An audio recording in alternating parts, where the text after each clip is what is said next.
Hello everyone, welcome to part 3 of this mernstack series. In this part, we are going to begin building our front-end application using React, reactquery, and tailwind CSS with daisyui. Now, in this part, we are going to set up the React application with Vite. We are going to use tailwind CSS and daisyui. We're going to be able to sign the user into the application and also sign them out as well. We're going to implement the forget password route, and we are also going to learn how to use React queries and mutations.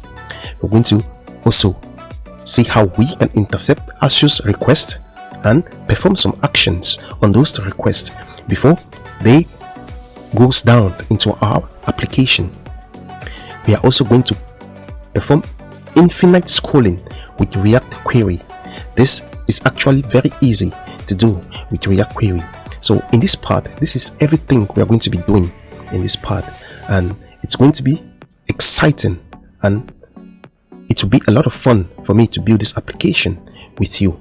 So if you haven't subscribed to the channel yet, please you just hit the subscription button below and you turn on your notification so that when new videos are being dropped, you get notified.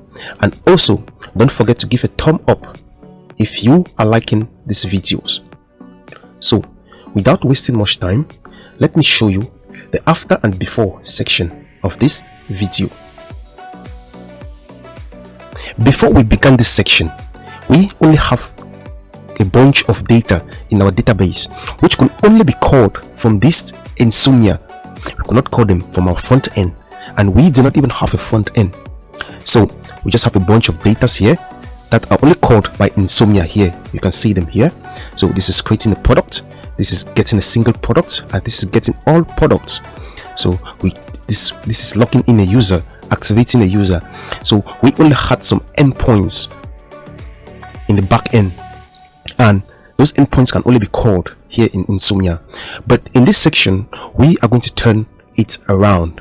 So after we've completed this section, this is what our application is going to look like. So we will be able to build this section. This is the home page here. You can see the home page. There's a category section here. This is the event section here. It's a carousel which you can go back and forth, view the items of the carousel. But so here we have the category section. This is a category. This is the category section here, and here is the feature products of our application. These are the feature products of the application. So we have the infinite scrolling here. If you go see, we'll load the next set of data. At the moment, we are loading only 4 pages because we do not have enough data in the application yet. So we can load the next batch of products. And see, we load the next batch of products.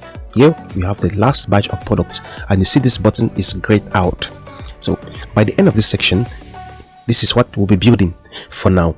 So we can also, you see, we are logged in currently as Jane store. So we can log out. You can log out. Yes, Jane is logged out of this application. We can log in to the application as Jane again. We can even register. You can register for a new account. So this is what we are going to be building in this section. You see, we have validation everywhere so that we do not send wrong data to our database. So see, we have validation, and so that is it. This is what we are going to be building in this section. So if you are excited to take on this challenge and journey with me, so you come and let's go and see how we can build this application together, starting from this part here. So see you in the video. We'll go to the browser here. Let's type tailwind css with Vite. This is it. And here now we can copy this command here to install tailwind css with Vite using the latest version of Vite. So we paste that command here, and we change the project name to fun. Let's just say fun end, and we hit enter. So a project was scaffolded for us here. Yes, this is a brand new project that was scaffolded for us by Vite, And now what we can do is, let's just say, let's navigate into this folder here. So we'll just type cd front end. Now we have gone into our front end folder. In our front end folder, we can now say npm install to install the packages.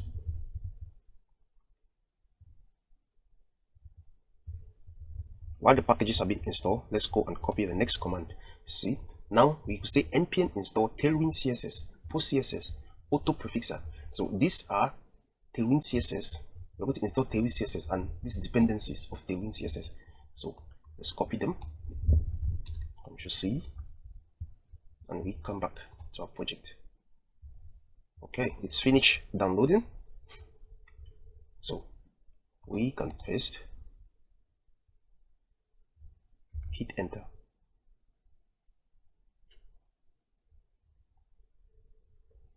So while it is downloading, let's go and grab the next thing. We're going to install here. We're going to write this command here, npx tailwind init. This is to initialize a tailwind configuration file for us. It's going to give us a tailwind configuration file. So let's just copy the command. Come here, okay, it's installed. I will paste it here. Hit enter. Yes, it has given us the file. This is a tailwind.config. If you get into this file, you come to the browser here, it's showing that we can just copy this section here, this content section. Let's copy it and replace it with this content here. So this what this is. Oh, so what this is saying is it's going to look for files, these files here, index.html, and it's going to go into the source folder and look for any extension that starts with jx, tx, jxx, and txs. So with this, we have gotten the configuration of tailwind css. I think this is finished. No, it is not yet finished. Here we see you have we need to copy this. It's tailwind based tailwind component, this tailwind based classes, and we paste it in our index.css. So if you come here, where is the index.css? There's an index.css. So you can paste it here. Let's just remove everything we have here. Let's remove, and let's paste it here. Yes. Let's remove also everything we have within this folder here. Let's remove, and we are left only with this. Okay, this is looking better, I think.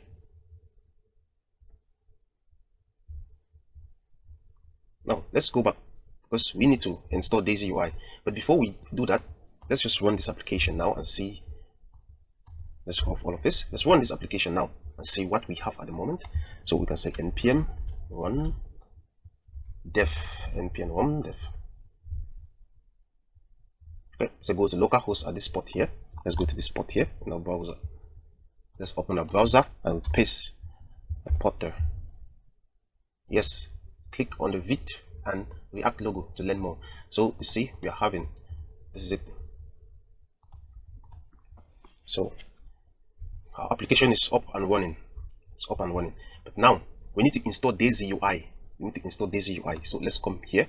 I'm going to bring this here. Say daisyui. Here, how to use this. This is the installation of it. npm daisyui at latest. Let's copy. Let's come back here. Let's kill. Ctrl C, and let's paste it here. Okay, daisyui is finished installing. So let's come and see how we can configure daisyui with tailwind css here. Let's come back to tailwind.config here. So yeah, this plugin here, I think we're going to call daisyui in that plugin. Here, this is it, require daisyui. So we just have to copy this, and we come here, Control V, we have to require daisyui, and in here, in this theme section, we are going to place our theme here. Let's go and see how we can do that. So let's say theme, no use configuration. Yes, so daisyui, after the plugin, you can go to the theme. You see daisyui theme. In this theme section now, you can either put, you can say daisyui theme, and you can set the theme to false, you can set it to true. If true, all the themes are going to be available. If false, we have only light and dark theme. But you can also specify an array where you can put the various themes, yes, which you actually want. So we are going to do this here. Let's come here. After themes here, we can say daisy UI, and we say theme. It's going to be daisy UI themes, sorry. And here we give like this. These themes here, like I told you, it can be an array, and we're going to specify. The first is going to be an object. I will call it my themes. Let's just say my themes, and then this my themes here. We can. I've already have my themes here. Let me just copy. This is what we are going to be using. Yes, I think what I just changed here is this primary color here.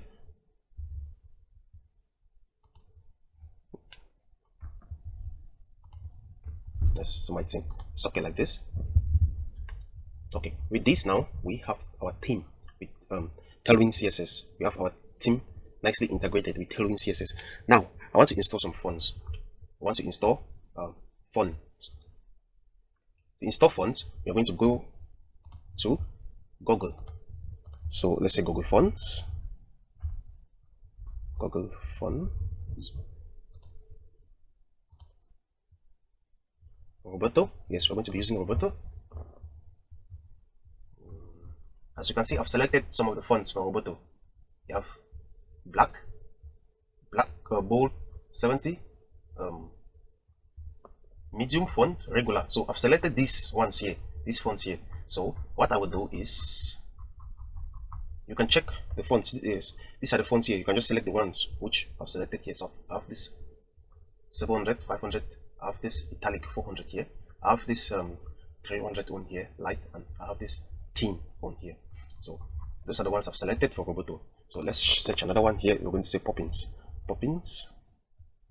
With Poppins here, I think I just selected Poppins black. This 900 black and 700 bold. Yes, those are the two I selected. Now, after the selection, after I've selected those, no, I don't want to download it that way. So let's say I'll come to import. Yes, I'll come to import and I'll copy this at this import statement here. Ctrl C, and we'll head to our application here in index.css. Here, I'll just paste it down here. So with this now, I'll come back to tailwind.config. In this, our theme, we're going to say font family. I'll say Roberto. No, I'll say Sans. Or Sans is going to be the first Roberto. And if Roberto is not available, it's going to fall to sans serif. If Roberto is not available, it will fall to sans serif. And we are going to put another here. Let's say the heading is the headings. The headings here, we are going to have Poppins, and if Poppins is not, you fall to sans serif. So yes, I think this one is okay.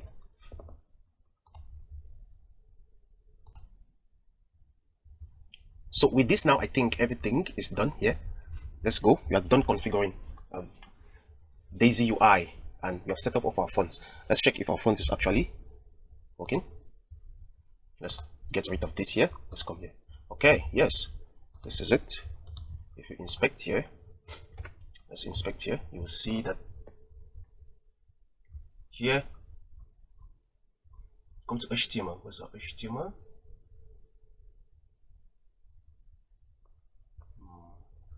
No, it's not, because here, let's see, let's remove this class here. Or is it? Let's remove this class here. Let's remove that class there, and here we can just say text. Let's text dash 2x large.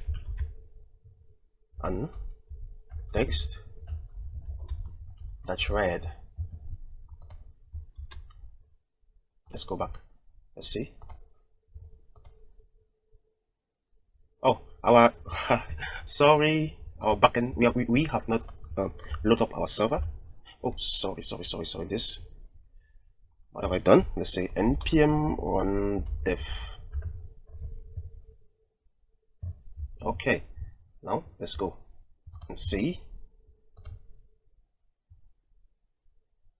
Yes, you see this. Now we are using this font here is Roboto. Let's inspect.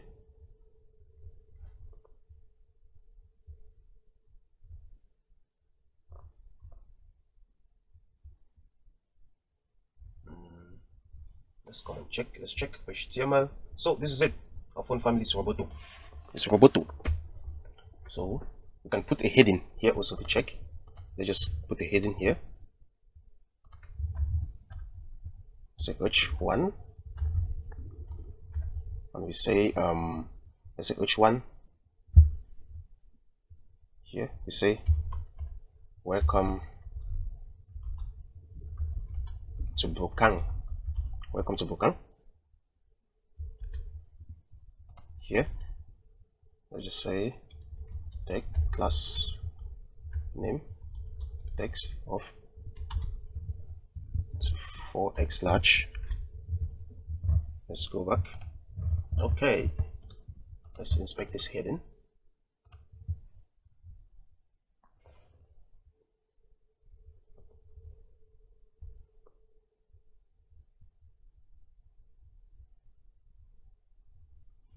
So let's come. Okay, it's still using Roboto. So there's one, I think there's one line which we have to add in. So the thing is, we need to add one line. We need to add one line of code in our index.css here. After this import here, we need to say add layer call base, and here we need to say h1. Let's define the classes which we are going to use as our heading: h2, h3, and here we can say add apply. Here we can say our font heading which we defined. Yes, I think with this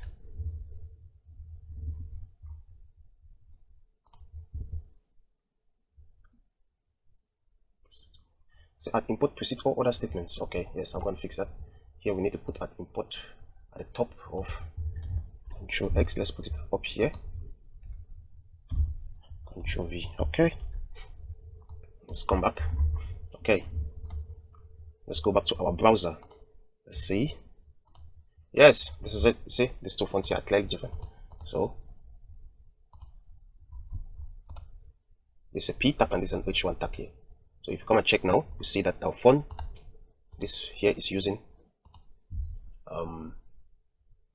this is it, font family Poppins for H1, H2, and H3. So with that now, I think we have completely set up our application. So we have completely set up our application to use Vite, Tailwind CSS with React, with daisyui, yes, and React. So let's just go now and install some dependencies which we are going to be using in this application. So let's come here and just see, and we'll say npm install. The first is going to be ashes, the second is going to be React, that's router DOM, and the next is going to be React query. The other one is going to be oh,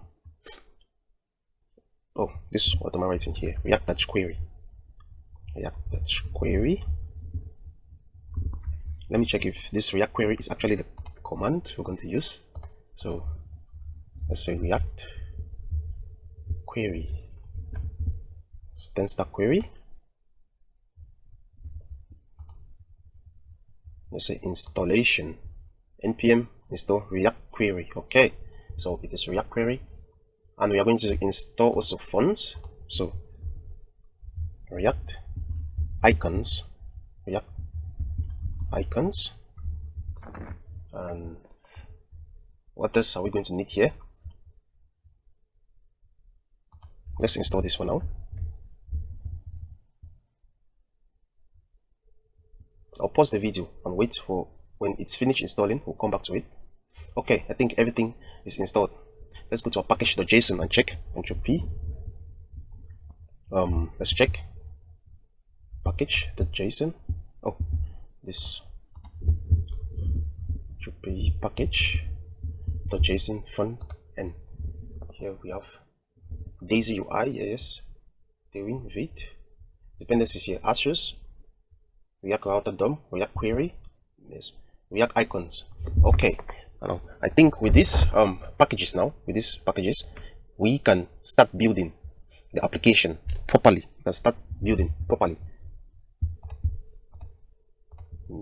So let's come to our app here, and we just have to remove all of this. Let's just give a div here, div, and we have to remove all of this here. Let's just remove all of this. Yes, but before we go, let's go into this folder here and we define some base in this app.css. Let's define some base classes which we are going to be using, like some base CSS which we are going to be using. So at apply, I want to say let's say dot container custom, and say at apply. After this apply, now we can write tailwind CSS and daisyui classes here. So we just called container. Let's put all of our work in a container and center that container. And to center that container, we'll just say mx-auto, and set the max that width to, let's say 7 XL. Let me see what the 7. Yes, this is going to be our max width. So we have this container like this. We can also define another, say section. When we say section, because we're going to be having sections, and the section apply. This section, each section, we're just going to have a margin top of, let's say 6 pixels. And for large screen sizes, there's something I forgot here. There's something I forgot to put in our tailwind.config here. In these extensions here we can put some classes, some you can say screen, to define a screen size, which we are going to use a threshold for our screen size. That is, at what level do we consider these devices as small devices, and at what level do we consider these devices as big devices. So we're just going to say screen, and we'll give the name to like 800 pixels, so that we know that this is a screen size that we define. So we're going to just set it to 800 pixels. So this is the threshold we are setting here, 800 pixels. When we reach at this point, every device below this is a small device, while every device above this pixels here is a bigger device. So here now let's come back to our app.css here. I can say on 800 pixels, yes, we are going to have margin top of, let's say 14. Margin top of what? 14. So, and here a width, so width is going to be 4. Width is going to be 4. So this section is done. We can set the next is going to be normal flex. We're going to have normal flex. Here is, well, we're just going to put a flex container, a flex box here. So flex item center, and yes, I think that is done. And here flex responsive, so normal flex responsive, normal flex responsive. We're going to say at apply, there's a flex items center. Here now we're going to say flex column, yes, and on bigger device we're just going to set the flex to roll, flex roll. Okay, so this is it. It is done here. So with this now we are done. With this now we can now go back to, let's go back to our app here. Here we can define the class, and the class name here we're just going to give is container custom. And here now we can put, let's say, whatever we want. Let's say heading. So let's see if this would nicely put our items in the center. Okay, we need to restart. We need to npm run def. Let's go back. Okay, heading, yes. So now we are going to we are done. We are done now. We just have to use our daisyui classes to build this application. Yes, daisyui CSS classes to build this application and tailwind CSS.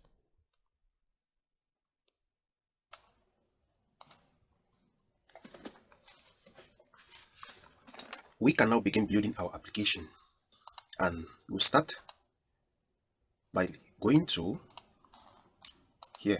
Okay, this is daisyui. Let's search for navbar. If you come here, look, this is the one which we want. Let's select it. We go back to application here, remove all of this, and let's write a comment here. Let's say nav up bar, and we paste it here. Let's paste it there. We can come here. Let's see how. Okay, so navbar here. If you hover here, see this is a flex container, and you're aligning the items to center. That is what daisyui is doing. And flex, we're setting flex to flex 1. Yes, and here in this other section, it's setting flex to none. That means this section is able to expand right to fill the entire space, while this section here is pushed right to the end. So what we can do here is, here we need to put our logo here. So let's send it back. We need to put our logo here. So this will be image. This will be an image with a source of, yes, and an alt tag of, let's say, logo. I'm going to copy my the image and paste it here. So this is going to be our sorry, not our profile, but our logo.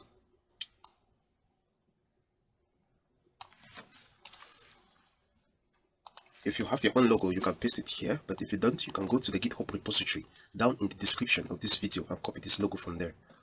So this is our logo. I'm going to get this logo here. Yes, and we're going to give it a size. So to give it class, and we say the width is going to be, so width is going to be 20, and height is going to be 22. So yes, with that, I think the section is done.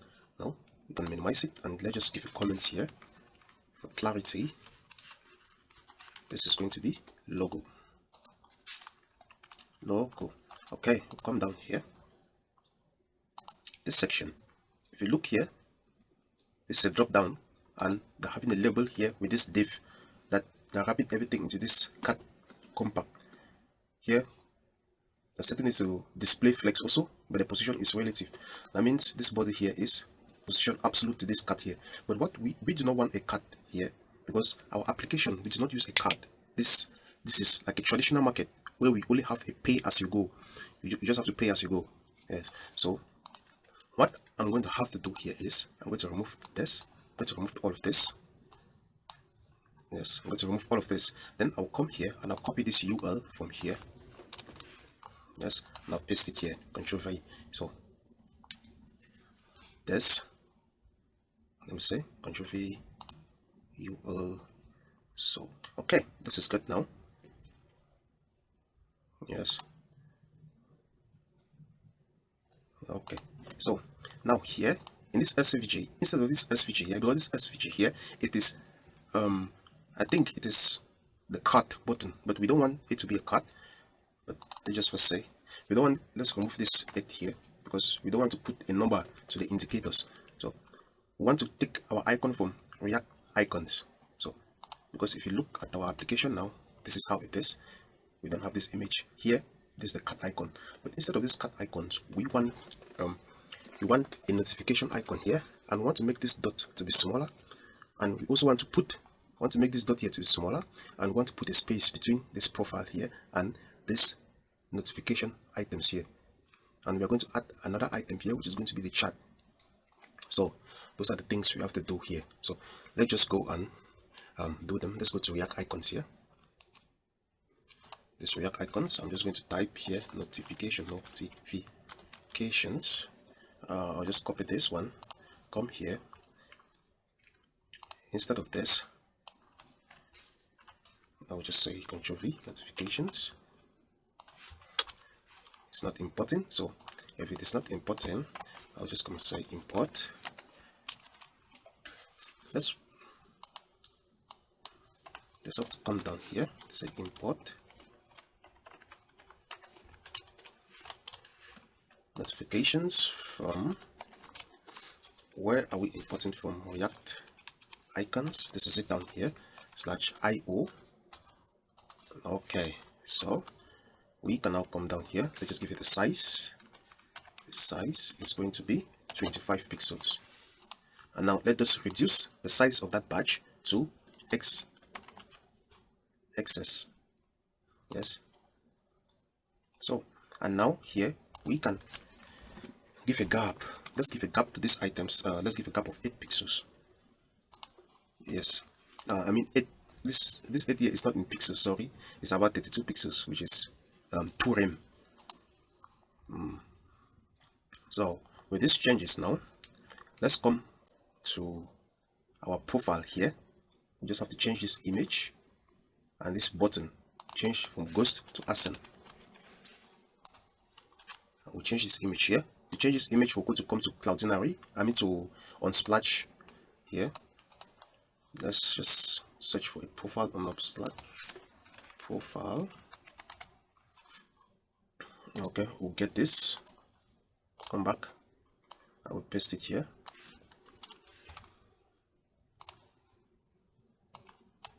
So, and okay, with this, yes, I think this yes, this is done. Let's check. Okay, but look, we need to change this indicator here to be our primary color. Let me see. Indicator. So this is going to be batch primary. Okay, it's looking good now. We need to duplicate this and add another icon here for the chart. So let's just copy the icon from here before we are going back to our application. So let's say chart. We take this. Let's come back to our application here. Here now we can just duplicate. Let's duplicate this drop down here. Let's just first give a comment here as chart. This notification, notification.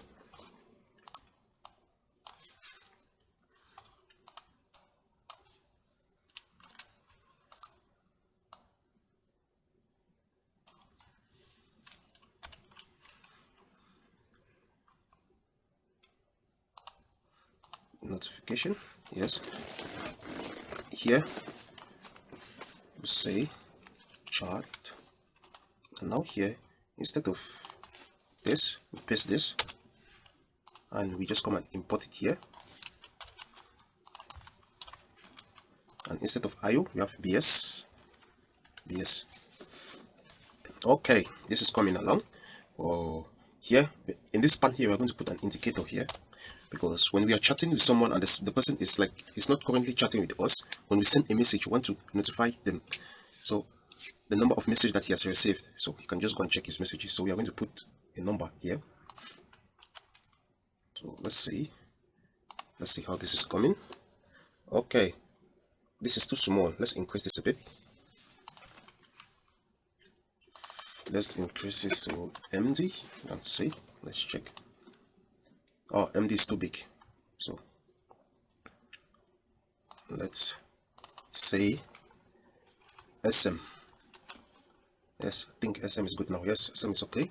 So with this now, the up bar is done. Now let's come to the below bar.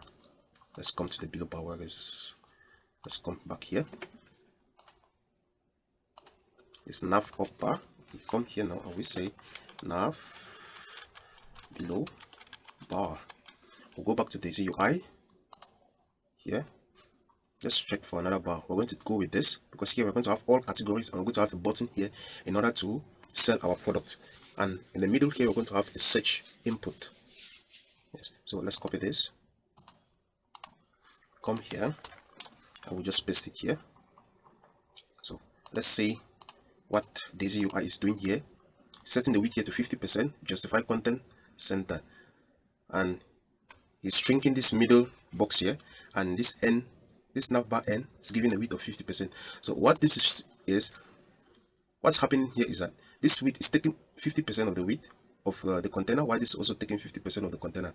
And this div here is being string to the middle using flex string. So these two divs here are going to expand. Yes, they will occupy all the spaces around them, while this will be left in the middle here. So what we can do here is let's just first change. Let's change some few things here. Let's come.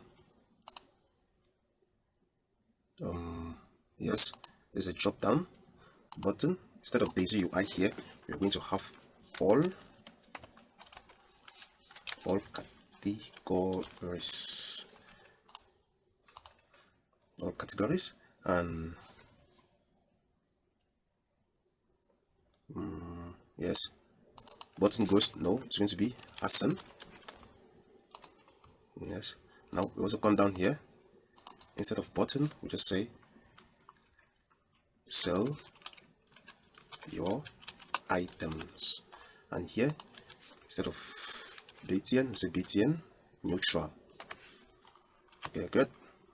Here now we can just remove everything we have here, and let's say we need an input. So input, I'll give a class of input. This is a daisyui class, and we say input bordered. Okay, this is not bad. Let's come here. Okay, this is it. Now what we have to do here is we want this to occupy like 50% of the container. So that means we're going to string the width of this. I also string the width of this. So that this here can expand. We're going to change this from flex string to flex 1. So that it can expand and occupy the space available after we have reduced the space of this 2 here. So, and we're going to make it to be rounded, and we'll add an icon here. So let's go and do that. So we will come here now. Let's say rounded full, and here we say flex 1,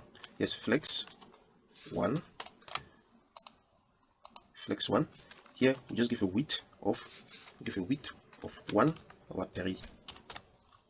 The same here, let's give a width of what, 1/3.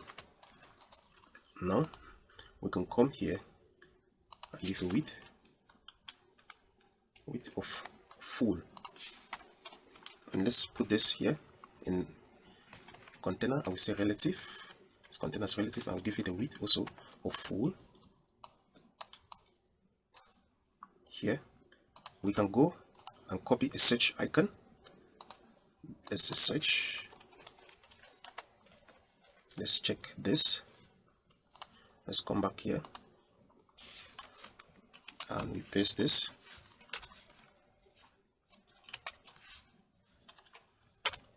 Okay, it's not available for import. I don't know why my auto import is not working on these icons.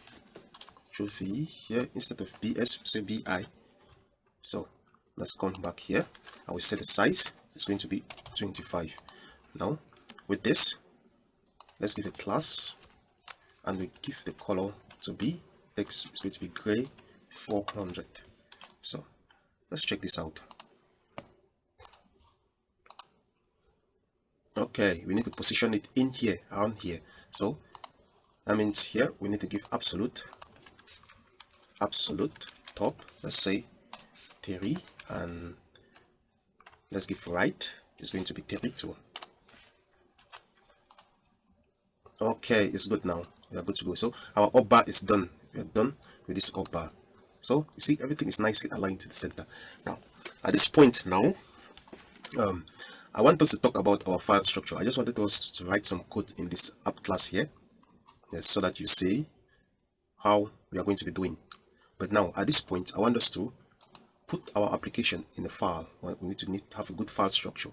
Yes. So with that said, let's come here and create some folders we are going to be using. And the first we're going to have is utils.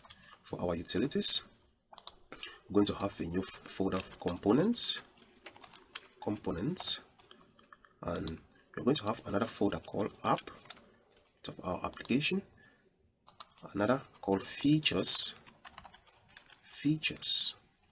So, and the next is going to be router. So these are the main folders you're going to be having. If we have need for another, we'll just add them here for the moment. So in this component now, here we are using here what we are doing here is we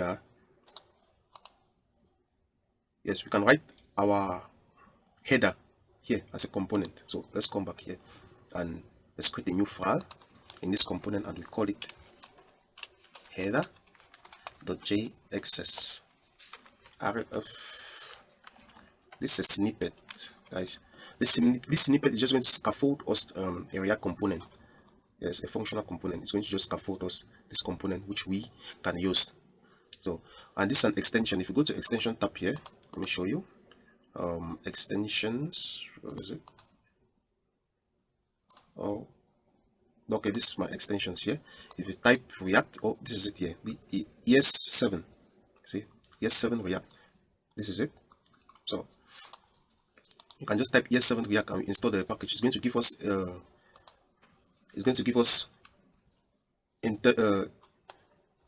like snippets for React, Redux, React Native, and all of that. So let's go back here. Let's hide this. So we'll come to our app here. Let's just copy all of this of written. Let's cut all of this. Control X. Let's come to our header and we paste it here. Control V. So if you come back here, we need to copy all of this too. Control X. Come back here and we paste. Control V. So here now we have nothing. We can now come here and we call our header. So if you check here, everything is still the same, right? Yes, we still have everything is still okay. Now let's continue. Now we can come back here. The next thing we're going to have after this header is, let's create a new file. It's going to be our carousel. We're going to have a carousel.jxx. So say RFCE. So, and daisyui already have carousels, so we can just use one of daisyui carousels here. Let's check. If you come down here, oh, we can use this one. No, let's use this here. Let's copy. We come back to our application here. Here we just paste it here. So this is it. So it having 4 slides. So let's just remove one of the slides. Width full. Let's just give it the height. Let's give it a height of probably 300 pixels. And for big screen sizes, we're going to give it even height of, let's say, 400 pixels. So 400 pixels. Okay. You can just now come here and change these images here. Let's go to Unsplash. Let's get some images from Unsplash here. Let's just type here. Let's say choose. We can just get something.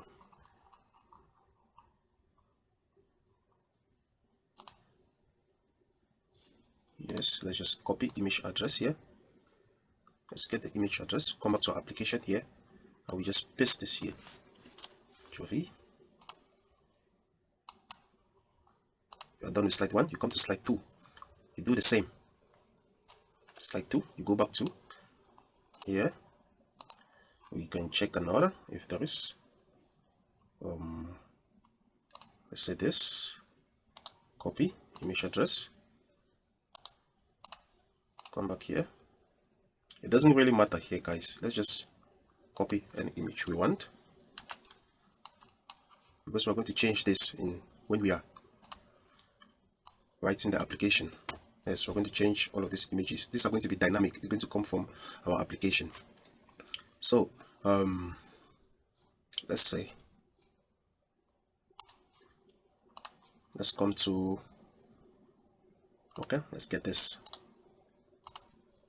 Go back here. I will just paste it here, Ctrl V. So if you come now, let's just come here. After the header here, you can just say carousel.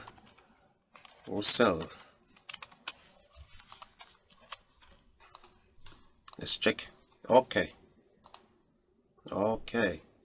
But look, our carousel is blue up here. We need to put a gap here, and we already did that. So here we can say section. It's a section. I'll give a class name of section. You know, we define a class called section here in our app.css. Let me show you. Jopi app.css. This is it here. There's a section we define. Okay, we are done with our carousel and with our header. So what can we do here again? We can give another component. Here is going to be category. Let's say category section. It's going to be categories.txs. Yes. So here, say rfce, the scaffold a new React. To scaffold a new React component. Wow. So here we'll just give a section to section, and the class name is going to be section. So here now we can give a div, and the class we're going to give this video have a shadow large, and it's going to round it of large also, rounded large. Let's make it flex. Let's make it flex normal. Is that what we call it in app.css here? Yes. Oh, normal flex. Sorry, not flex normal. Normal flex. So let's go back here and we say normal flex. Yes. So normal flex, and we want to say flex wrap. So this flex wrap is going to wrap. It's going to prevent our category items from expanding across the boundaries of our application. Yes. So it's going to wrap into a new line. So we can just give a gap here. There's a gap of 6 pixels. Yeah. But for bigger screen sizes, we're going to give a gap of let's say 16 pixels. I'm going to give a gap of 16 pixels. 16 pixels here. So now in here now we can write here our let me see. Yes, let's go and get our the category items. I already have the category items somewhere, so let's just go and write here. Let's say product. Come to utils folder here. Say product categories, product categories.jx. So here I already have the categories. These are them here. Let's copy, come back to application here. I will just paste. Yes, we just paste them here. I'm already exporting it, so let's just save and we close the file, close this back. We come here, I will just say product categories. It's not importing. So product categories. Let's just go and import it from here. So import product categories from, just say this is going to be utils fetch product categories. Okay, let's say product categories dot map what's happening. Control P, utils, the product.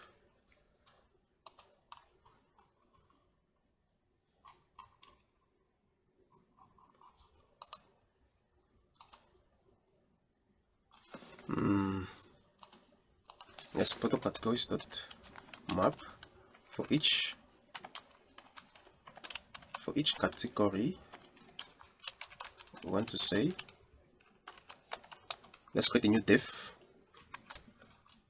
and here, since we are looping over the categories items here, we are going to have a key so that React is able to treat the individual items of this category here as separate items. So we can just give a key here of, like, say, category dot id.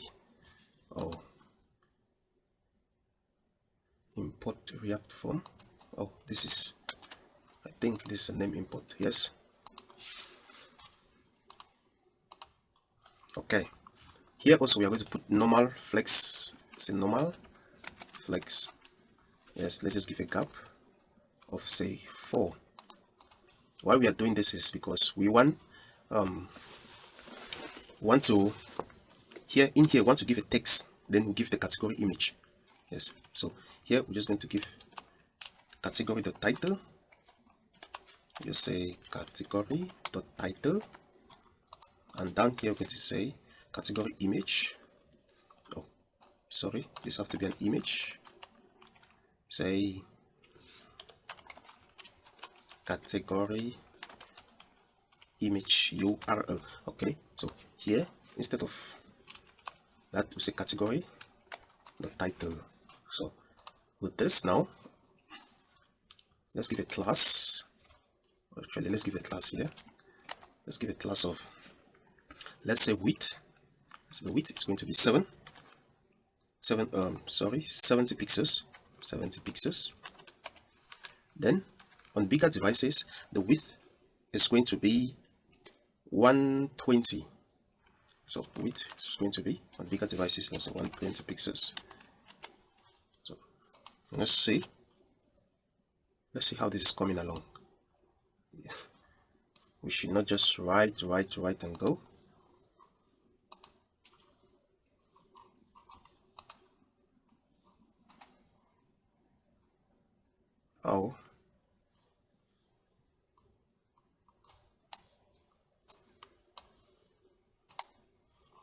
Oh, we have nothing down here. Why is that? Let me check what is wrong here. Okay, we need, oh my god, we need to send this category in the app section here. Sorry, I didn't import it here. Categories. Okay, yes, come here. Okay, this is it. This is it. These two images are kind of heavy, so I'm going to have to change it. So what can we do here now? We can just give a padding here. Let's just give a padding around this container, and I think we're done. Let's check for smaller devices. Okay, this is how it's looking on smaller devices. We just have to give a padding here. So, and there is one thing also. Oh, why is this section here not applied?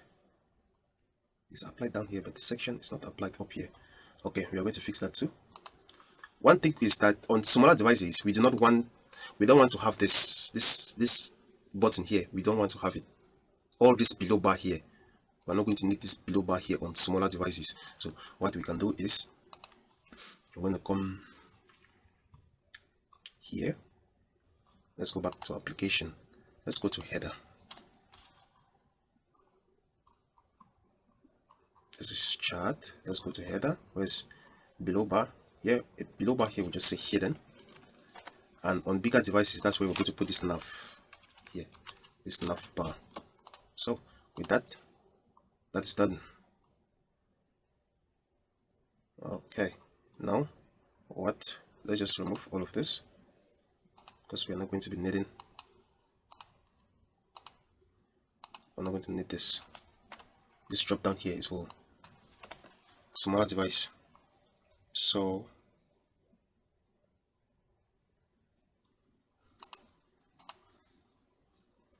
Control save. Okay. With this now, I think Yes, that one is done. Let's come to our categories here. Let's back this heading. We need to just give a padding here. Let's give a padding. Okay, let's give a padding of 6. Yes. So let's check how it's coming. Okay, I think this is good, but we still have a problem here with this section. So let's see, carousel.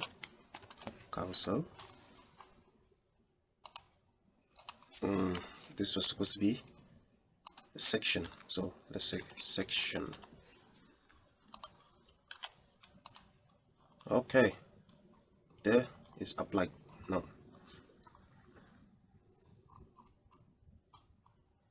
let's just give a cursor pointer to this. Let's give a cursor of pointer. Let's come to categories here. So cursor pointer.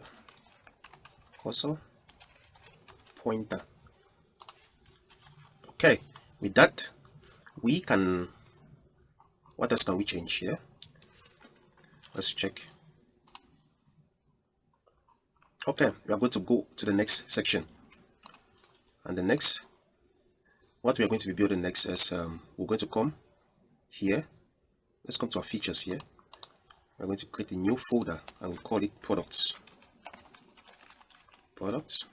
In this products folder, we're going to create a new file and we call it featured products. .jxs. Say arrow fce feature products. Feature products is going to be a section. So it's a section and class name of what section. And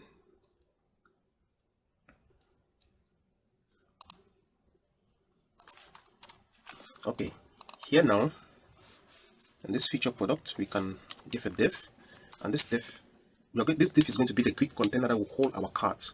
This is going to be the grid container that's going to hold our cart. So we can say here, let's say grid column -1. That is for small devices, the smaller size of devices like mobile phones, the smaller size of mobile phones. Yeah. So, and on smaller devices we're going to say grid column 2, and on medium devices we're going to say grid column 3,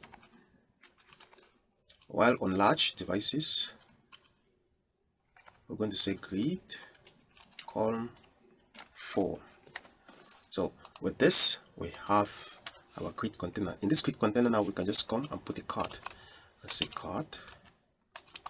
This is going to be our card. We don't yet have it, but let's just import it from here. Say import card from /card.jxs. Let's just go here. Let's go and we create this folder here.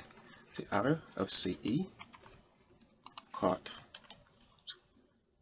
Here now we can just, let's see,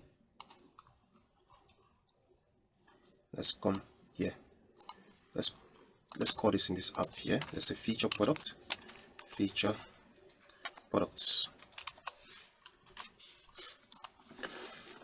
Let's call the feature products. Come back here. Okay, you see we only have one card here, but if you come here, let's come to daisyui here and search for a card. We're going to see some cards. Yes, we want a card like this.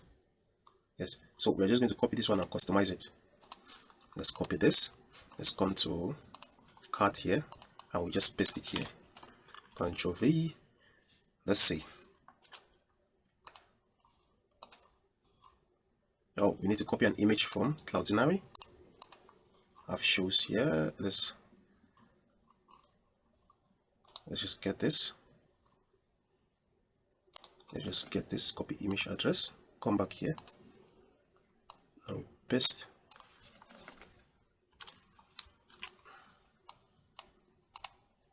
Okay, let's go back here. So we have this. If you look, the image here is too large, it's too long, and we need to adjust the height of the image. We need to put we need to put a batch here for the brand. We change the color, this color here, to be a primary color, and yes, this text says okay. So after here, we need to put our price, and last we need to put the date in which this product was posted. You see, this card is having a lot of information, so it's carrying a lot of information. So let's go and do it. So here in this figure, we just have to say class name, and we'll put the height of, let's say, 56, 224 pixels for the image. Yes, and here just remove this. Oh, Ctrl Z. Yes, and if we come down here, we remove these shoes. Let's copy one of these cards, this batch here. Let's copy this batch. Ctrl C, and we paste it here. Instead of new here, let's just say no brand, and here this is going to be neutral, and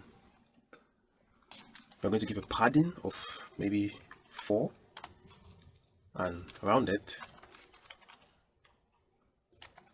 of maybe large. Yes, we'll try this, and we are going to convert these brands to uppercase. So let's say uppercase. Here, instead of secondary, we say primary, and just below here we need to give H1, and we call, say, $800. Oh, it's outrageous for that shoe. So here you can just give it class name. We say bold. It's going to be bold, and what else? Let's say font bold. Sorry, font bold, and text. It's going to be 2x large. Okay, I think this is okay. Now you come here, justify is n. Let's say justify start. Yes, and what else again? Justify start week, and now just say p. Here we want to put the date. Let's say 2 weeks ago. 2 weeks ago,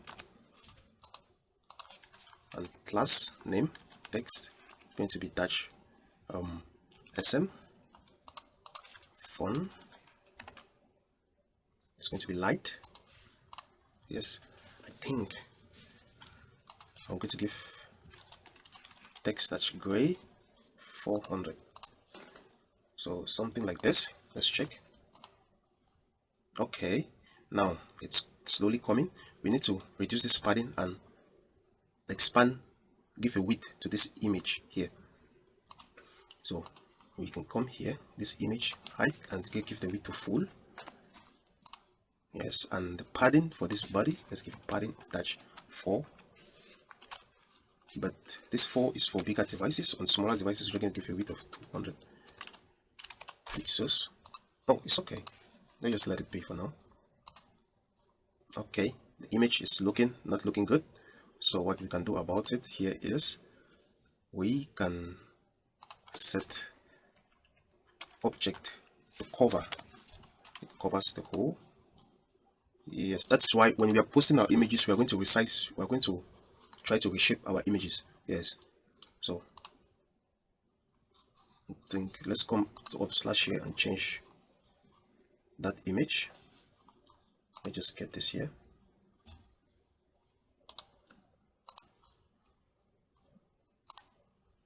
Let's go back here.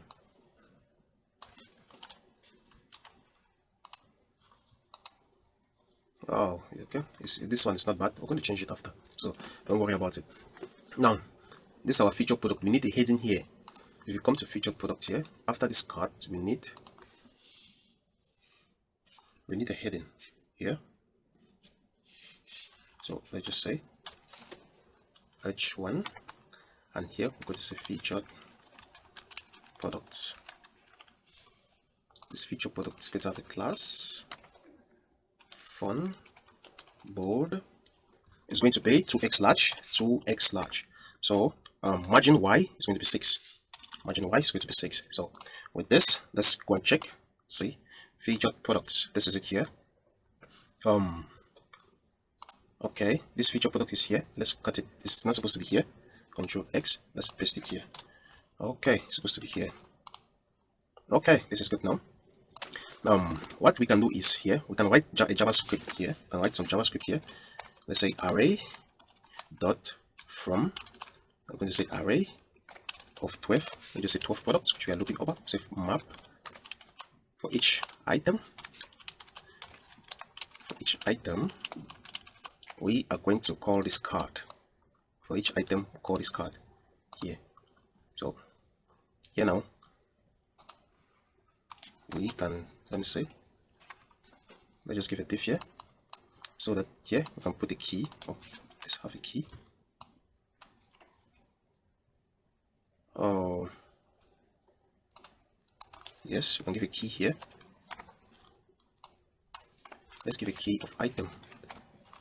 Yes, so with this, let's check. Okay, this is it. Everything is glued to each other. So everything is glued to each other. So what we can do here is we can give a gap.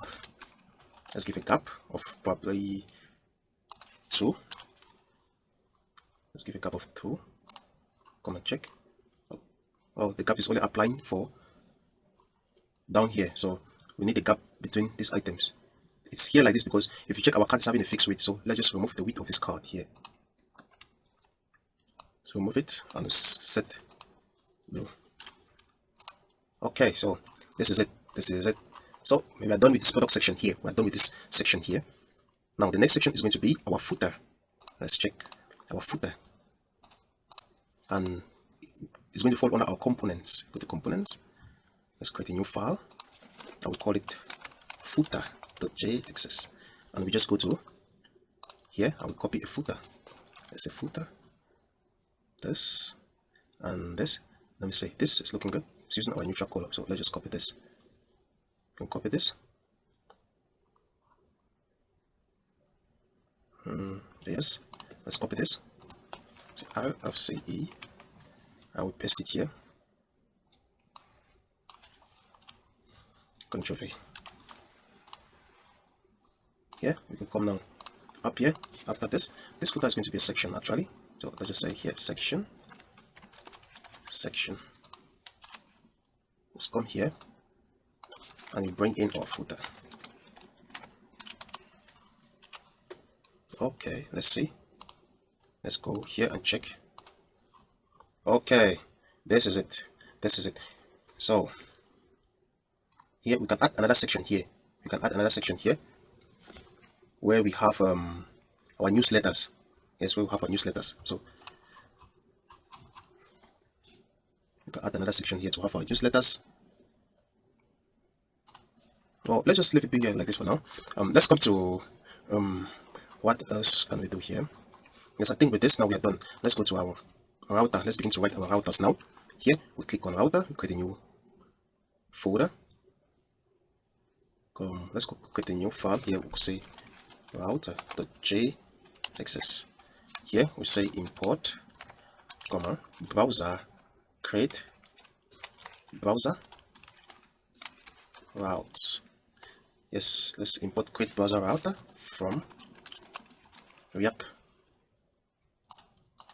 router. So here you can see cons router is supposed to create browser router and it's expecting a route object which is an array. So here it has a path. We can just set this path to slash and it's expecting an element. Here we can set this element to be our app here, and it's also expecting children's, which is a list of items which we're going to have. Yes, so here we can set this list. The first here is going to be, let's say the element here is going to be our home page. So home page, we don't yet have this home page, but we are going to create it just a moment. And the second is going to be a path, and let's just say slash here. Now we just have to export the router from this function here. Say export default router. Now here let's go and create, let's say import this from features dash, let's say home page.jxs. So here just say home page page, and we go here, create this file here, say rfce.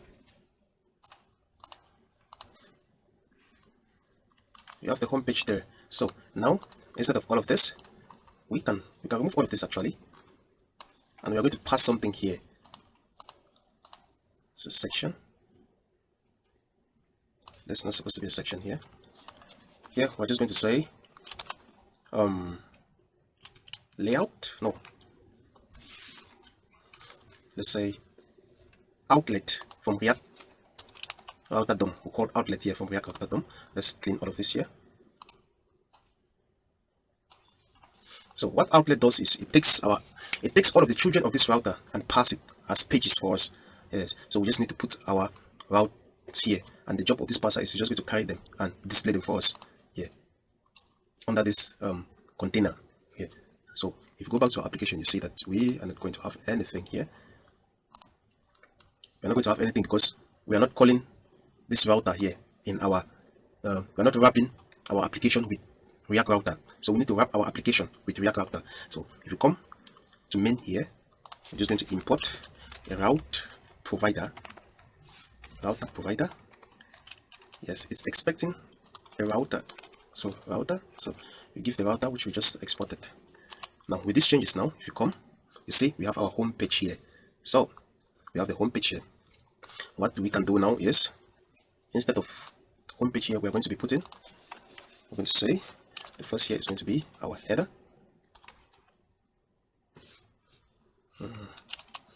Header is coming from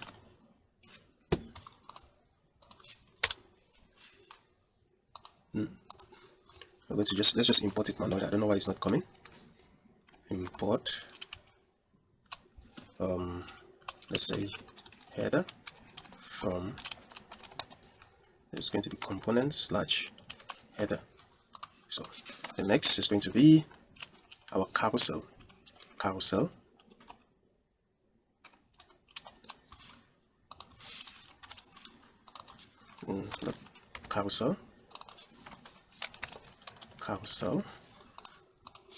the next is going to be our categories here. So here is going to be categories. Here we just call it our categories. The next is going to be featured products. So featured products. Okay, and last but not the least is going to be our footer. Okay, so this is it. If you go now, unexpected application error, footer not defined. Okay, it's not been imported. Let's import it here. Let's go back. Okay, everything is back in its place. So that's now we are done. Okay, with this, yes, our home page here is done. What we can do now is we can create our login buttons and our register buttons so that we can begin working with our backend. Yes, so let's go and see how we can do that. Let's create our login buttons. So if you come here, let's go back to our router here. Let's create, so Control C. Let's just copy this and paste here. Instead of home page here, we will say login. Let's say login. The path is going to be /login, and here let's just say features /login. Let's put this in a login folder.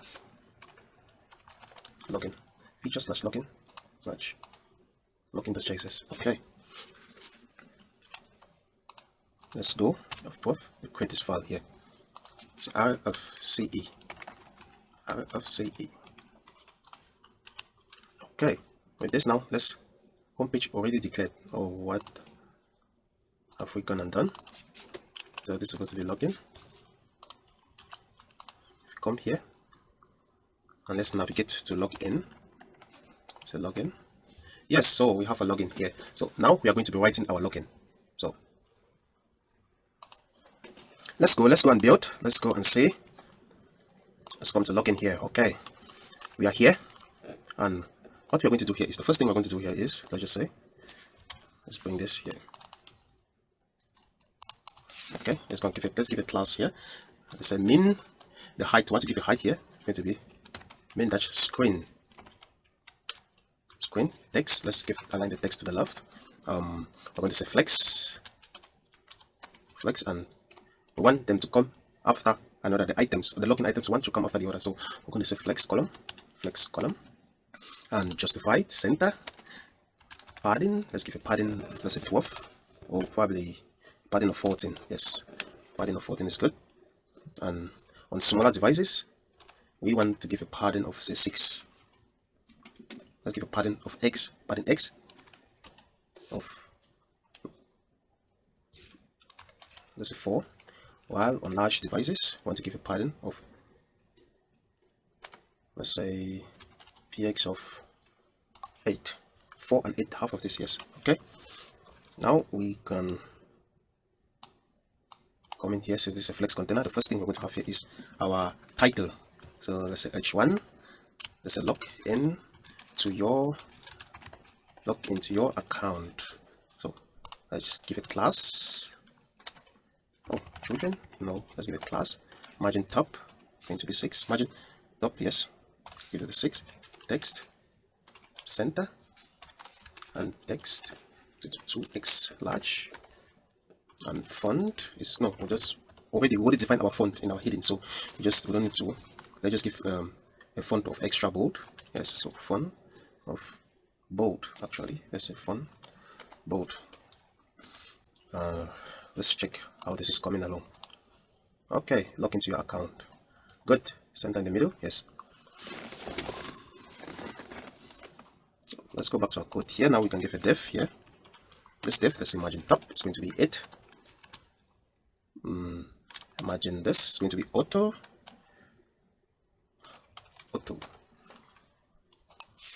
Here now.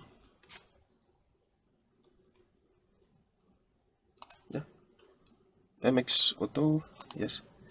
Down here, let's say def. Want to give this a white background. Let's say bg touch white py padding up and down. Yes, it's going to be 8. Padding 8, and padding left and right is going to be 4. So we're going to give a shadow of large. Let's just give a shadow here, and we say sm. On smaller devices, we're going to say rounded, going to be large, and yes, let's see. Oh yes, it's coming here. It looks good. We just have to put our form in here now. Let's just say form. We don't need this action here. So our form now. So here, let's put this. We're going to have a label. So label, say HTML4 is going to be email here. And here we just say email address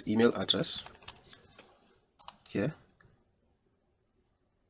After the email, after label here, we're going to need something to put our input, and let's just our errors here. Here we're going to have input here. Give a class name of input border. Input border, yes. Then width is going to be full, and input touch neutral. No, it's okay. Let's see. Okay, let's just give a little bit of space between this. Yes, let's give a little bit of space here.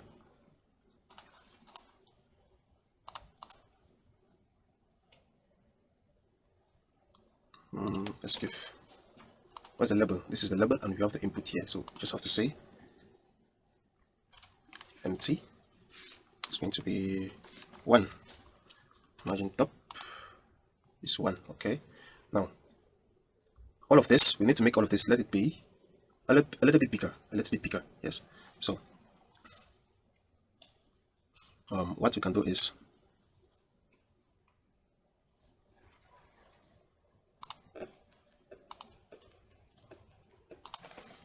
So let's say let's increase this container a bit. Let's just increase this a bit to around here. Yes, let's see. Yes, let's increase that a bit.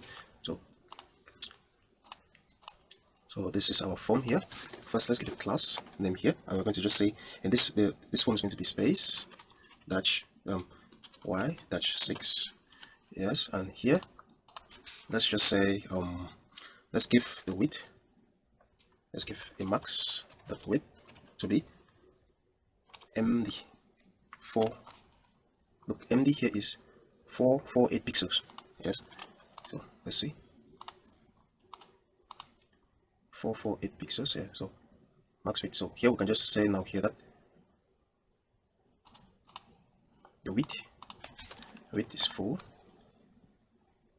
Yeah, this width is full here. Let's see.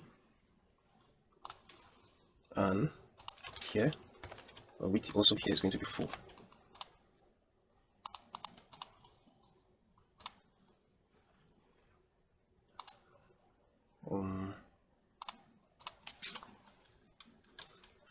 So what we can do is, let's just say width full. I don't know if this is going to work now. Yes, this is it. So I think this is, let's see, on smaller screen sizes. Yes, our email address, we're going to have our password. After the email address, we're going to have our password. So let's just copy, let's just duplicate this form here. We're going to say email, copy v, and here we're going to have our password. Email address, here we say password.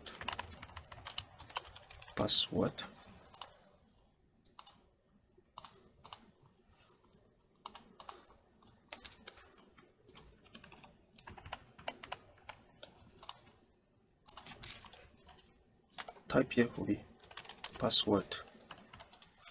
Well, HTML4 here is password. We also set the type here to password. Type here now to email. Okay. Type email. Okay, so what we can have here, we can have a remember me button. We can have a remember me button and a forget password link. After that, we have a button and a text which says if we don't have an account yet, we can sign up for a new account. So let's go and write that. So after this, now we can say, let's put a check box. It's going to be an input. After this, let's say checkbox.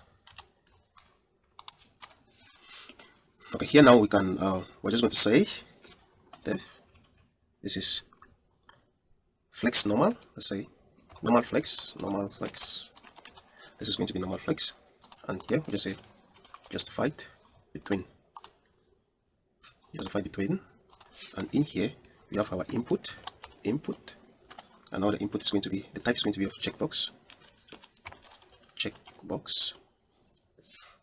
and name is going to be remember me, that's me. ID is going to be remember, that's me too. I'm going to give it last name of what checkbox, which is coming from daisyui, because a checkbox ascent. So say after that checkbox, we can just have a label that says it's of an HTML4. Remember, that's me, and a class. Let's say class name. You love that too.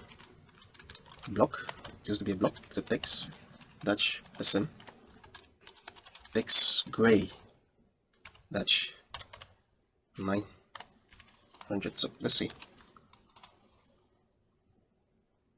Oh, we need to put the text here. I'll say remember me. Remember me. Okay, why is this push right down there? Oh no, this we need to remove this class from here. Oh, okay. Rather than remove that class, let's just wrap this, all of this here in a div. Let's wrap all of this in a div here. Okay. And we just say normal flex. Okay, let's check. Yes, it's good now. You can then have our link here for forget password. Yes, let's gonna have the link for forget password there. So, after this is going to be the link to forget password. Yeah, let's just get it from React router.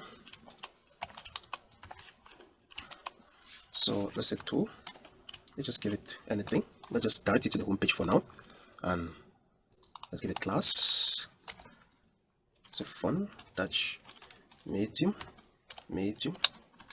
text touch asen, and hover. When we hover over, we have text touch asen focused.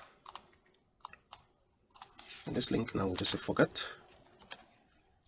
Oh, forgot password.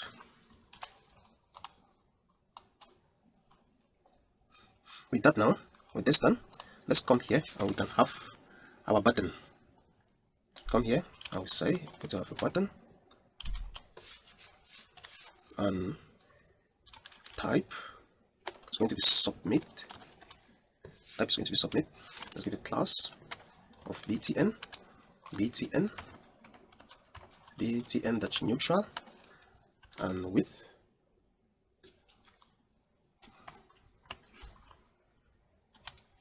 yes. So let's just say submit. Say submit. Let's check how it is coming. Okay, forgot password. Submit. Yes, down here now we can let's give a text which would direct us, which should direct the user to the sign off page if they are not yet signed into the application. So let's give a div here and we say normal flex. Here we just have an h, let's say h4. H4. You said not, don't have an account yet. Do not have an account yet. Do not have an account yet. If that's the case, if they do not have an account yet, then just a link. Again, this link is going to go to our home page for now. And here we just say sign up. Let's just take it to the register because we're going to create a register after this. And class name, this is going to be text touch accent, and padding left, let's give it 2 touch 2. So with this, okay, do not have an account yet, sign up. Okay, I think this is good. So with this, we are done with this now. Now what we can do here is let's just hook up our React hook form. Yes, let's just put our React hook form here at once before we are moving on to the next thing. So let's just come here and type React dash hook form. So you see, this is the demo. You can say get started. Get started, you need to install this. Let's copy npm install React hook form. Let's come to our code. Let's bring this up. Let's split this terminal. And let's cd to the front end. And we paste the code here. And we install React hook form. What happened? It didn't install.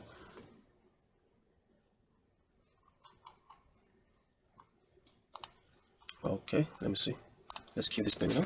Just see. Yes. No. Trophy. npm install.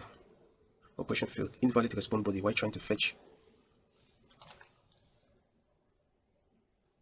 Now, what is happening? Let's say npm install react dash hook dash form. Okay, it's installed. Let's run back our application. It's going to be true, and the message if an error occur, this message, if an error occur, the message is going to be email is required.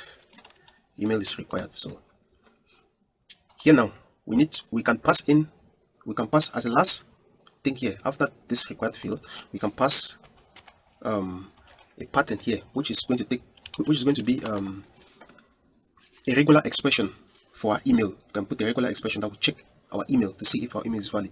So here, let's say value can be a regular expression. So I'm going to take this regular expression from the internet. You can copy it from the GitHub repository. So the message here is just going to be, please provide a valid email address. So please provide a valid email address. So copy this email address, this regular expression, we paste it here. So this is the regular expression. I will check if our email is valid. So the next is our password. If we come to the password field here, we'll do the same. We'll do the same thing we did in the here. We just have to spread register method here, and with password here.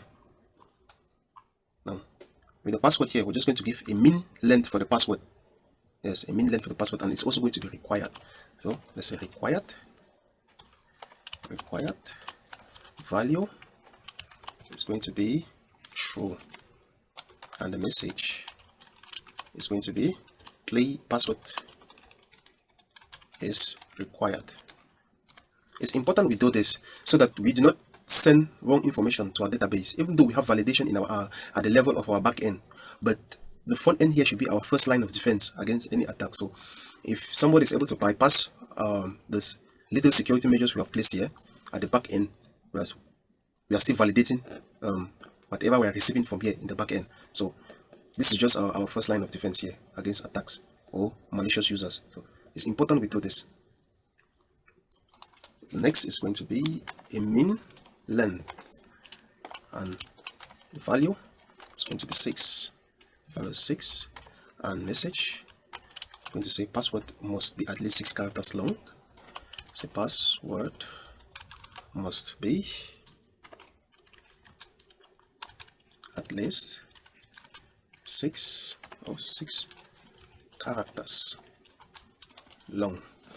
Okay, yes, I think that we are done with that password. Now here, after these inputs, we can put an error message here to indicate that error, to indicate if the error actually occurred. So here we can put an error message. Oh, sorry, you see, after this,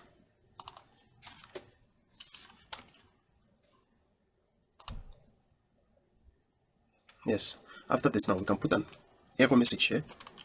So we're going to check if this errors dot email. If we have error dot email,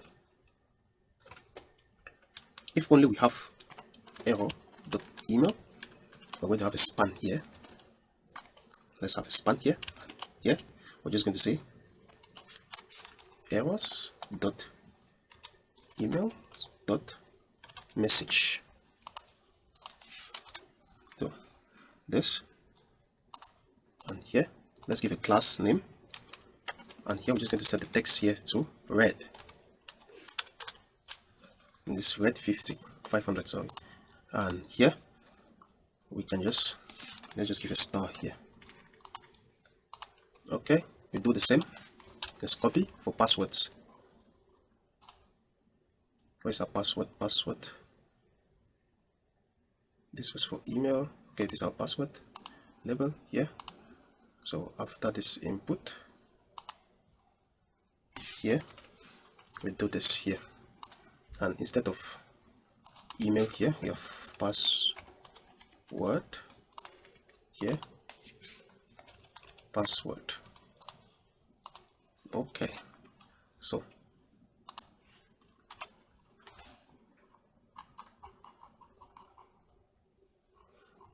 with this now, if we come to this let me see, seems as if you're having an error here.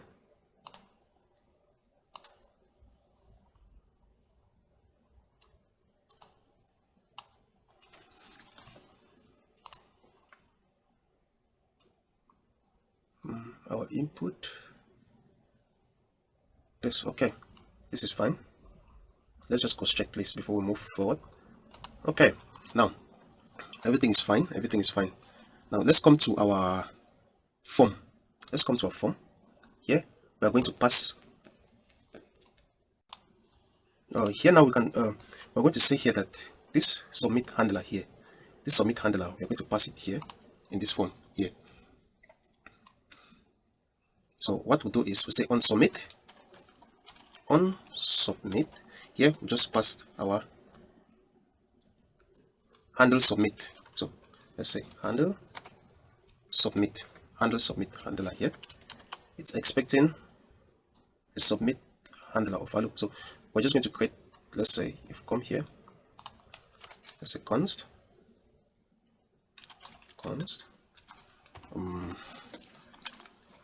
let's say const on submit, let's say submit form.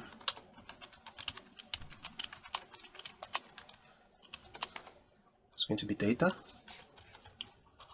Here just pass, let's say console.log our data here.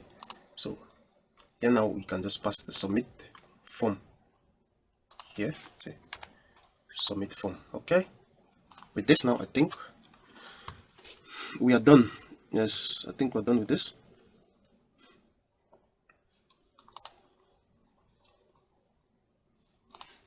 Just save. Let's see. Oh, we have a problem. Unexpected token, line 23 or line 26. Message email is required. Okay, where is it?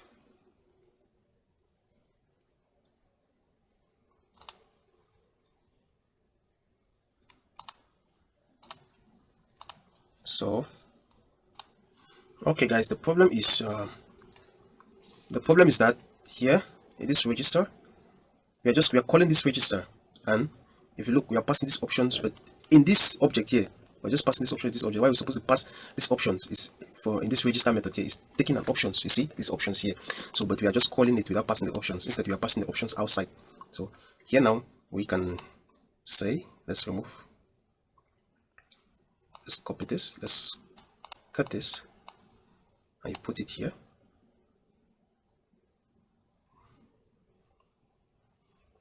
Let me see. No, that will come at here. Let's cut this, I put it here. Yes, I think that one is done. Let's come here. Here was the same because we just copied everything from there. Oh, let me see. No, this here is actually correct. This is correct here.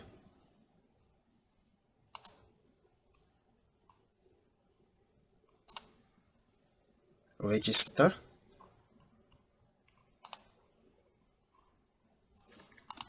Here we need to say this is password. This is password, and here we're just passing these options.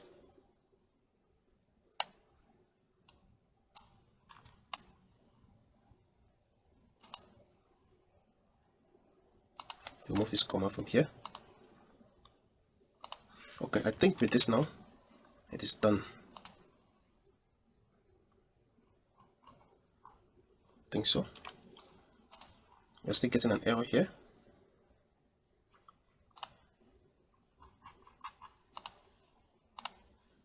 Let's check. Okay. Okay, it's good now. Everything is good now. So what we can do here is login, register. Yes, let's try to submit this form here and see. Let's try. Let's come here. Let's say. Let's cannot read property of undefined password. Unexpected application error. Reading password. Okay. So let's see what the problem is. So let's see. If you come here, you see that we're having here is errors dot email dot password, which is supposed to be error dot password dot message, error dot password dot what message. So you need to change that error.password message. So registered password, yes. Okay, let's try again. Let's refresh. Okay, you see, because we didn't put anything, we have an error here. Password is required. Let's put a short password and see. You see, password must be at least 6 characters long. Now let's see. Yes, we have the password now. Let's remember me. Oh, okay, we need to change this type here to a checkbox. I don't know why I didn't change it to checkbox. And now we can submit. Let's go here.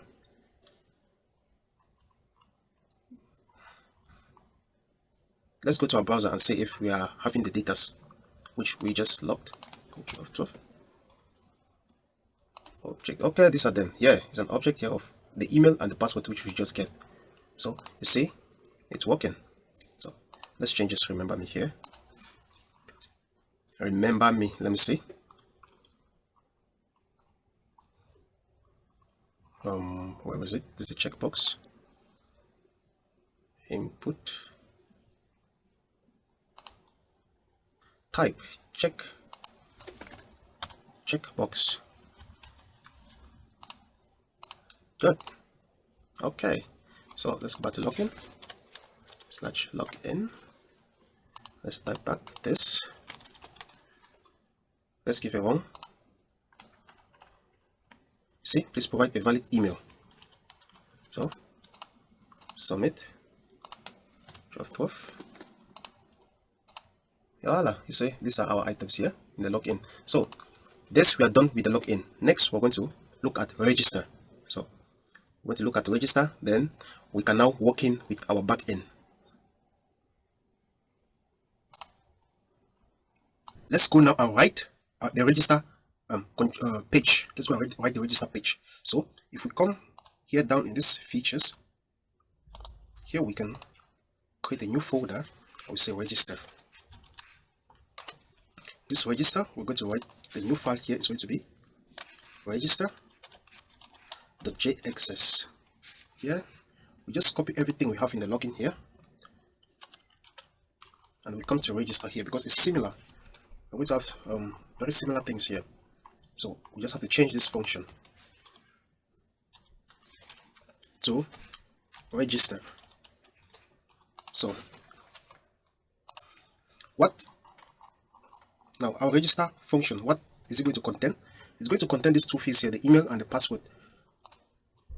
Coupled with that, let's just say register for an account. Register for an account. So now here, this is the form, this is our email. Let's copy this email field here. Now up here, we can paste this, and here instead of email we'll have name. The label here, let's change the label here to full name. Yes, register for name. It's a name is required. Name is required, and here here the value here is just going to be true. Value. No, we don't need to check for anything here.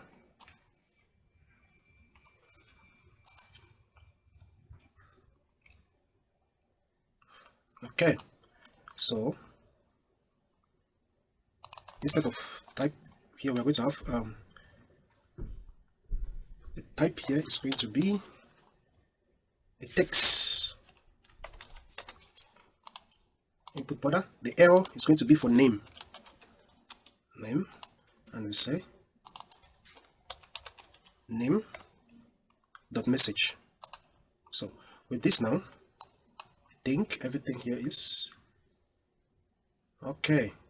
Now we can just copy back this. It's going to be name. Let's copy this and we paste. This is going to be for store name. So this is going to be for store name. Instead of full name here, we'll have store name.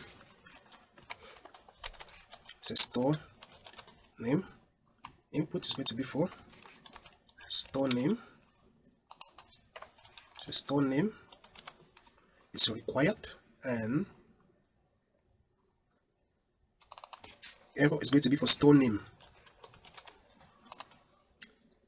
And here, this is going to be store name.message. So with this,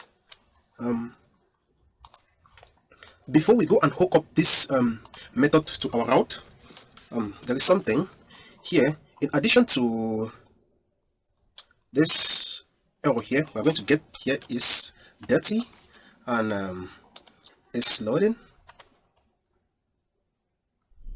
and you say is submitting. I'm going to get is submitting, is dirty, and is submit successful. So yes, we're going to get these three things from here, so that we'll come down here on this button. We're going to disable this button. Let's say disable if.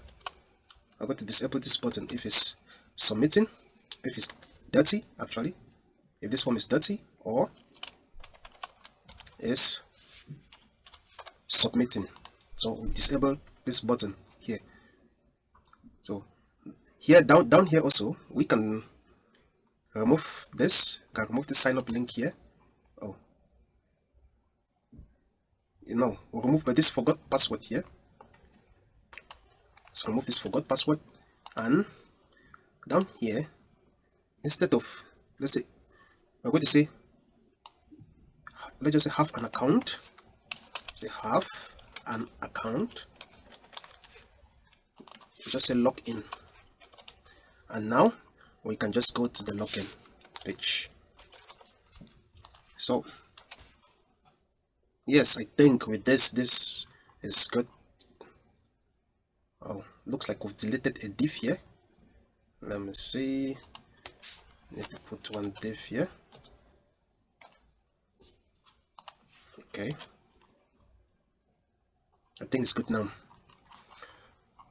Voila, let's check and see.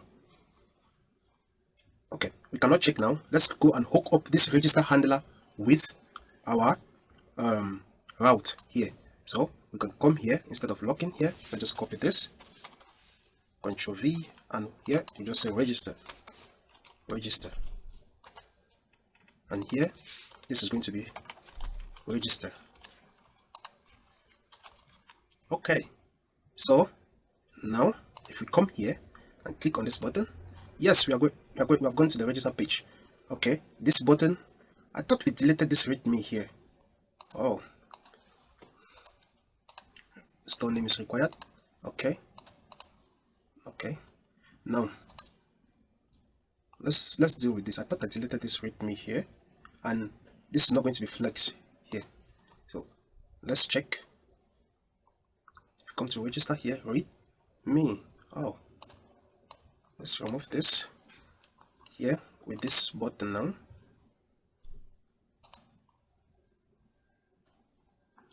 This button, oh, this button is inside this checkbox.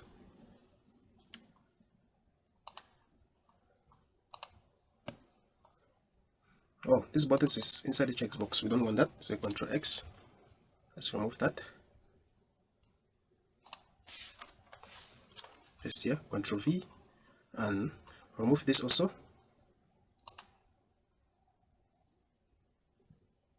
Yes, let's remove this. Ctrl X, Ctrl V, and now we have to delete this.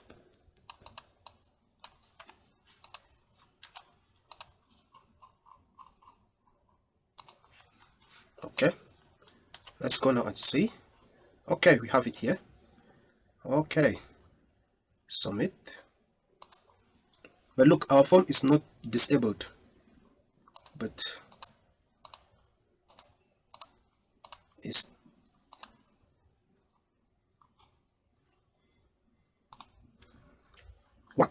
what we can do now is we can come back to our code. Let's add another thing here. Instead of, we just add is valid.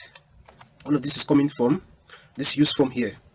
Yes, so let's check. So we're going to be checking for if it's dirty, or is submitting, or or is not valid.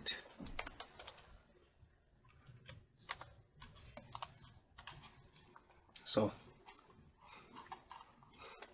I'm going to check for those 3 things before we submit our form. If it's submitting, it's valid. Okay, yes. So let's check. Okay, now it's grayed out. So until we submit all of this, if we give a wrong text here, let's say, please provide a valid email address. Password must be at least 6 characters long. Okay, so this is looking good now. With this now, we can go to, yes, we can go and begin. We can go and begin working with our data, our user. So let's go right into it. Oh, before we go, there's one last thing here. Let's just fill this correctly here. Let's fill this correctly here. Let's say email is going to be, and the password is going to be pass. So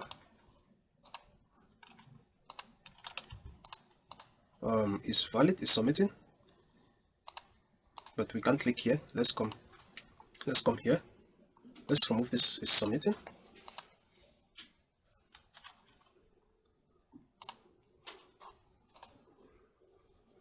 Let's just say name, store name, email, password.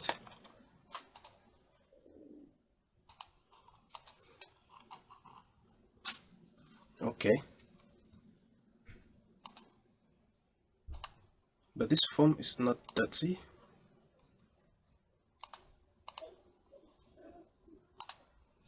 Okay, so what, let's go back here. Let's check. Here is going to be if, yes, if it's dirty, if it's not dirty.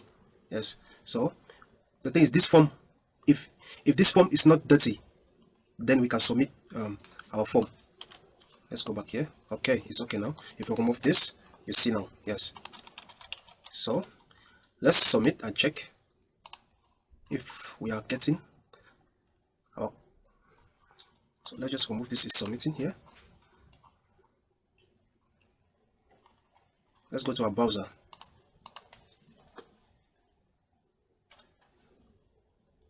Let's check the object here. Okay, you see we have all the data here. It's successful, so it's used to perform cleanup and remove event listeners. So that is it. Now we are going to use a use effect in order to clear the fields of our form after we submit them. So we can come here now. We can come down here. I will just say, let's say use effect. We use a use effect. Let's say use effect here. We just give us this snippet for us to use. Oh, okay, it didn't give us the snippet, but let's just say use effect. And with use effect, so this is how you write a use effect. It takes a function and it's expecting an array of dependencies here. So this function is what we want to write, the side effects which we want to perform. Here, it goes into this function here. So what we want to do here is we just want to check if is submitted successful. If it's submit successful, then we want to reset the values of this field, and we can do that by taking another value from here called reset. This reset is a method that we call to reset all our form fields. So we can say reset here is going to reset all our form fields. And remember, I said we need to pass in an array of dependencies. If you look here, this use effect here is dependent on this is submit successful. So here we just pass is submit successful. So you're done. Let's go back and check to application. Let's try. Let's input this, the store name. Let's just say gas store, the email, put this phone number, password, sorry. Let's just say password. Let's submit. Yes, you see, after we submit, everything goes off. If you go and check, you see our data is there. So let's press F12 to go to developer tools. This is it. And this is everything. This is our data. So with this now, we are done with our register method. Now, what is the next step forward? What we can do now is let us go. Let's close all of this. Control K W. So we are going now to start fetching our data. We are going to fetch our data from our backend. Yes. So, and the approach I'll be using here is I'll be using Axios. I'll use Axios to fetch our data, and I'm going to use reactquery. This file is going to be the center of everything we'll be doing in this front-end application. This file is going to communicate to the database. It's going to intercept requests. It's going to even handle some errors for us. So this file here is very important for us. So the first thing we're going to do here is we're going to import Axios. We already installed Axios at the beginning. So let's import. Oh, what is this? Let's import Axios from Axios, and here we say Axios.default.base URL.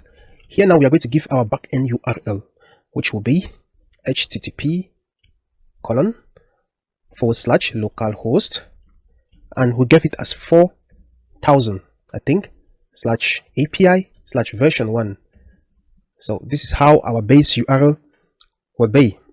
Now we can come and also say Axios.default.with credentials. This with credentials would make sure that our cookie which we are passing, we're able to read those cookies, our cookie values here. So if you are using cookie to authenticate or to send requests, so we are going to put this with credentials here to be true. Now we can now create the structure of our request body. How will our request body look like? Because with Axios we have something like when we receive a response. Yes, when we receive a response, our data, it's always available in a data property in Axios. So here we can say response. We can say we can create a response body by just passing a function here. Let's say response. We can create a response body. Say response body. It will take the response. It's going to take the response, and what it will do here is it just take the response dot the data. We just want the data. As I told you, every Axios response is going to have this data property which holds our actual data from the backend. So we want that when we are calling our endpoint, we should have but our actual data. We should not be digging into this data property from Axios before we get our data. So here now we can say Axios interceptor. We can use Axios interceptors here. We can say Axios.interceptors.response. Oh, not a request, a response dot want to use. And in here, if you look, it's asking for us a fulfillment value, which can be a function. So we are going to pass a callback here, which will be for fulfilling this response. And if you not here, it takes a response. Yes, it takes a response. This callback here, it takes a response, and it's asynchronous. So we can await. Sorry, we can say async. Yes, and then here we can just return the response, or we can just return the response from here. Voila. This. Okay, so we are just taking the response and we are returning back the response because we don't want to do anything with the response object here. Our interest mostly here is when this response fails. Yes, when the promise is rejected. So in that case now, we have the second callback here on rejected. So we can just pass in an error here. On rejected, you pass in that error, and here now we can do whatever we want with that error. So the first thing is, just as a response, the error also has a data property. Yes, it also has a data property, but this data property is on the response of the error which we are receiving from here. So we can say error.response. Inside this response, we are going to have the data and the status of that error. So we can just destructure those tools from here. Let's say const data and status. Destructure data and status from the error response object here. Okay, now what we want to do is want to switch on this status, so that for each status code we throw a different type of error for that status code. So let's say switch, it takes a condition, so it's going to be our status here. And what do we want? The first case here is going to be the case of 400. 400 is a BAT request, right? 400 is a BAT request. And what we can just do for now is let's just console.log that BAT request. If a BAT request occur, we'll come back to it. We'll display an error here later. We are not displaying that error now because we currently do not have our toast library. So we need to import React hot toast, and we'll be using React hot toast for our errors and success messages. Yes. So for now, let's just say console.log. We'll just pass in the error here, or since we are having data here on this data property, we are going to have the message of that error. So we can say data.message, and then after this, we'll just break from this case here. We can now come to the second case. This is going to be the case of 403, which is forbidden. 403 is forbidden. So what we can do here is we just console.log to, and we can just write a custom message here. Say you are not allowed to do, let's say you are not, oh, this is going to be a string. Say you are not allowed to do that. So we can now come here and you break out of this case. Let's break out of this case now. We can now have a default case. Now if you look here, you see that you are not putting 404 here or the 500 status code here, because 404 is going to have a page. Like if we do not find a resource, we will direct the user to that 404 page. Yes, if we do not find any resource, we direct the user to that 404 page.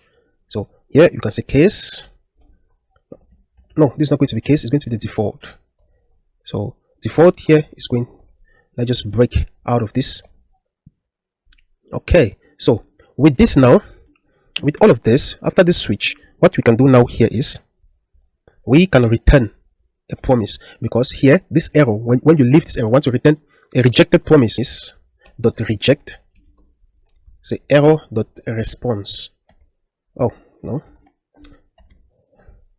error dot response. So here we are just rejecting the promise with this error dot response. And remember that error dot response, it has a data and the status. So on the data now we can just get the message.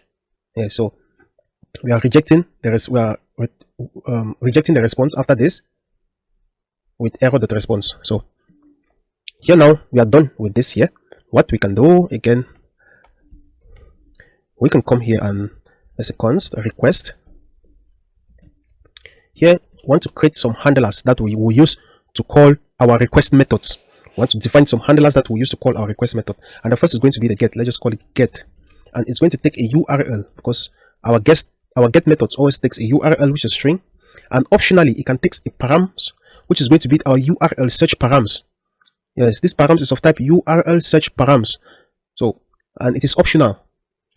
So we can now say ascius.get, and what are we going to pass in this get? You see, the get method is asking for a URL, so we'll just pass in the URL which we define here.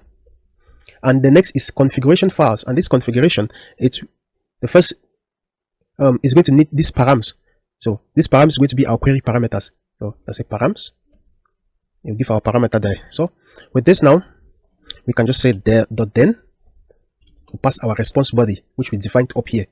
So this will not just give us our response from this data. So this is the first thing we'll do. Then the next is going to be post. We just want to say post, and the post is going to take a URL also and a body. This body is whatever you'll be passing into that post method. So we say ascius.post takes a URL, and the data is going to be the body which we just passed there. And we say dot then we pass a response body in that method. So we can do the same for put and delete. So let me just copy down this post method to save us some time. This is going to be for put. It's going to take a response body. So here we can just say put. Okay, I think that's it for put. Now we can come for delete. With delete, we don't need the body. We don't need the body, but we need the URL, and let me say, what do we need again? We need the URL. So we just remove the body. We don't need the params here. We just need the URL, and we send the response body from here. Now, if you come down here, you can say, let's start now to define, because everything concerning the user, we are going to put them in an account object. We're going to put them in an account object. Here now we can say const account. Let's say account. You can say the first thing is going to be login in this account. We can log in. It's going to have a login request. Here in this login, what we'll be expecting the body of, we'll be expecting the body, because it is that body which we'll use to pass into the login function. And this body, it contains our email and password. So let's just call it data. Yes, because it's a data which we need to pass to our backend, which is the password and the email, before we can log into the application. So let's say data. You can just say request dot post, because we are logging into the application, so we're going to use post. The URL here, let's just say slash user slash login. I think this is how we define it. Let's go and check Insomnia and see. Insomnia login user slash login. Okay, that is it. And now we can just pass the body here, which is going to be our data. And yes, just like that, we are done. We are done. Now we can export this account from this agent file here. So to do that, let's just say const agent is going to be an object. In this object now, we can just pass account here, and now we export this agent. You say export default, then we say agent. Okay, so we are exporting the agent now from here. Okay, for now we are done with this agent file, but we'll come back to it later. Yes, we'll come back to it later. There are a lot of things we need to do in that file. So what we can do is, let's come back to features folder here where we are logging in. Let's create another file and we say login API.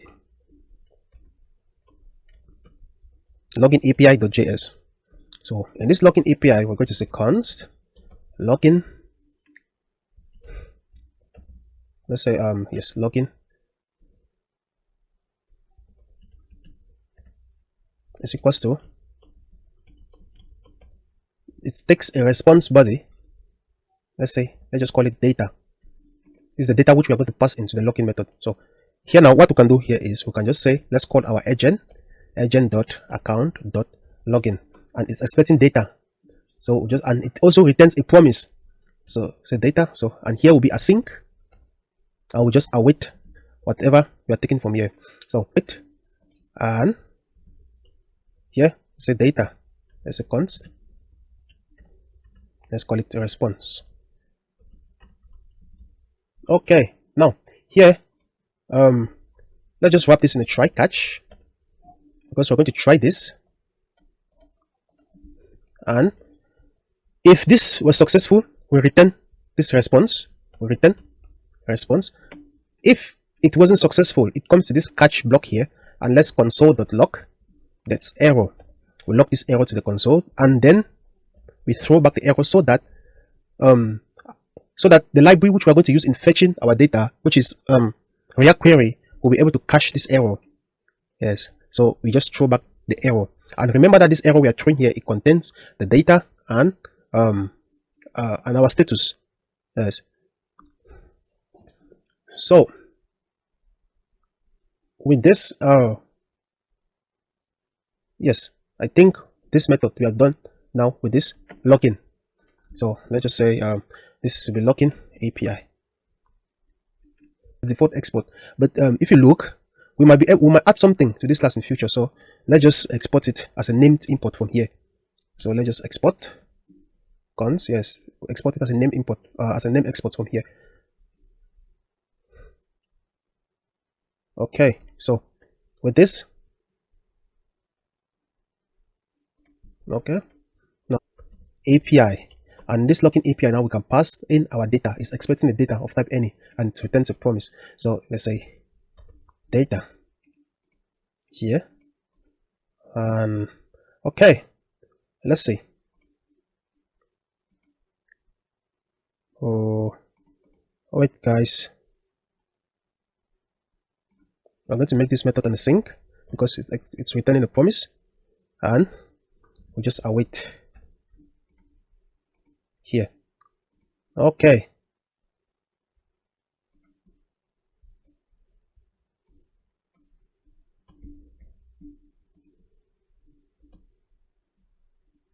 Okay, let's try and see now.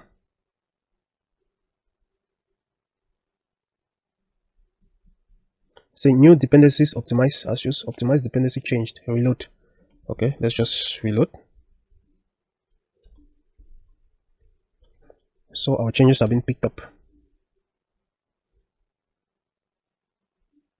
Okay, let's go to application. Let's go to login.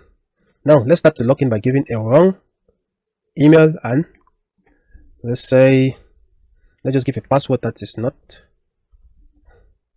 here. Click remember me and we log in. Let's go and check our console. F12. On code promise cannot destructure property data of error.response as it is undefined. Fail to load resources. Okay. So all of this error is happening because of this first error we have here. You can see it here. They say access to XML HTTP request at this here. This is our URL from origin. This has been blocked by course policy.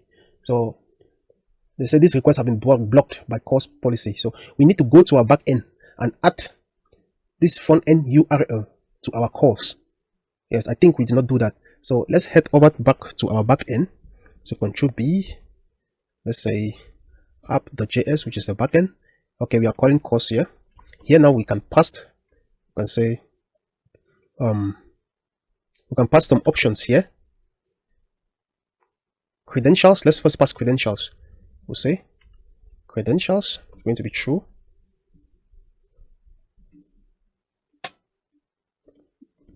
And we can also pass origin, which is going to be an array, and we can put our front end URL here. And remember, our front end URL, we already have it in .env file. So Control P, let's go to .env. You see front end URL here. So let's just copy it. Let's come back here. Let's put this in. Yes, and now we can say process .env we paste our front end URL there. So let's come here. Let's restart.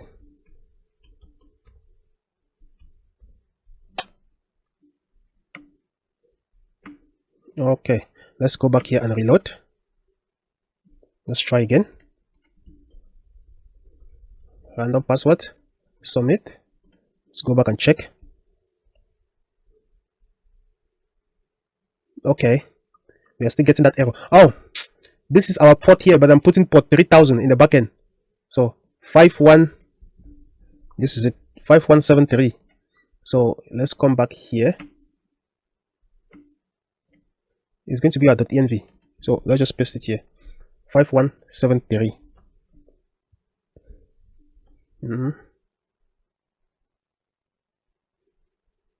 Yes, we can close this. Come here and reload. Let's try again. Password that doesn't exist. Let's check again. Okay, we are still getting this course error here. What is wrong?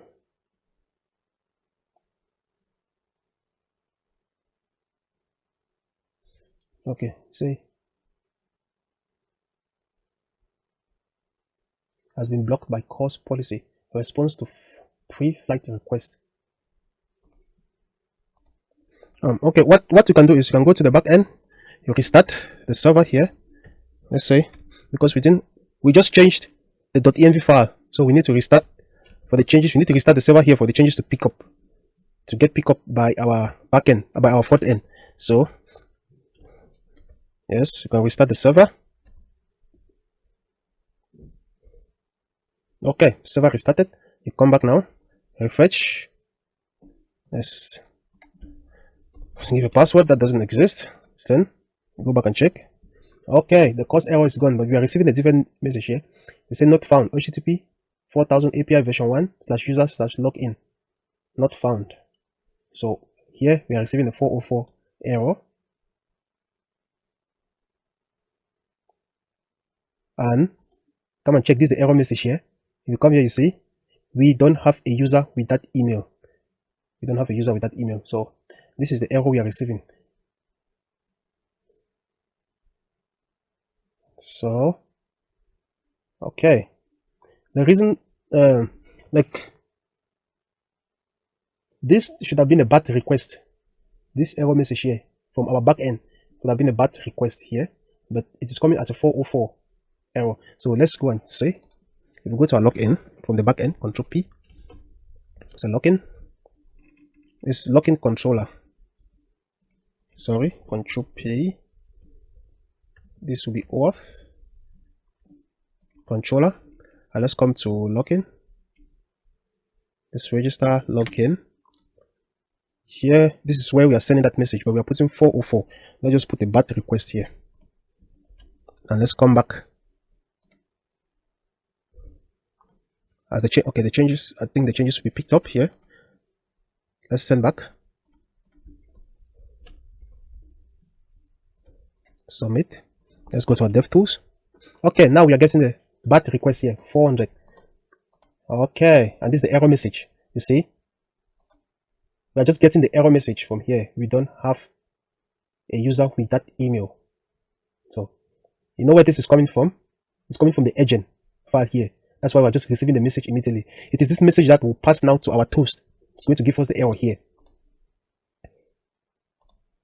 So yes, now this other one here is going to see, this one is coming from our API. If you look here, what is it? Yes, login API. So this will be handed over to it will be handed over to a React query. And remember, at the moment we're console.logging this error here. You see, contains our data and the status is filled, and they still have our message here. So now with this, now the reason why we're throwing back this error in this login API is that if we do not do that, if we do not do this here, React query is going to return us true. That is, it will not show us any error. Even if we didn't handle the error, we didn't intercept this error in this agent file, React query is not going to show us any error. So we will not know if the user successfully logged in or not. So I hope it's clear the reason why we throw that error in here, in this login API here, this line here. You see, this is our data here. There is one thing I forgot to tell you. I'm using this library here, login. Let me show you. Log Ninja, I think. Let's say Console Ninja here. This is the library I'm using here. So you can install it and you get your logs right within the code. You get your logs right within the code. So if you see here, our status failed. This is the data. The status is failed, and this is our message. Okay, now this is what we are doing currently. This is the way we are doing our error handling and everything. But we actually want to use a library that will make our life very easy, that will manage our remote state for us. And React query seems to be the best. And in fact, I just love the tool. Yes, I used to love Redux very well. I've used Redux too for a very long time. So, but with React query is very easy. It's very easy to fetch your data. Yeah. So we are going to be using React query instead of just calling everything like this. Instead of doing, where is it? Where's our login? So login. So instead of just doing like this, we're going to use React query. So without wasting much time, let me introduce React query to you, and from there now we can pick up and continue to build this application. This is React query.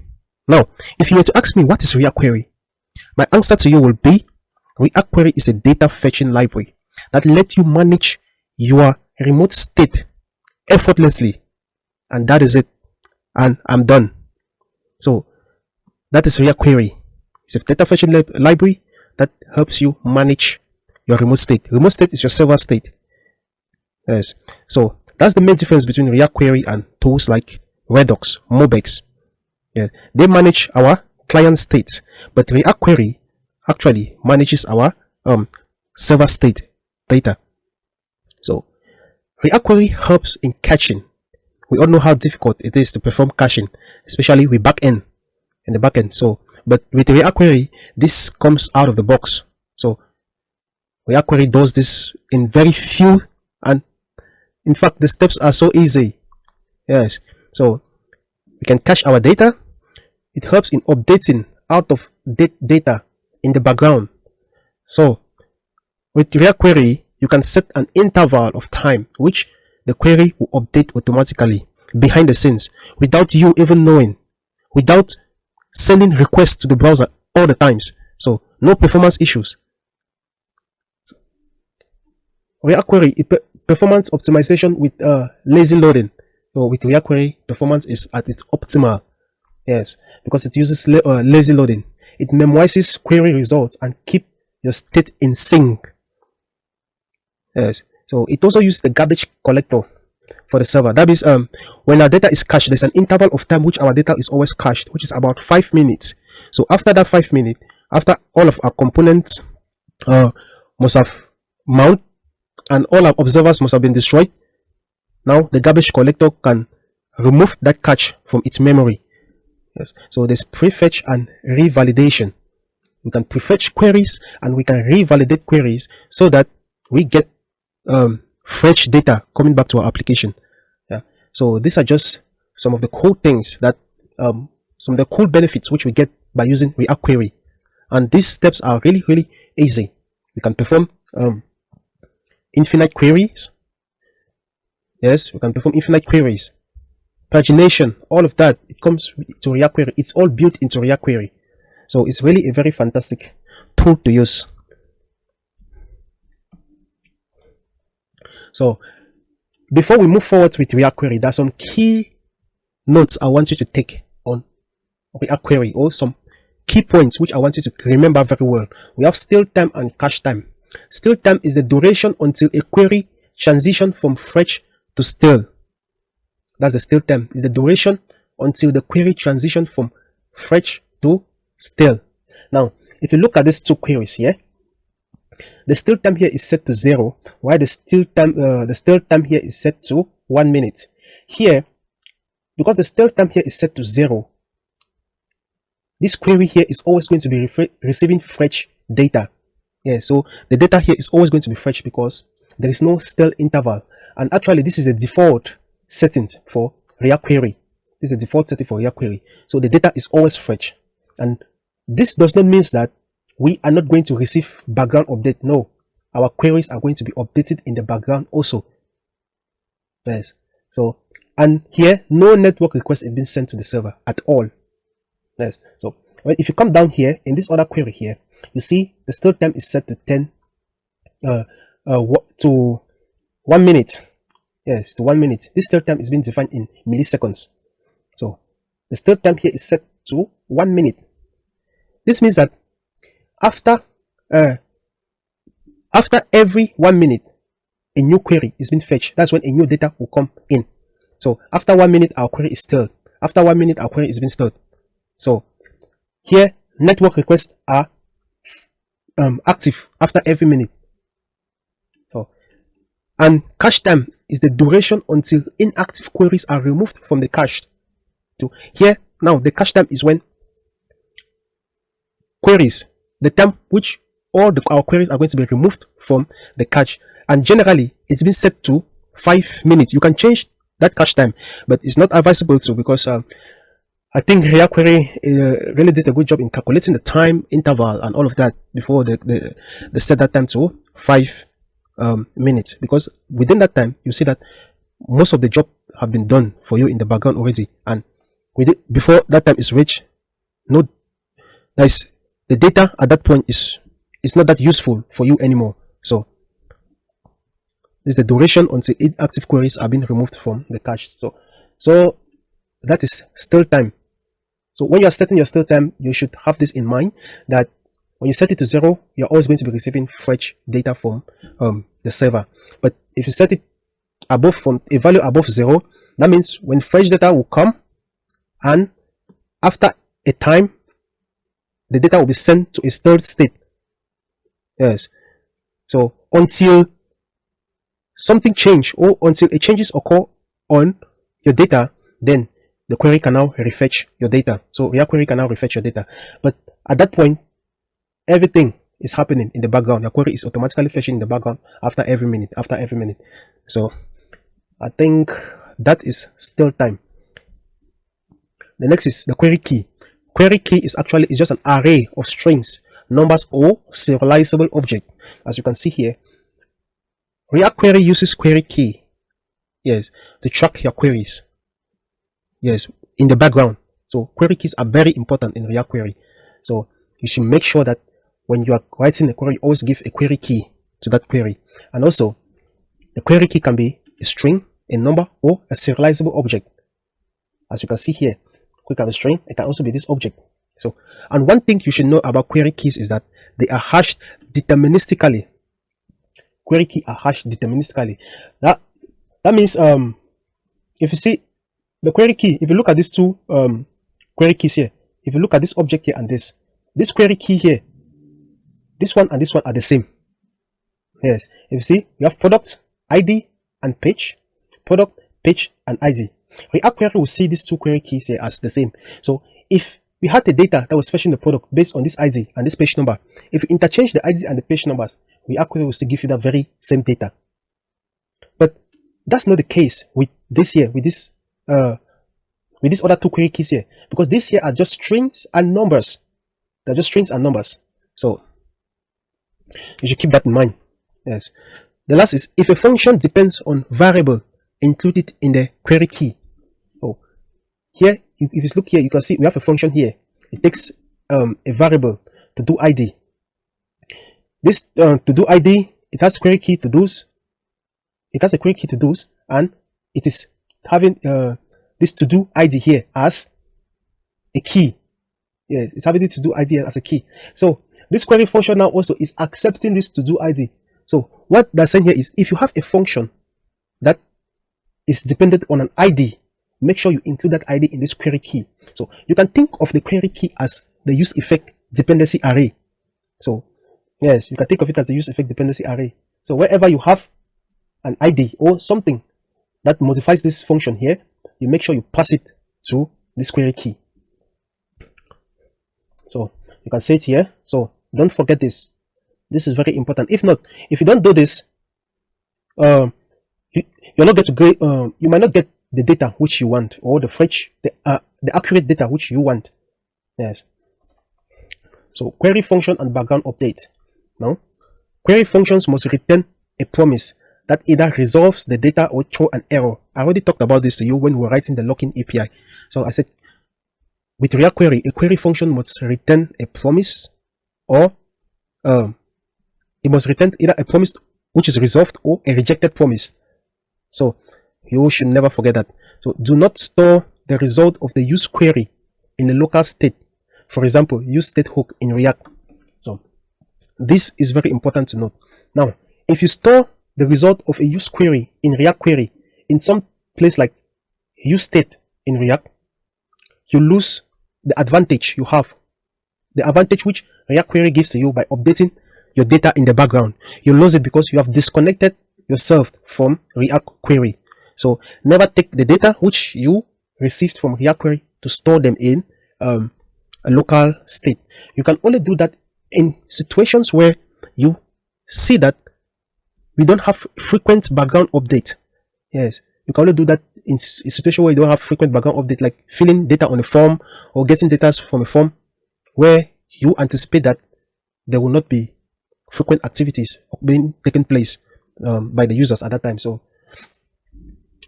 I think that is it about React query. So there are some default settings about React query which you should know. When do React query fetch this data for us, that we should not worry about it? Because if you think about it, if you set a stale time, let's say like for 10 seconds, what you might be thinking is, wow, so in 10 seconds, React query will go to the every 10 seconds it will call my fetch, my login API, fetch the data every 10 seconds, it fetch every 10 seconds, it fetch. No, that's not the case. That's not the case. It only fetches that data. It only sends a request when something have changed in that result. Yes, so it only fetches the query when something have changed in the result, so that it can compare it with what it has in the cache, and it removes what it has in the cache and put the correct data which it has at that moment. So there is no performance issues with that with React query. So there are basically 4 instances which React query will go and fetch your data from the background. One of them is that when a new instance of the query is mounted, that is when we first mount the new instance of a query, and when your browser window is being refreshed. Yes, when your browser window is being refreshed, or you lift your window to another window to come back to that window, React query will refetch to your data. Yes. So, and also when there's a network error and you reconnect, React query is going to fetch back your data, which comes at handy very much. Yes. So these are just some of the default things that React query do for us. So while we are building with React query, we're going to look at some of the cases and the best practices of React query. So you don't have to worry much about it. Even if I don't explain it very well now, I promise you that when we get into the video, you'll understand what we're talking about when we begin to code it. Yes. So with that said, let's go and begin. Let's go and refactor the login API which we created and use React query in order to log into our application properly.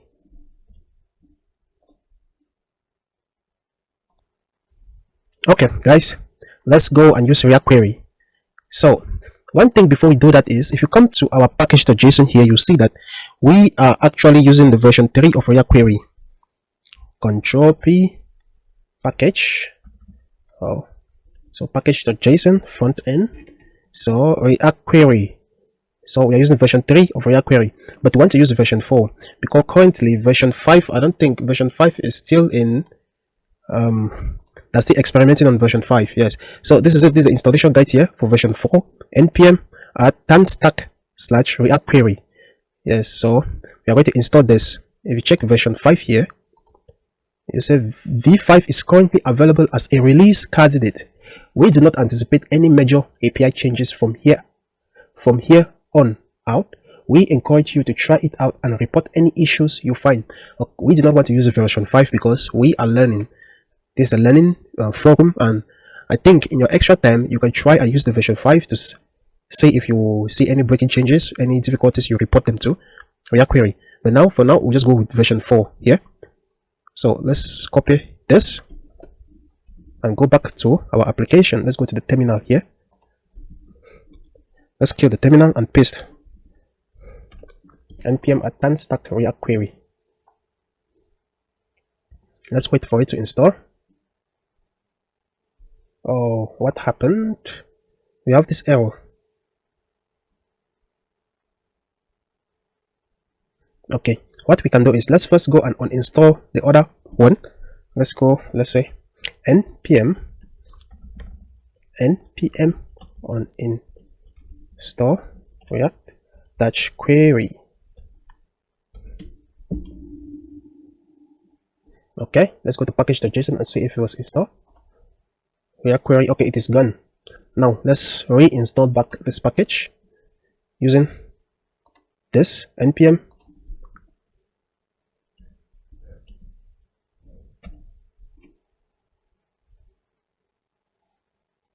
okay, it is now installed.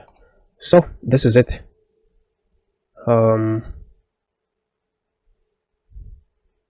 Okay, at tanstack /react query, this is it, version 4.3. Now we can, let's run back our terminal before we leave. npm run dev. We close the package.json file here. Okay, we are good to go. Let us hide this terminal to give us enough room here. Okay, now if we come back here, let's come back to this features folder here. Let's come back to the login here. We can create another file here and we call it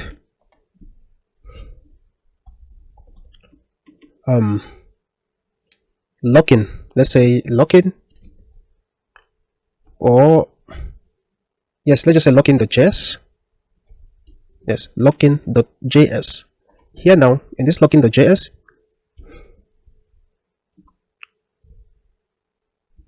Control B. Okay, now here we can import. Let's say we are going to import used mutation. It's a hook which will import from reactquery. It's used to write our mutation or to mutate the data our database. So let's say use mutation. Okay, its IntelliSense is not coming up, so let's just get it manually. So let's say import comma use mutation from add tanstack query. Okay. One thing we need to do is we need to first go and configure this tanstack query in our root directory, that's in our main.js file. Control P, let's go to main.js. Here, yes, here we are going to configure React query, and we wrap our application, yes, with the React query client. So here we can come and say const, say query client is equals to new query client. This is coming from React query. Here it takes some configuration options, and the first we can set some default options here, default options, and let's set this. We have query, it has these queries here. In these queries now we can set the style time. Let's set it to 10 or 20 seconds. Let's set the start time to 20 seconds. That means after 20 seconds our query becomes inactive. We stalled our query, so everything will be taken from our cache. So here now we can come here, let's say we can wrap our application in a query client provider, and we pass, let's say, query client provider. Here we wrap this whole application around this provider. App.js, we are still passing app.js here. We don't need to pass app.js here, so let's remove it, and we just wrap our application here. And here you can say client, we'll pass the query client here. Okay, I think this is the basic configuration which we need. We can change this after, or we can even modify this within our code. So we can put it to 10 seconds. And also, before we continue, let's install another package which will help us very much, and it's been given to us by reactquery tool, which is their developer tools. Yes, reactquery gives us a developer tool which we can use to inspect our queries. So let's head over to reactquery, and we say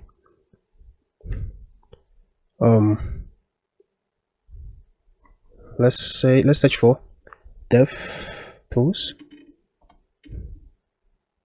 installation, reactquery dev tool. We can copy this.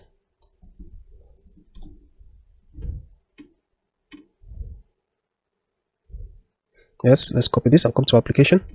Let's set back our terminal. npm install a tanstack reactquery dev tools, and we hit enter. Okay, it's installed. So let's run back our server. We come after we have the query client provider here. We can call let's say we can call the React query dev tools. So React, let's say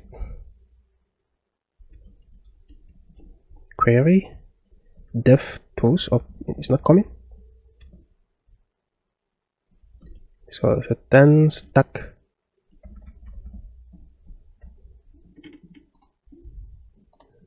So you can now just come here and say React query dev tools, and we close. Let's try to import it. Say import React query dev tools from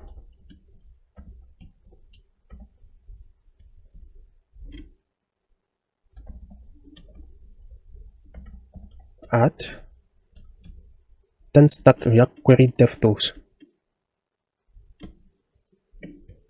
Okay, we can now go back to login.js here. Now what we can do here is we can create a function. Let's say const, let's say use login.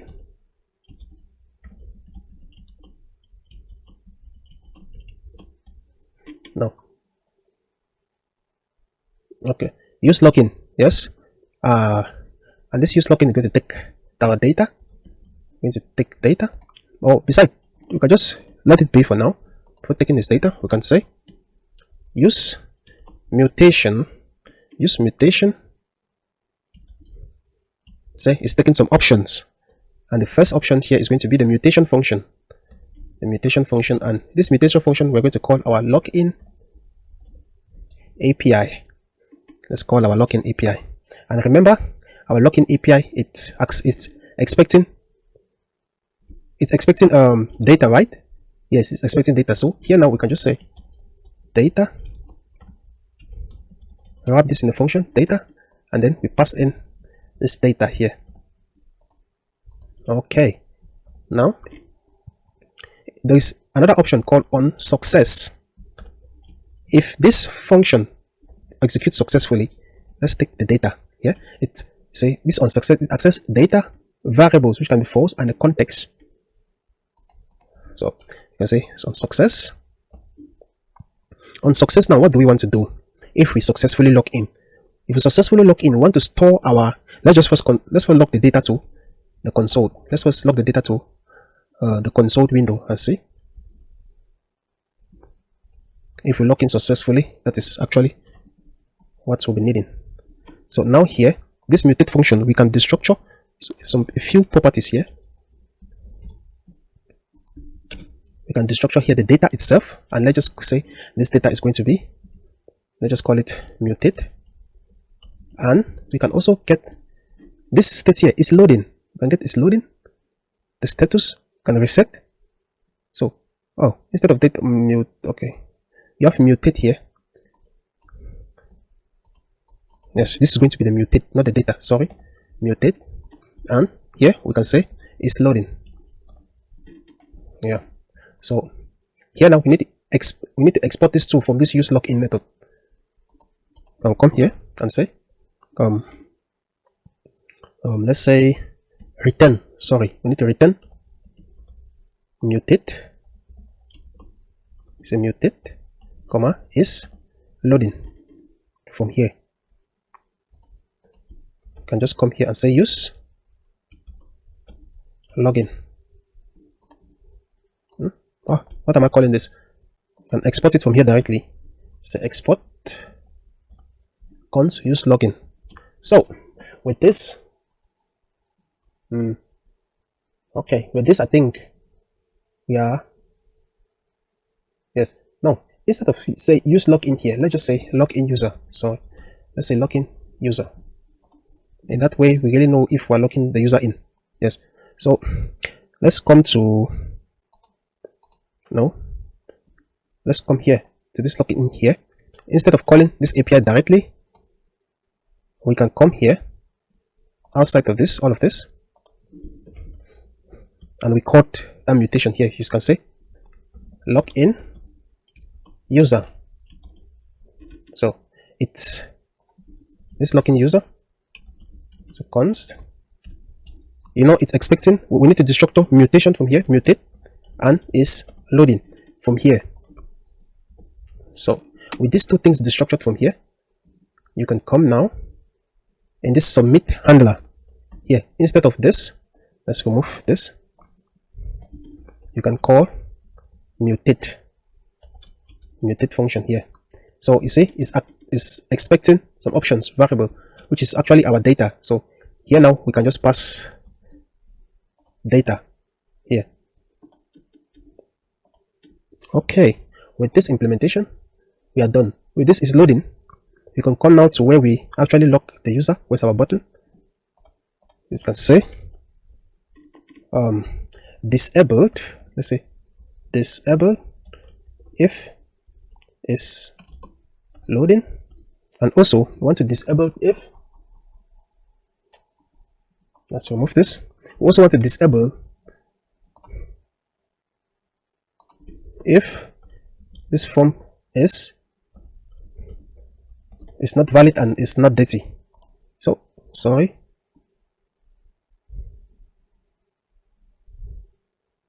where is it? Okay, I can say or it's not valid, or it's okay. So if we come now to our application, let's say let's reload.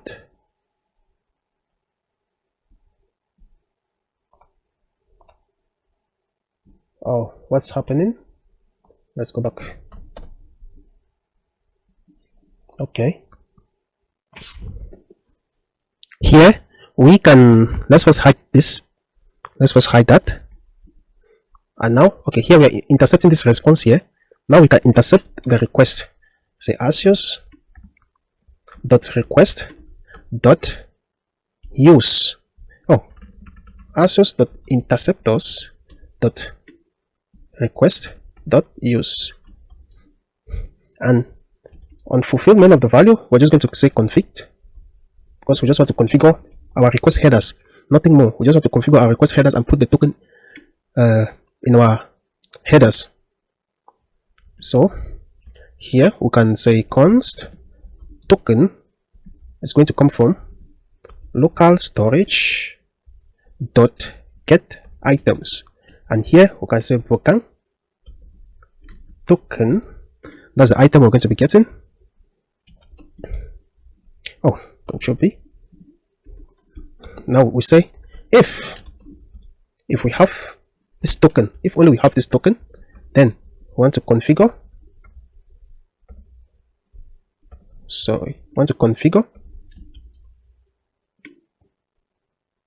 no, this is not the method. So configure dot header dot authorization. In this authorization, we just have to say bearer, and we pass our token here. Please, here, make sure you give this gap here. Do not glue this token to this bearer. Keep this gap here, because that is how, if you don't do that, you're not going to be authenticated. So this is just the way to do it. You put this bearer here. After this bearer, you put your token here. So pass now the token here. When all of this is done, you return back this config. So return config. Yes, and this is done. I think with this we are now logged into the application. So okay, with this now we are now logged into the application. Now we can go and try to, let's go and install React hot toast. So let's go and install React hot toast. From here, let's kill this terminal as a npm install react hot toast. Okay, it did install.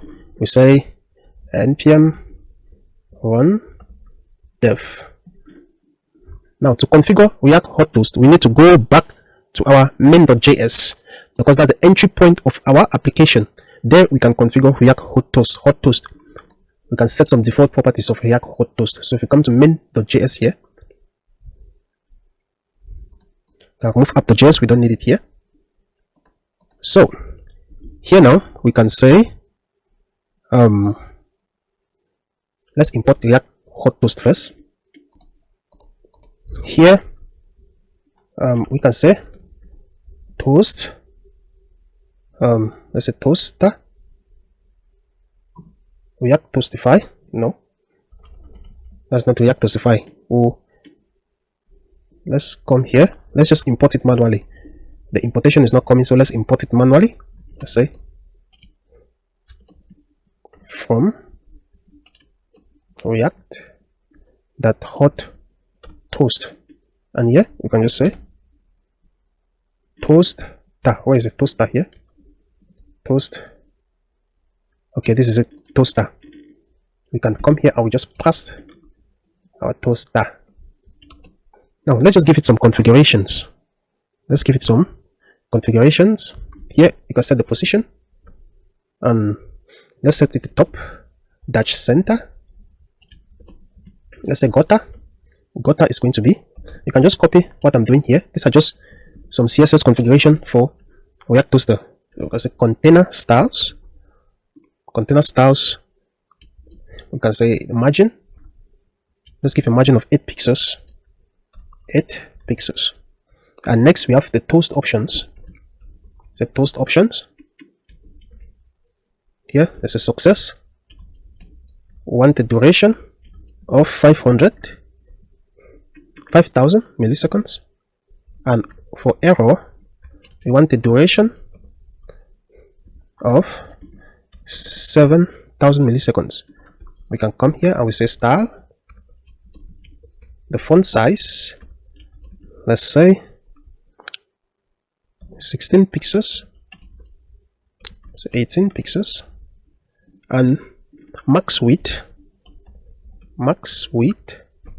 is going to be 500 pixels. Oh, not 900, 500 pixels. And let's give a padding of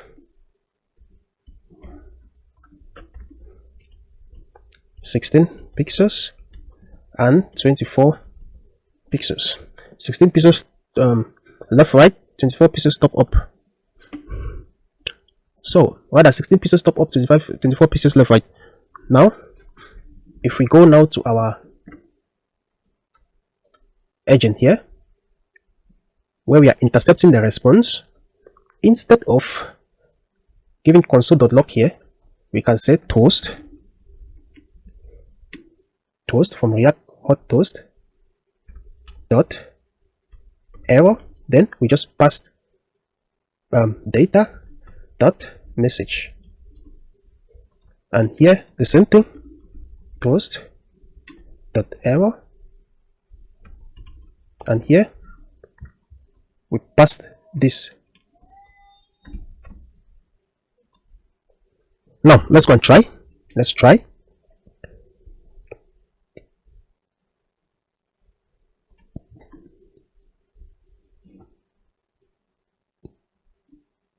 Okay, we can come to slash login. Let's try to log in again, this time with the wrong email, and say password. Remember me? Yes, we do not have a user with that email. Okay, let's put the correct email. You say, let's put the correct email, but now the password is wrong. So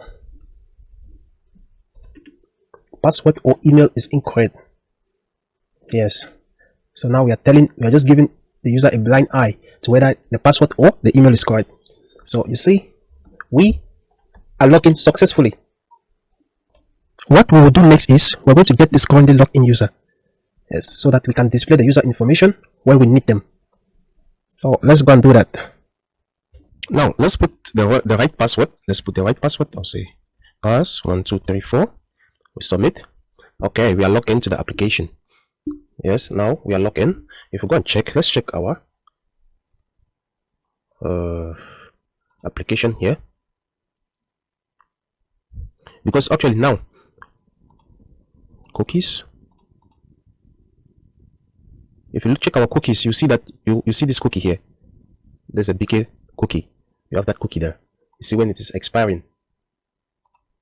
You expand this column, you say in December, because I think we set that cookie to expire in probably 2 months. Yes, that was 60 days. So let's close this. We can go to our application now. Let's go to our application and try to load this user. But before we load this user, let's just let's come to the header here. Let's say let's just say user here is equals to false. Why are we doing this? We don't yet know if we know the user is logged in, but now we need to get that user which is logged in. We are not doing that yet. But before we do that, I want to display the buttons to log and register. when there is no user. So I'm just simulating a case here where the user is not logged in. So I'll come down here. This is our chat. After the chat, we have our user profile here. So I can now say here that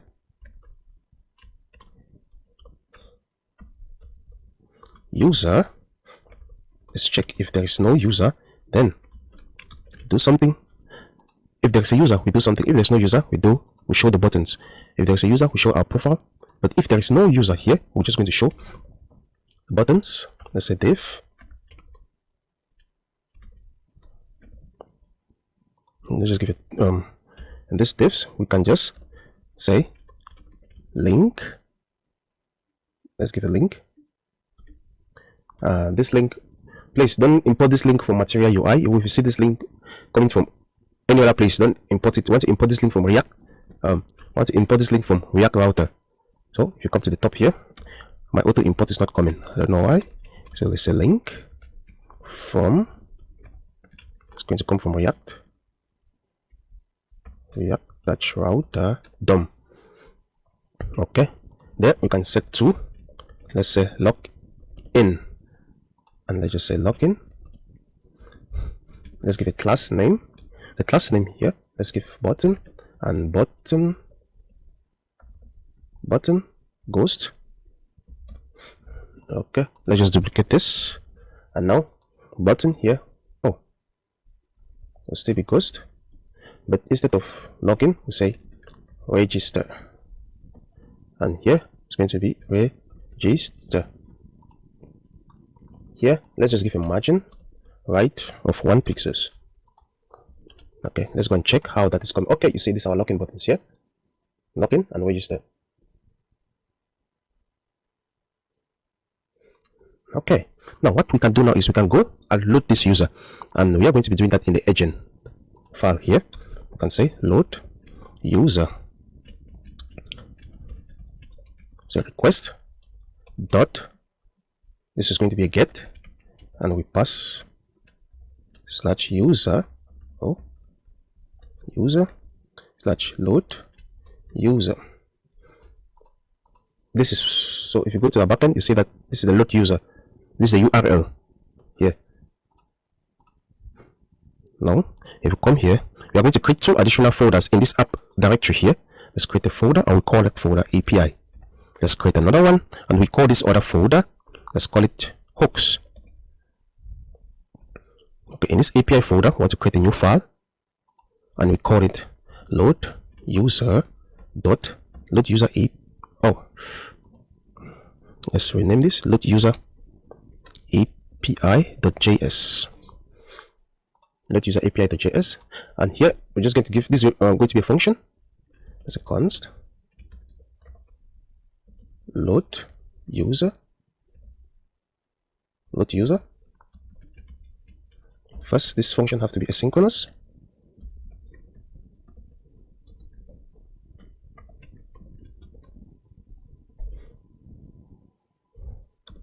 Here, let's just say try catch, and in this catch block here, we can throw back this error. And here we need to await, say agent dot account dot load user.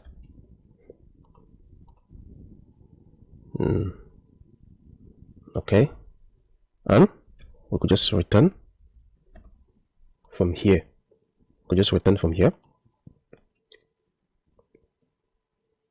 No, actually we don't want to just return from here. Let's store this here in a variable called response,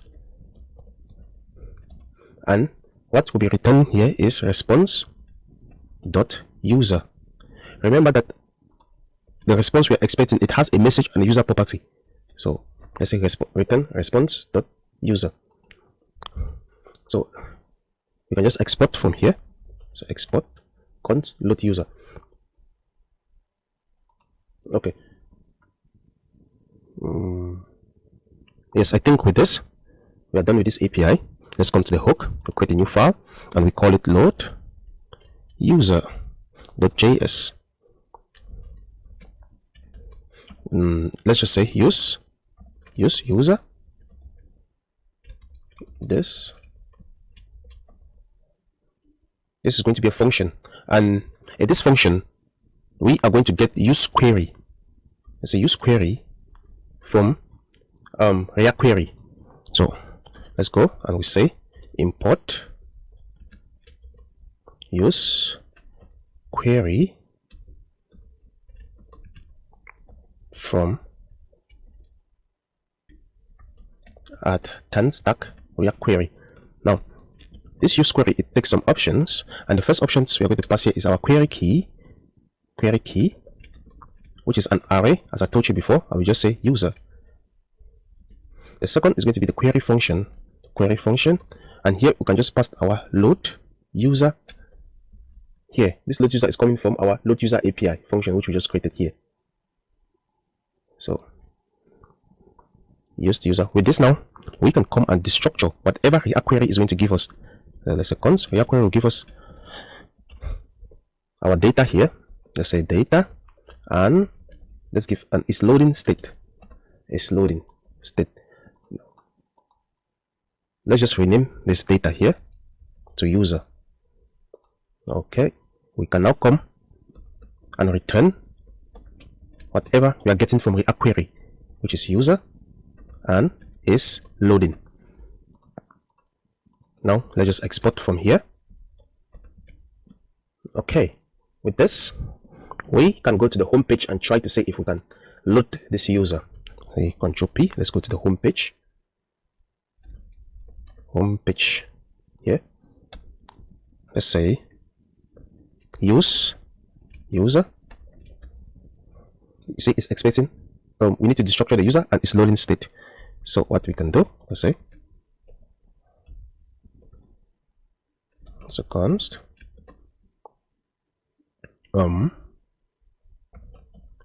is loading.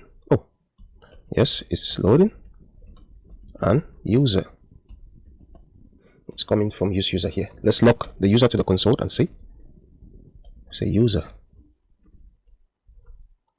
Okay, it's giving us undefined. That means we have a problem. We are unable to load the user because we need to see the user object here. Let's go to our browser and check invalid parameter id load user. Okay, let's check our agent if we are doing everything all right there. Let's see. Yes, we are loading the user. Let's go to Insomnia and see. Let's load. Yes, it's working in Insomnia here, but I don't know why it's not working with our application. Oh, okay, I see the problem. We have here is a post request. Loading user here is a post request, but here we get a get request. Let's come to agent here. Look, we have a get request, but actually loading user is supposed to be a get request. I think it's a problem we made in the backend. So what we can do is let's go to our user route. Control P. Let's go to user route. Here, load user. Oh, okay. Say this is a post. Let's just say this is supposed to be a get request, and let's modify that, and let's come back to Insomnia. Let's change this post to get. Let's send back this request. Okay, it's working again. That means if we come to our front end now, okay, those errors are now gone. That means we are loading our user. Let's refresh. Yes, I'm loading our user. If you come to home page, you see this is the user here. This is gender, this is the email, this is the photo. Now what we can do is we can just pass this user. Let's just say if it's loading, we just want to return null. So okay, yes, if it's loading, we don't want to return null. And here in the header, we want to pass this user as props. Here. Let's say user. If we go now to the header, we can get this user. Let's get this user from here, and just say user. Now instead of defining this user here, we can remove this, and here now we're just checking if there's user, then what is it? Okay, if there's user, we want to show our profile. If there is no user, then we want to show these two links. Let's check. Okay, you see we have a user now. That's why we are showing the user profile. Okay, what we can do now again here is we can change this user image here. This is the image we got from Unsplash, but we can change this image to the image we have in our database. So here we can just say user dot photo. And one other thing we can do is, if you look at our application, you see we need to put the username next to this user profile. Yes, so what I'm going to do for that is I'll create a new p tag here, and let's say class name is going to be text bold. Yes, and here I'm just going to give the username user.name. Now store name is going to be the store name, and here we can just wrap all of this in a div. Let's wrap all of this in a div. I will say flex item center. Okay, let's go and check now. Okay, it's good, but we need to give a gap here between this profile and the name here. Let's click. Okay, you see. Okay, so what we can do, we can give a gap here. Let's just say gap. Let's give a gap of 1. Go back and check. Okay, it's better now. Yes, I think we are now loading this user. Let's go now and see how we can lock out this user. We can lock out this user, because if you see, we already have a lockout button here. So let's just go and use it in order to lock out this user. For that now, we will come back to our agent file here, and here we'll say lockout user. And this locking out user, I think, was a post request, right? It was a post request dot post, and we are going to /user/lockout. And here we just need to pass, because lockout is expecting the body. Let's just pass an empty object here. If you don't pass the object, nothing will happen, but let's just pass it. Okay, now we can go to our API here. Let's create a new file, and we say lockout user api.js, and let's just take that advantage and create a new file also here. I'll say lockout user.js. Okay, let's come to lockout user API. What we need to do is we need to create a function. Let's say const lockout user. This is going to be an async const function, and we say try catch. Down here now we can say we can throw this error, and here we can await agent.account.lockout user until lockout the user. And here now we can just return from this method. With this, let's just export this method from here, and now we'll come to lockout user here. We'll do the same. Let's create a function, and we say, let's say use lockout. It doesn't accept anything. So here now we are going to use a mutation. So we want to import use mutation from tanstack query, and the first thing is going to be our mutate function. So it's a mutate function, and this mutate function, let's just pass in our lockout user. So lockout user here, and on success you can say here data. Remember, this data here, it just it contains our lockout message and the success status. Yes, so let's check in Insomnia. When we lock out a user, yes, it contains our success and our message. So what we can do here is, after we log out, we are going to revalidate our query. After we log out, we're going to revalidate our query. This load user query here. What is it? Load user here. We're going to revalidate this query using this query key. See, now what if we come back to, let's go to lockout.js, and also we are going to remove every query associated to that user from this application where we log out, and we are going to remove also the token which we stored in local storage. So with that said, on success, and we do all of this when we are successful, after our request was successful. So we can say let's come here and say const query client. We are getting this query client from reactquery, so we can say use query client. This is it. We just call it. This will give us an instance of our query client, of our query. So with that instance of our query, now we can say query client dot remove. This will remove all our queries. We don't need to pass any filter to it. And we say query client dot, want to revalidate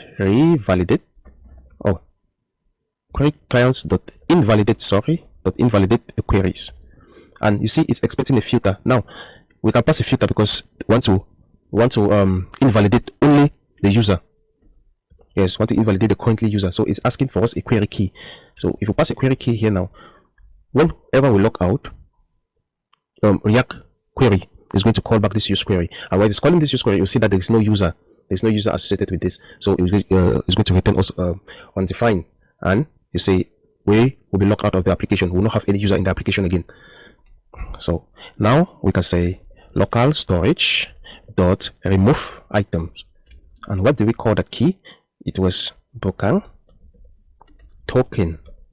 Okay, once you remove it from local storage. And one last thing we can still do here is let's check if data dot success.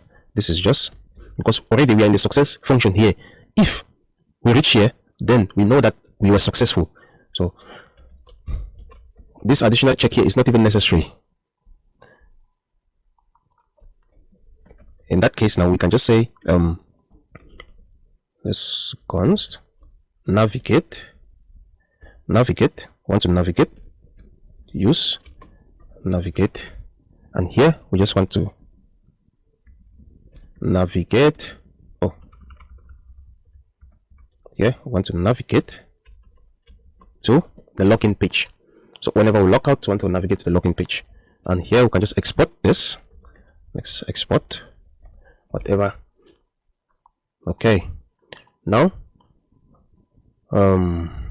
yes, I think this logout function here is done. What we can now do is let's go to our header, this header.js. Here they're logging out. Instead of this, we can say on click, we just say handle logout, and here we need to create that handle logout function. So const handle logout,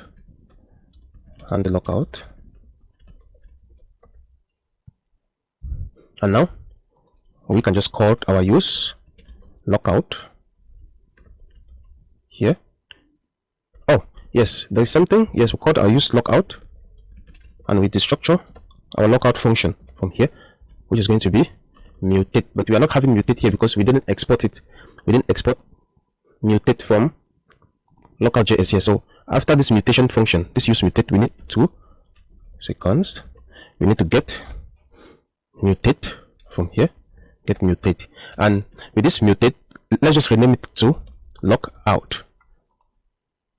And here we can just export. Let's export. Oh, let's return. Sorry, let's return logout. Let's return this logout from this use logout. Now if we come to the header, now we can say logout, and here let's just log out of the application by calling this logout method. So with these steps now, we will log out of the application. Go to log out of the application when we click on that logout button. So let's try that and see. If we come here, go to application, let us refresh the page, refresh it to see if the user is still there. Yes, you see there's a little bit of a flicker here. See, we're going to fix that. So here we can come and log out of the application now. Click on this button, we log out. Okay, that didn't work. Let's see, let's check our console. Well, from the look of things, it did work. That means we are not doing something well with our code. Okay, let's open this DevTools here. Let's check. Oh, it shows we are removing all the queries. We are removing all our queries, but we are still having the user here. Let's refresh the page. Let's log in. That means we logged out, but I don't know why that user was still showing. The user button was still showing up here. Okay, now first let's deal with this problem here, because if we want to do anything here, we'll see these messages here, they'll keep popping up here. This place login is because we are intercepting this request and we are sending the wrong status code here. This is supposed to be a 401 error status, not 400, because if you look here, let's go to developer tools here, you see it's surely sending us this is 400 we are sending, and this is coming from our auth.js middleware. This is coming from our auth middleware, remember. So what we can do here is we can come to auth middleware, and here we can change the status to from 400 to 401. Please log in to continue. And another thing, let me say here 404. Okay, if you check at this method, when we're changing our password, when we check if our password was changed, here we need to pass a status code. Here it's going to be 400 BAT request. So let's go now. If you go now, we're not going to be saying that errors. Okay, we are not going to be saying those errors. Okay, now what we can do is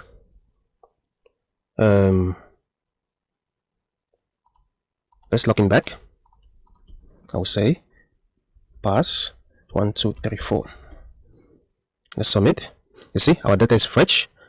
It will be fetch for 1 minute because we specified the still time to be 1 minute. So after that 1 minute, our data is going to be still. Yes, if you just wait like 1 minute, you see you transition from fetch to still. Yes, that is it. Our data is now still. So our data now is getting from the cache. The thing here is when we here, look here, if you come to lockout user here, we are removing the queries. We are removing every query when we lock out the user. Now before we even remove these queries, we will say query client dot reset. We want to reset the queries. And when we reset the queries now, we removed the queries.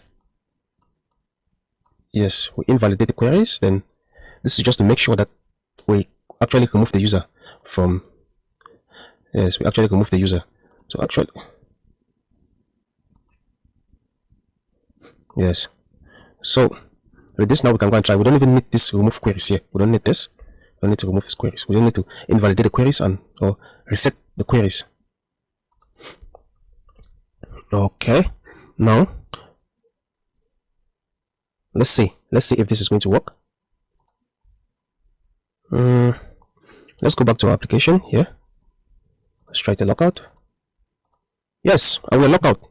You see, if you come here, we don't have the user here. Look, it's fetching, go to still, but there is no user here. We can log in back. Pass 1 2 3 4. Submit, and now we have back our user. See, data's fetch. Let's click on this. We get our user back. This is our user here in this data object. So guys, this is how we log out of the application. Now that we log out of the application, we can log in and we can log out of the application. What we're going to do next is we are going to register a new user. We're going to register for a new user. Now we can register the user, and we are going to register the user by coming here to this let's first start with the agent. Here we logged out. Okay, with the agent here, we're going to say register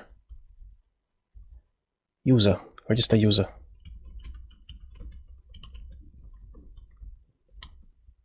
It's going to be a post. Which I think it's called register. Okay, yes, with this. When you register, we need to pass data. So here, we have to pass in the data here. We can come now to the register method. We'll add a new file and let's call it register user API.js.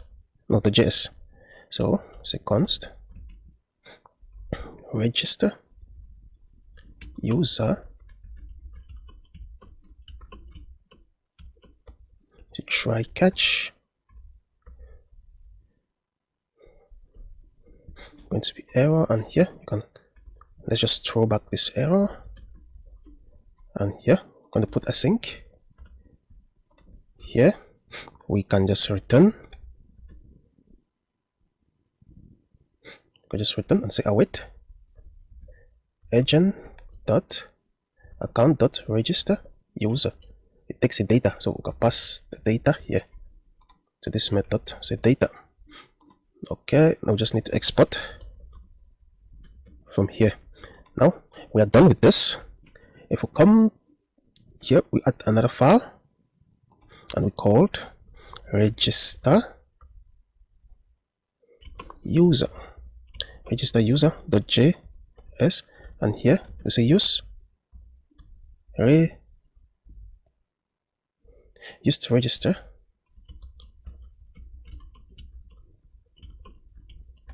Here we're going to say const use mutation. This we're going to have our options. The first is going to be the mutation function. Here we're just going to call our register user. Let's say register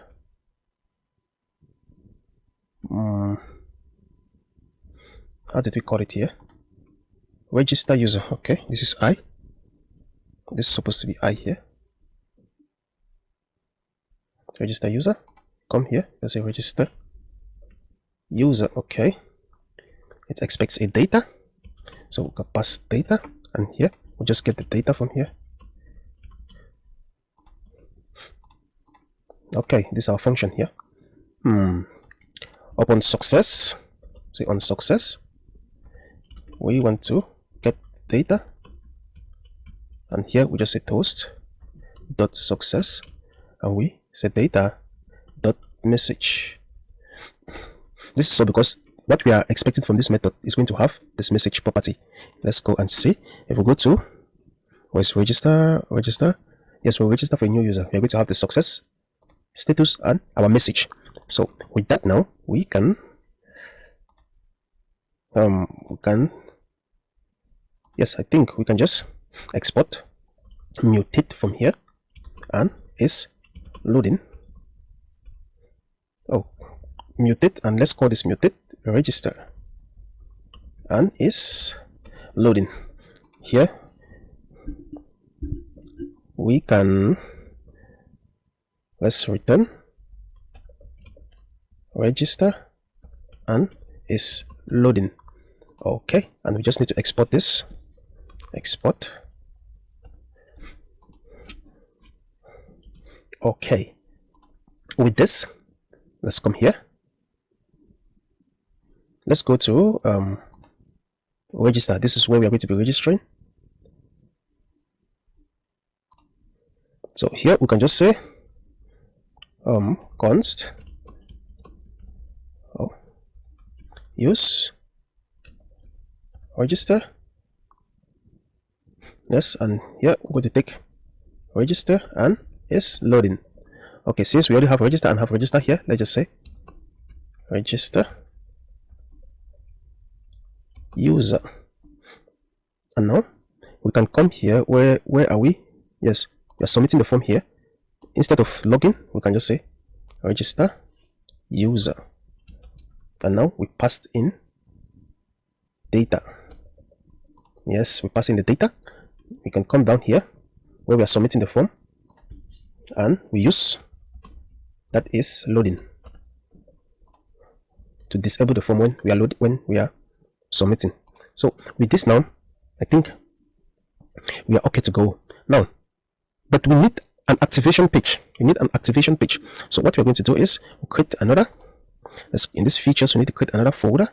We call it activation. In this activation folder, we're going to create a new file. Say let's say activation page.jxs. Here we say arrow of CE. Here we'll just give a class name of, let's say width is going to be full and height is going to be screen, and we're going to have normal flex. No, this is not going to be normal flex. We're going to have, let's just say flex item center justified center. Let's hide this to give more room. Okay, justified center. We can give the flex direction to column. So flex column. Yes. Okay, here we can just put a constant here. It's a const is error. What this is error? Let's first set it to true. We're going to change this when we are activating this page. So what we can say here is we can just check if, let's render this conditionally. If it's error, then we just want to give a p. We want to give a p tag here, and we say within this curly braces we can just say for now let's just give a random message here. We say invalid token. Yes, but if there is no error, then we want to create 2 paragraphs. One paragraph is going to be for a message. We're going to write a message saying, let's give it class, and this class we're going to say text that x large. Now in this error message we need to give a class of text that x large 2, and we need to give a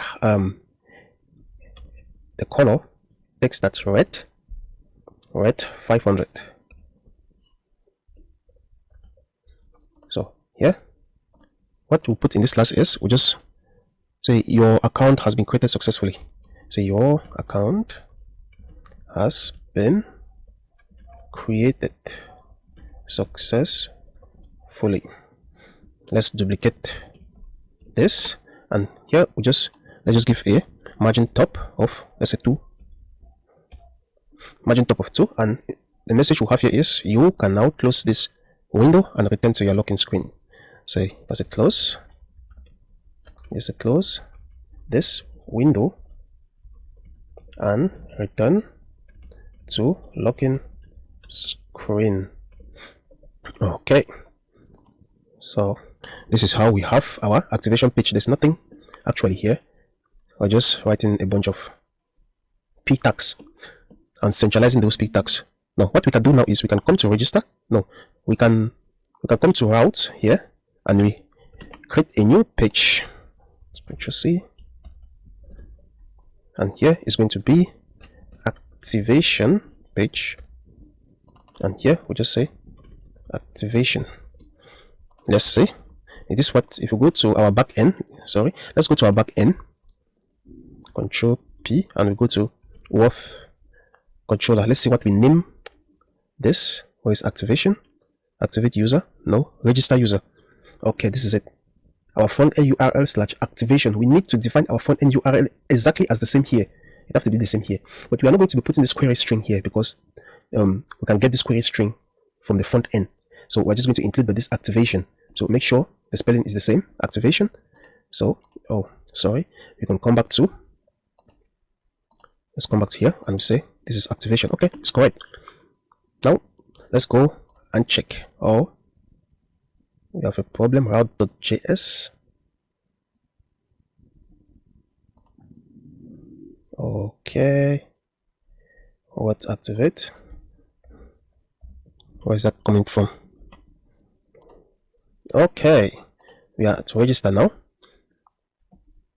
But before we go to the register page, let's check that activation page to see if it's working. Activation, yes, invalid token. So let's change this to true.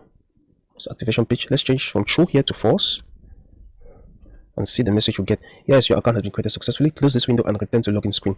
Okay, this is good. Now what we can do is let's go and register for a new user. /register. If you come here, let's create a new user. Just say Hans. Go to say Hans.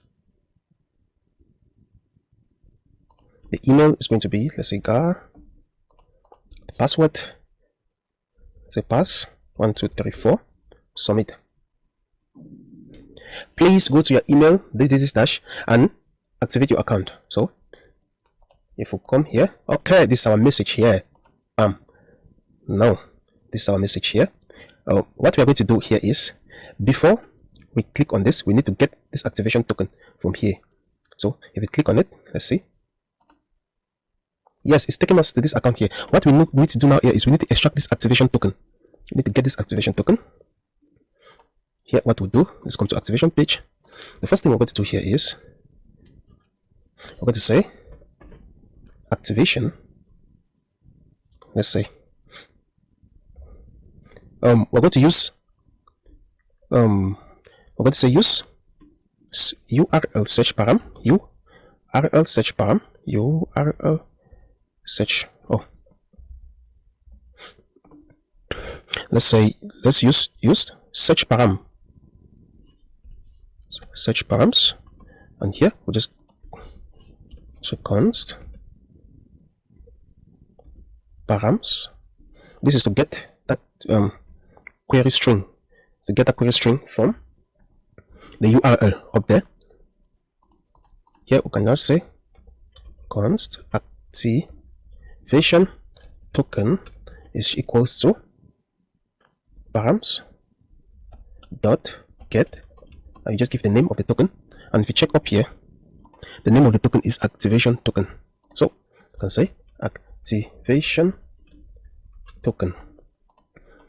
Now if you let's come to the register here. Okay, now we need to call our activation endpoint from the front end here, and that means we need to go to the agent here, and let's duplicate this request here.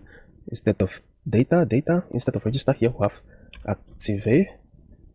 I think it's activate. Yes, user.activate. If we go to the front end, let's see, what is it? Let's go to the back end. To activate user, it is user/activate, and it's expecting an activation token to be passed in the body here. It's expecting an activation token to be passed in the body. So what we are going to do here is we will come to the activation. To activation here, we create a new file and we call it activation. Activation API.js. Activation API.js. Here now we can just copy what we have in our route API here. Let's copy this. Come to activation. Activate API, and we paste it here instead of register user. So we're going to say activate user. Say activate user, and instead of register we say we don't have activate. Let's come back to agent here, and we say activate user. Come back to activate API, say activate user. Okay, and we pass the data. Everything works. Let's go to mutation. Let's go and write our mutation. Create a new file, and here we say activate user.js. Here say const use activate, and here we're going to say const with the structure our mutation. We're going to need is error. We're going to also need the error, and we need is loading from here, and we just say use mutation. We say the mutate function, pass data. Here now we just have to call our activate user. Please don't take this one from the back end. There are two here, the one from the back end and one in the activation API. You take this one, the activation API, and you pass the data you are taking from here. So on success now, so let's say not on success, on error. What do we want to do on error? If there is any error, yes, on error we want to say data, say toast dot error, and here we just pass the data dot message. So let's see, error, we are getting the error, and its error is boolean. Okay, now we can just return them from here. Let's return mutation. No, this is not going to be mutation, guys. This is mutate, and we can call it activate. So here you can say activate is error, the error itself, and is loading. Is loading. So now we just need to export. Let's just export this. Okay. Okay, we can now come to our activation page here. This is the activation token. We can call, let's say, use activate. This is it. And here,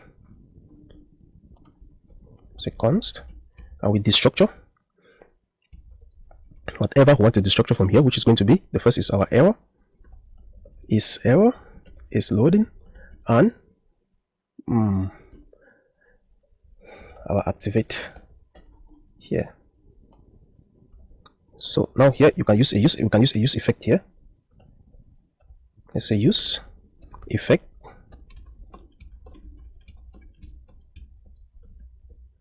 Here in this use effect, we want to say if we have activation token, then if we have the activation token, then we can call activate, and we pass and call activate, and we pass activation token here. Okay, and now if there's an error, we're going to, instead of saying invalid token, let's just give the error. Here we can say error dot data dot message here, and yes, I think this is it. And if it's loading, if we are loading,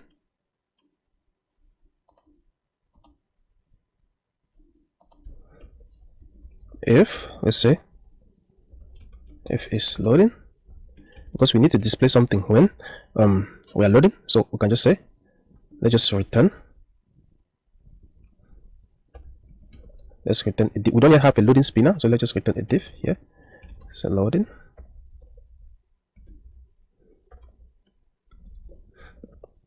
okay. So if we come here, let's say URL expired, please try again, your URL has expired, try later. Okay, let's refresh.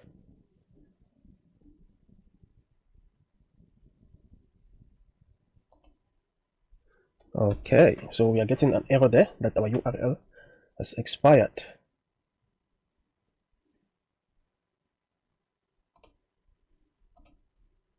Your URL has expired. Try again.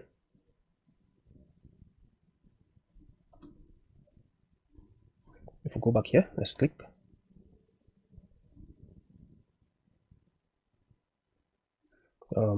There's two messages here. I'm not sure where is that coming from.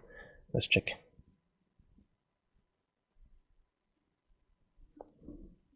Let's come to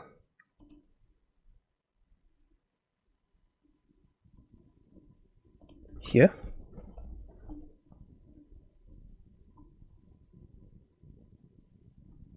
Data.message.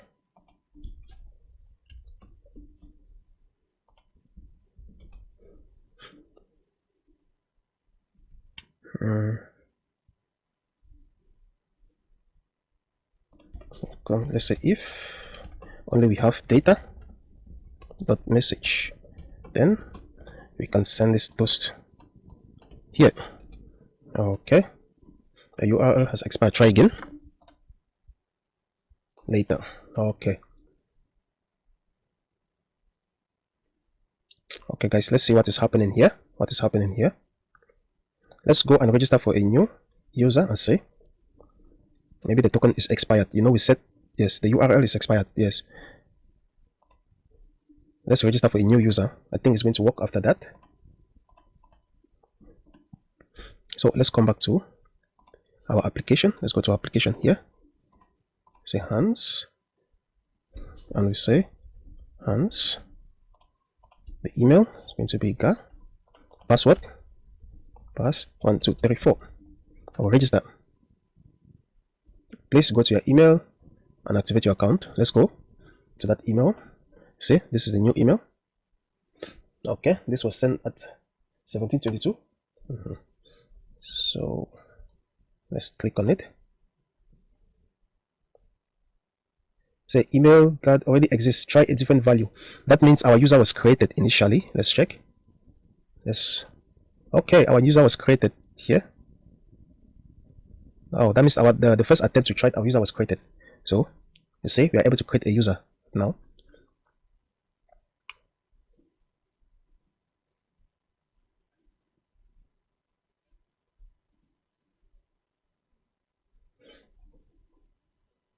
Now, if you refresh this page, you see user already exists, and we are getting 2 errors. Now, the reason I'm thinking here is because this use effect, we are using activation token here, but we are not passing it as a dependency here. So let's pass it down here. What I'll do is I'll delete this user back and create a different user. Let's create back this user here. Let's delete. I'm going to delete this user. Yes, it's gone. If I refresh, we have only 2 users in the database now. Let me go back here.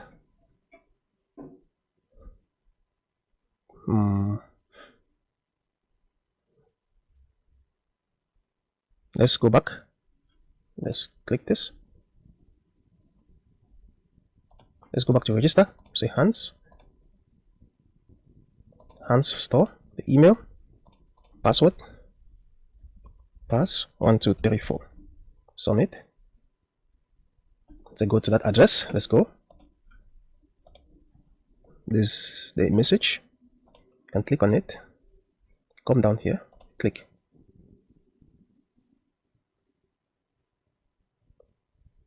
For already exists. Try a different value. Okay.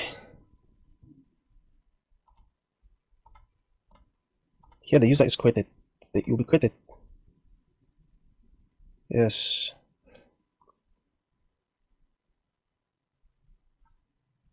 So we are sending that. Okay. The reason this is happening is because the reason why when the user is created and we want to create the user again is because we have strict mode. We have strict mode enabled. So the request is being sent twice. This happens only in development. So let's try to see if that is the case. Let's see if that is the case. Let's delete back this user. Yes, we'll create back this user. Okay. Let's delete. Yes. And now what I'm going to do is I'll go to my application here. Let's first finish from here. What I'll do is I'll go to the application. I'll go to main.js. Let's go to main.js. Here in main, we have strict mode here. Let's disable the strict mode, React strict mode. Let's disable it by just removing it. Save. Let's go back. Let's see. Let's create back that user, Hans, and we say Hans store. The email will be this, and the password, let's say pass 1234. Submit. Okay, that is the email. Let's go to the email. Okay, that's come. Let's click. It is this one which came at 1733. Come, we click here. Loading. Bam, your account has been created successfully. Close this window and return to your login screen.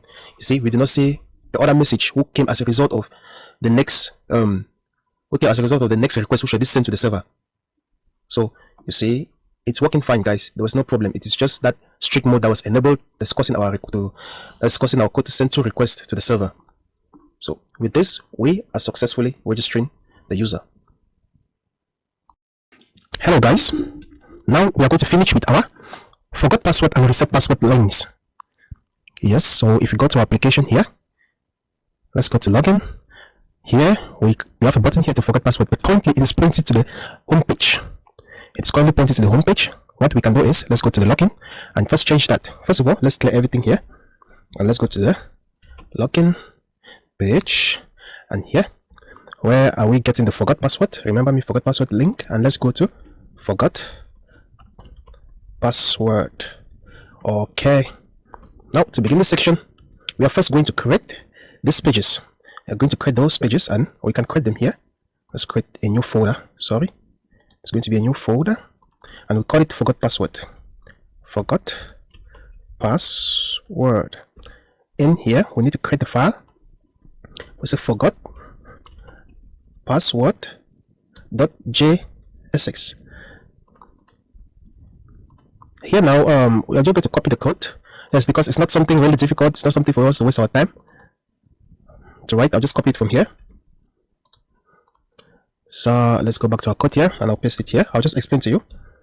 So it has some errors. This type of any, no, we don't need that. That's TypeScript there. Okay, guys, what we can do, what is going on here? Here we are just writing this container. Yeah, we are setting the height to full, the width to we are setting the width to full, the height to screen, and we are making this a flex container here. And here we are just giving a width of 400 pixels.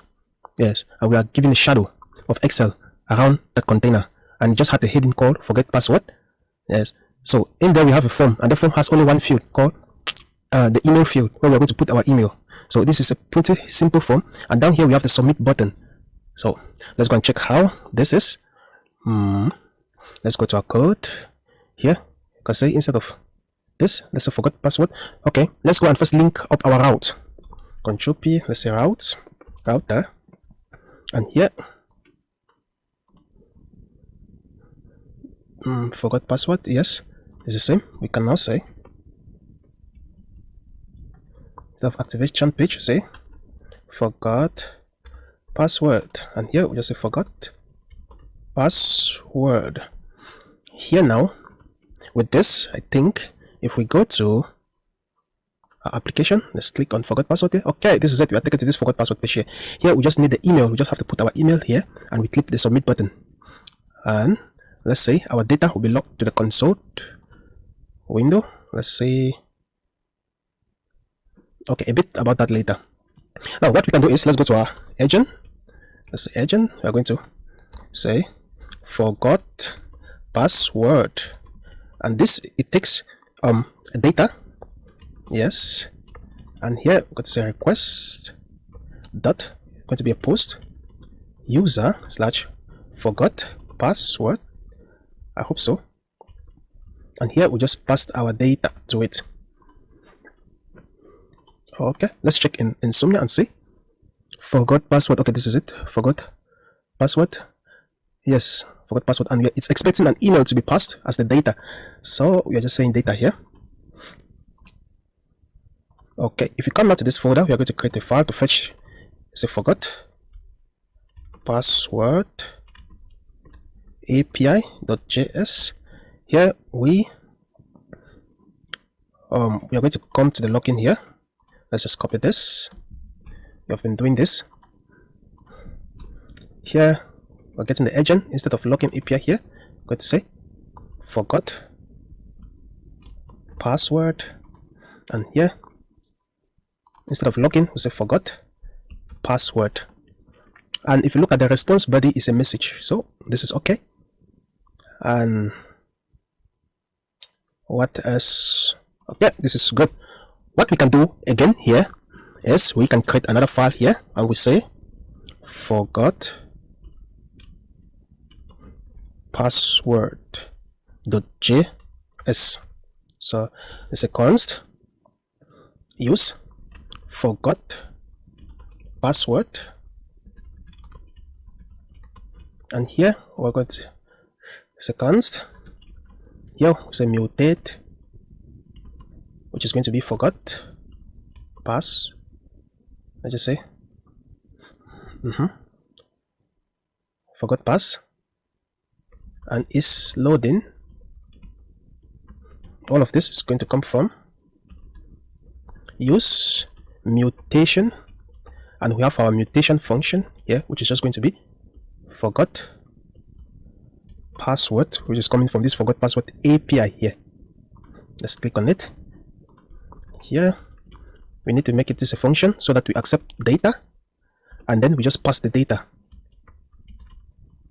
here. Okay, now upon success, say on success,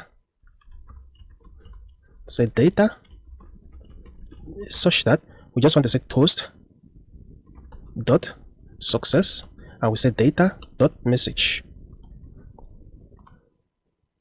Okay, now we have an error in route.jsx. We'll go back to that error and see what's wrong there. Okay, let me see. Forgot password.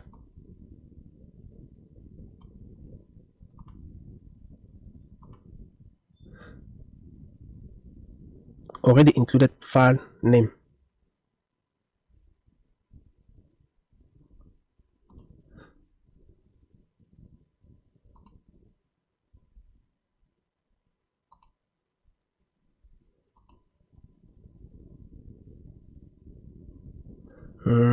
Okay, the reason is here we can just say, let's just give an extension here, say .j_access. That to solve. I'll stop it from yelling. Okay. Here now we can say, let's, if you come back here, you see we can just export, we can return all of this, sorry. Let's return forgot pass and is loading. So, and we just export this, export. Okay, I think with this, let's go and try. If we go to our forgot password here, oh, okay, let's come to forgot password here. Now we can just say const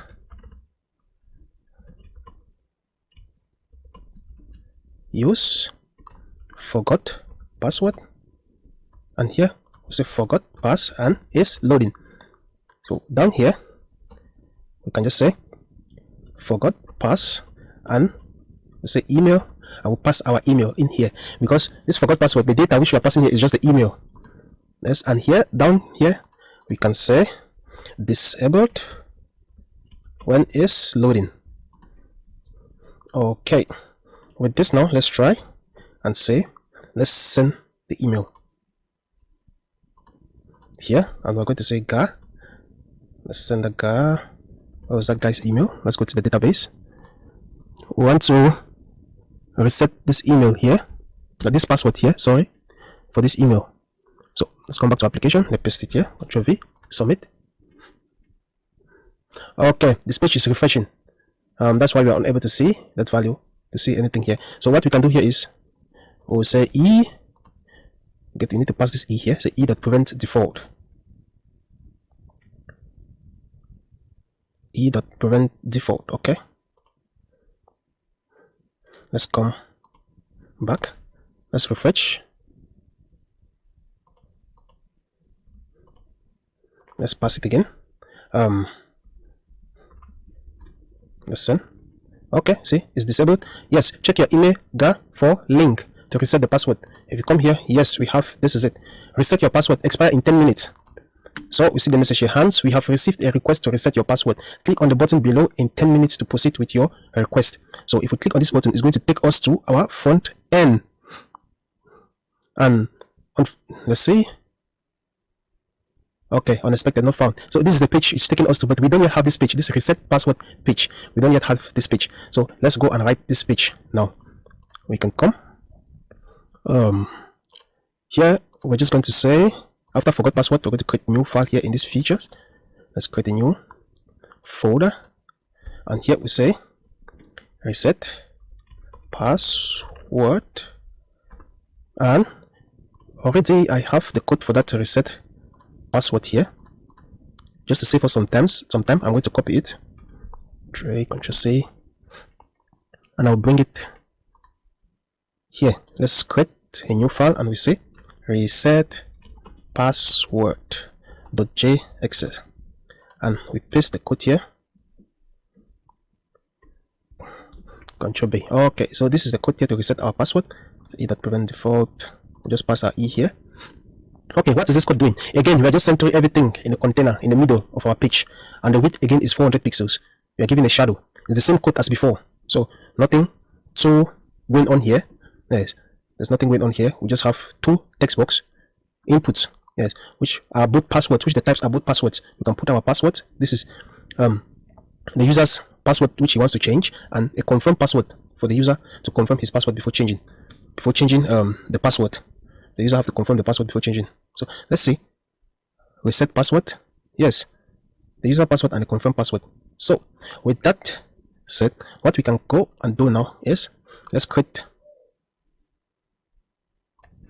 come here and create a file to get our API. So it's a reset pass API dot J.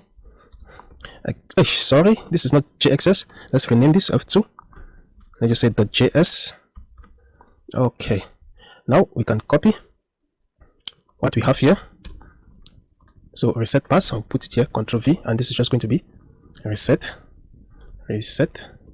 password, and we don't yet have the field, we don't yet have the request handler for this reset password. So we can go to the agent, Ctrl P, agent, and here let's duplicate this one. Instead of forgot password here, say reset password. Down here we can say user / reset password, and we passed our data. So let's check out Insomnia if that is what is required. Reset password here. Okay, it takes confirm password and the token. It takes a token here too. So we need to pass a query parameter here.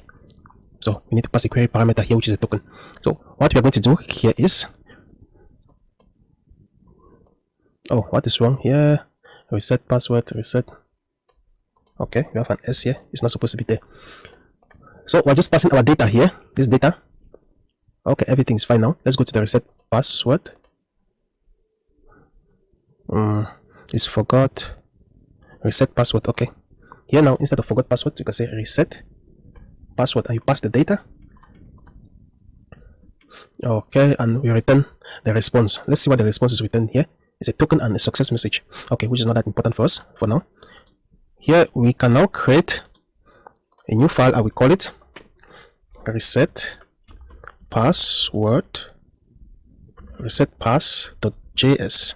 Let's say resetpass.js. Here is the cons. Let's first export cons. Use reset password, and here we're going to get mutate, which is going to be reset pass, and is loading. Use mutation, and here we get our mutation function. This mutation function, it's getting our data. So here we can just say reset password, just come from reset API. We'll pass our data, which is coming from here. It's a data. Okay, now on success, if you are successful, then we want to say local. Let's say on success. If we are successful, we're going to take the data. What we'll do is to say local storage dot set item. We want to give back the very name of our local storage, of our token in local storage, which was our token in local storage is, let's say, brokang token. I will set the value to data dot token. Remember what we are returning from here, from this reset password, it has a token. If you check here, you see if it has a token, this token here, we'll be sending back this token to the user. So with this, we can now just say, let's import navigate from here. So navigate, no, let's say use navigate. Here we say cons navigate, it's supposed to use navigate. While down here, we can now say navigate dot to slash. Where are we going to be navigating to? We're going to be navigating to the login, to the home page. Wherever we are, we're going to navigate to the long page, to the home page. After we reset our password, we'll lock the user in automatically. So yes,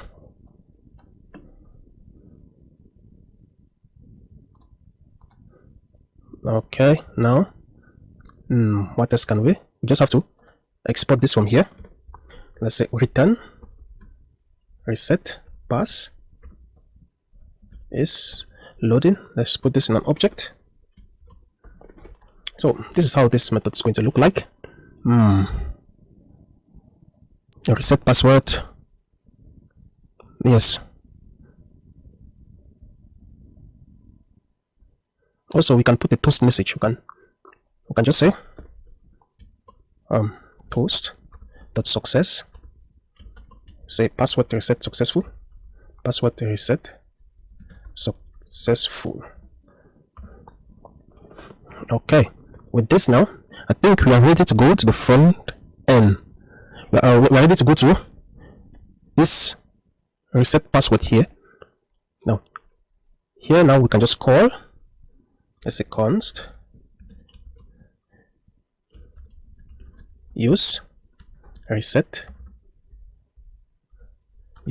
password, and here we have reset pass and is loading. Now remember that this reset password, we are going to be passing the password and the confirm password as parameters here. So we can say reset pass is going to take our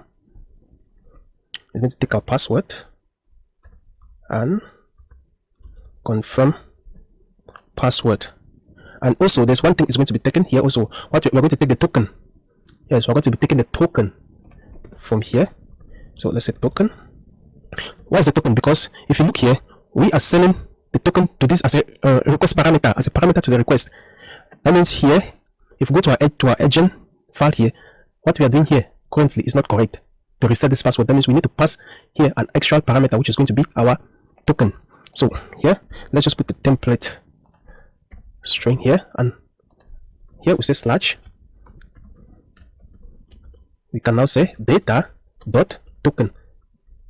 Let's say reset token, so that you should not be confused from the JWT token.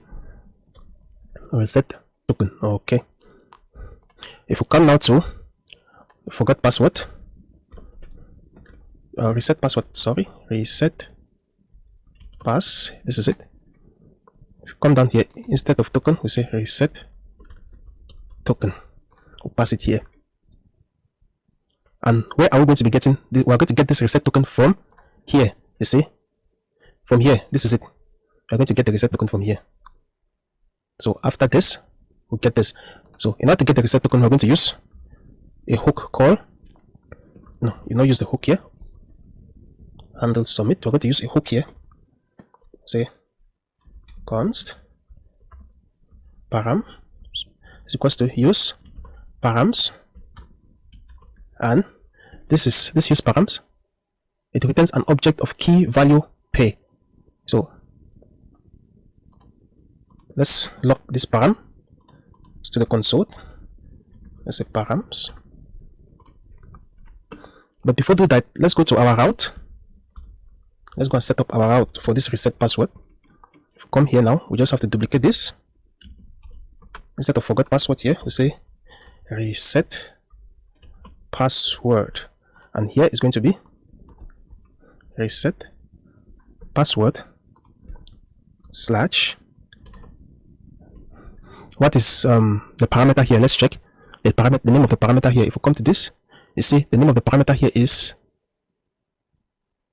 okay. No, we can just put any value. We can put any value here. Let's just say reset token. Okay, reset token. Good. If we come back to if you come to reset password here, you see this is our reset token. Here is an object. So here now we just need to call reset token on this use param here. Can you say dot reset token dot reset token? Yes. Okay. Reset token. Let's save. Now this is our reset token. What we can now do is reset param. We set it to we just set it to params. These params we are getting here. We set reset token to params here. And with this now, I think this is all. We just have to do one last thing. We set is loading. We'll come down here. We disable and we set is loading. When it is loading, we disabled. So with this, let's come here. Voila, this is the form. Everything is now fine. Okay, let's try to reset the password. Your new password, let's just put a random password. Let's say pass. Let's just say password. Confirm password. Let's put the wrong password and see. submit. Token is invalid or has expired. So the 10 minutes which we set for this token to expire, it has passed. So we cannot reset our password. What we will do is we'll have to close back this page. We go to our login. We send back our email. Let's copy it from the database. So Control C. You come back here. Paste it here. Submit. Okay, this is the token. This is the message that they've sent us a token. Let's go. Okay, this is the message. It arrived at 22:59. Let's see, 22:59. Okay, this is it. We just have to click on this link, or let's click on the reset button. It will take us to, yes, it has taken us to this page. What we can do here is we can just say a new password. Let's say password and confirm password. Let's just put a password that is not matching. Submit. Password do not match. See, we can now put our correct password, which is password. Submit. Yes, user password reset successful. See the message here, and we are logged into the application. They say we are logging now as Hans Store, and it is Hans Store we were using to log. So this is it, Hans Store. Okay. So with this, our password reset functionality is done and it's working properly. Next, what we are going to look at is this product section. We are going to fetch our product, our feature products. From there, we are going to be working with our products, search functionality, and the user's profile settings, and all the other endpoints which we need to implement. So, see you in the next chapter. Hi there. Hope you're still with me. Now we are going to fetch our product. To fetch our product, we will come to our engine here, and we're going to create a new object here. We're going to create a new object, and we say, we're going to call this object product. We use this object to fetch our product, so we just pass the product here. Here now we can say get all products. This is going to be a get request, and we're going to need to pass URL search params into this get product. So we can say params, and here this is going to be request. Yes, the request dot get, and here we're going to pass our string, which is our URL, which is going to be product. Yes, and the second parameter is going to be our params. Oh, this is an object. It's like this. Okay, with this we're done now with this product. Here we can come to our features. That's it. Features here. This is product. Yes, we can create a file here, and we call this product API. Product API.js. And here we say export const. Let's say get all products. Get all products. This is going to be an asynchronous method, and it's going to take our data. It's going to take data, yes, and let me see. It's going to take our page. This is going to be page number. We're going to take a parameter called page number, and it's going to take our filter data. It's not going to take the data, it's going to take our filter data. Remember that when we are getting all products, we need to pass some parameters to it, like the page number, the limits, whether the search terms, like we're going to search by categories and all of that. So that will come to this filter data here. And now we can just close like this. And here we say try catch, and we just throw this error if at all an error occur. Now we'll come back here. Before we come back here, there are some things which we need to do. We need to first come here and we create our search URL search parameter. So we can say const params is equals to, we say new URL search params. Here now we can begin to append some default to that URL search params. So we can say params dot append. Here we want to append the page. We want to append the page, which is going to be a page number, and it takes a string for its name and a string for a value. and we say page number, which is obviously we're going to pass to it is going to be a number, so we just have to convert it to a string. Let's convert it to a string. Okay, with that out of the way, we can add another parameter here. You say params dot append. This time around, we're going to append the limit, and the limit here we want to just give 4 for the moment. When we have many products, we're going to increase this limit so that we see infinite scrolling happening, because in our home page we're going to be implementing infinite scrolling, so that's why we're doing it like this. Now here we can say await. We can return first. We need to return from here. Return await. We say agent dot product dot get all products, and here we are going to pass our params. So here we just passed our params here. Okay, with this, I think this implementation now here. Okay, filtered products when passing our params.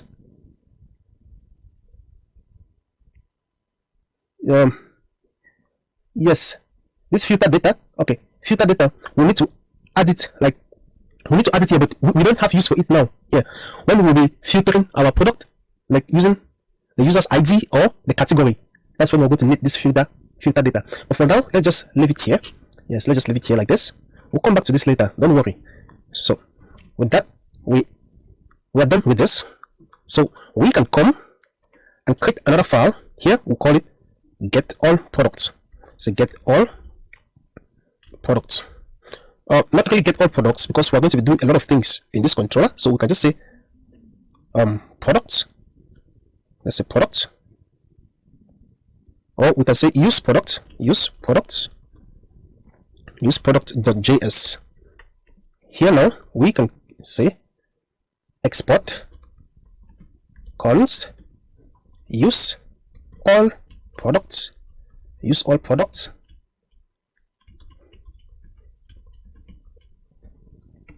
use all products. Okay, now here we are going to be using infinite query. We're going to use infinite query, which is going to be coming from reactquery. So we can say const use infinite query. This is it here, and this infinite query is almost similar to the normal query, but we use this one only when we want to perform infinite scroll. When we want to implement infinite scrolling, that's when we use infinite query. So because it has some additional options which are not available for when we are just fetching a normal data we're going to display with normal pagination.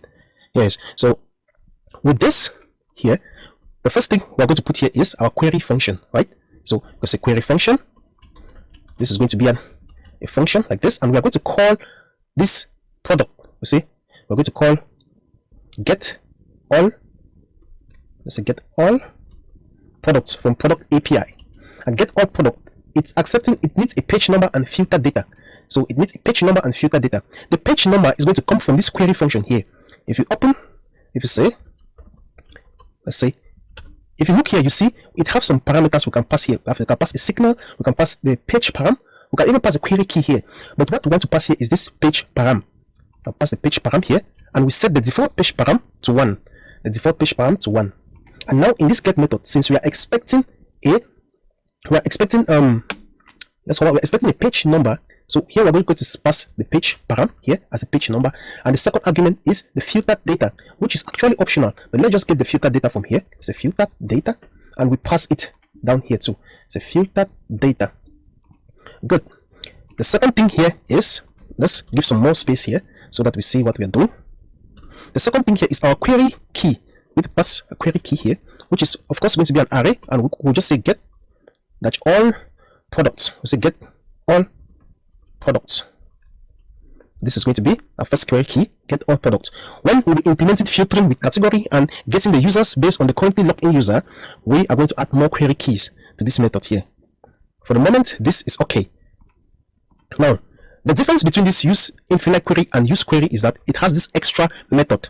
It has this extra method called get next page param. This is it here.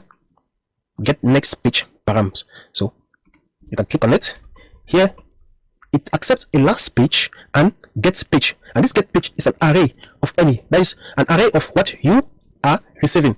So it's going to, when you call this method, you're going to get access to the last page of your product, and you're going to get access to all the pages which you have at a particular moment. Yes, so here we can say last page, and all pages. Now in here, let's think about it. This method, what this method has to do is, this method have to return a page number, which is the next page which we want to go to. So in that case, now we can say, we can come and check if our last page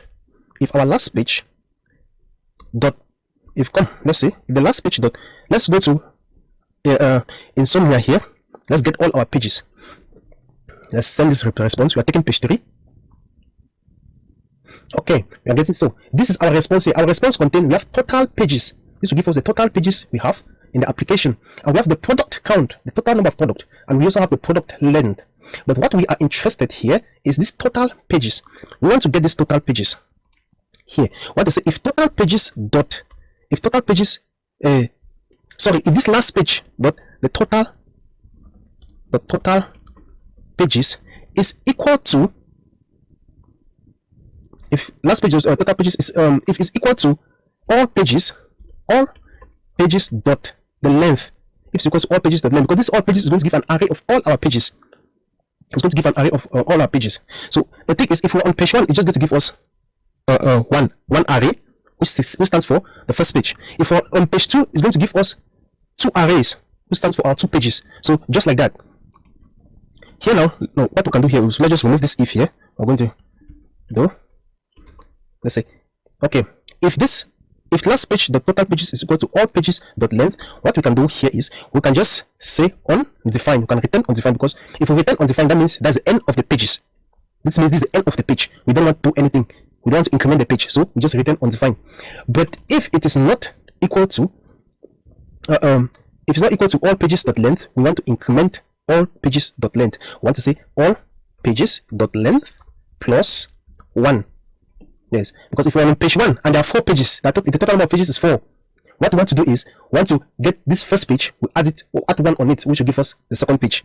So here we can just return from this function, and this is all we have to do in order to get our pages using infinite with this use infinite query. This is all we have to do. Now we can just come and use this. Let's first destructure some values from here. We are going to get our data. This data we are also going to get is loading. We're going to get has next page. This is a boolean to check if we have a next page. The other one is let's see, fetch. The other one is, I think, is fetch next page, and we have is fetching next page. Yes, we'll get all of this from this use infinite query. So use infinite query gives us all of this.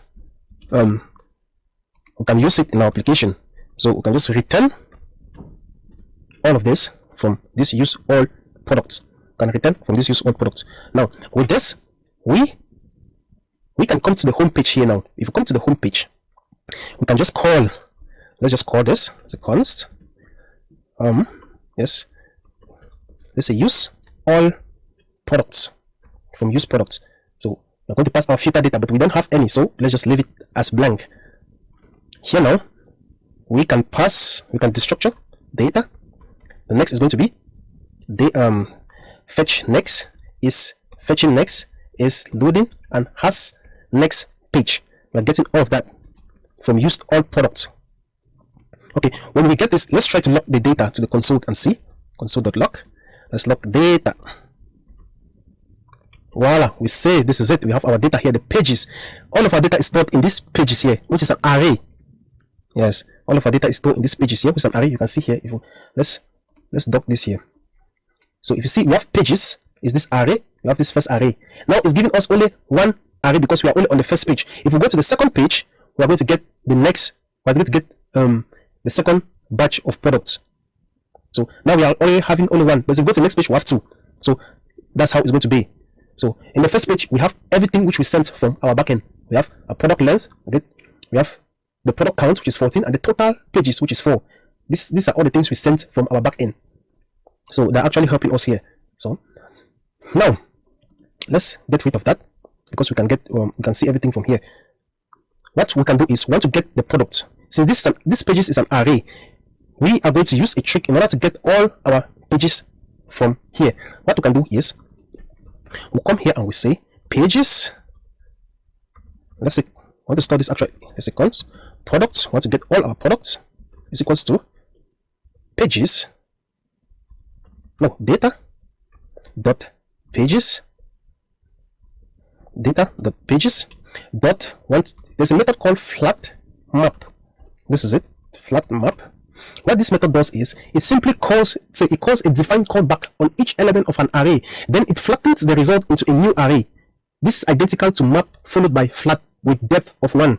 So this is really self-explanatory, because what this method will do is it will take our inner array and flatten it with the outer array, because like as I told you, this page is an array and our products is an array here. You see, what we want is we want this product in here to be want this product in here for each of these pages. I hope that is understood. So here we can now say item for each of this item here. We can say item dot products. Yes, item dot products will give us our products here. We can come now and pass the products to this feature product. There's a product, we'll pass it to the feature products. If we go now into this feature product, we can destructure this product from here. Let's get the products from here, products. And here now, what we can do is, since we're having this product, we can just, instead of say array.form and putting an arbitrary number here, we can just say products. If we have products, if only we have products, we want to say products dot map. We're already calling the map here. And here we can say item dot underscore ID, and we can pass product is equals to item here for each of this item. Now we can come in here and we get our item in this cart here. And get our item here by just saying product. Yes, we have a product now. Now we can remove these images here. Here we can say product dot images, and we get the first image. Because this images is an array, we just have to get the first image. We come down here, the brand. With the brand, we're just going to say product dot brand. We are done. With the new here, this is going to be product dot condition. Let's be product dot condition. And here with the price is going to be product dot original price. Product dot original price. We're going to put this price dynamically here. Yes, so don't worry, we're going to put the price here dynamically, because we still have to put another price here, which is when we have a discount. When we have a discount, we want to put a price and strike that price to show that this product have a discount on it.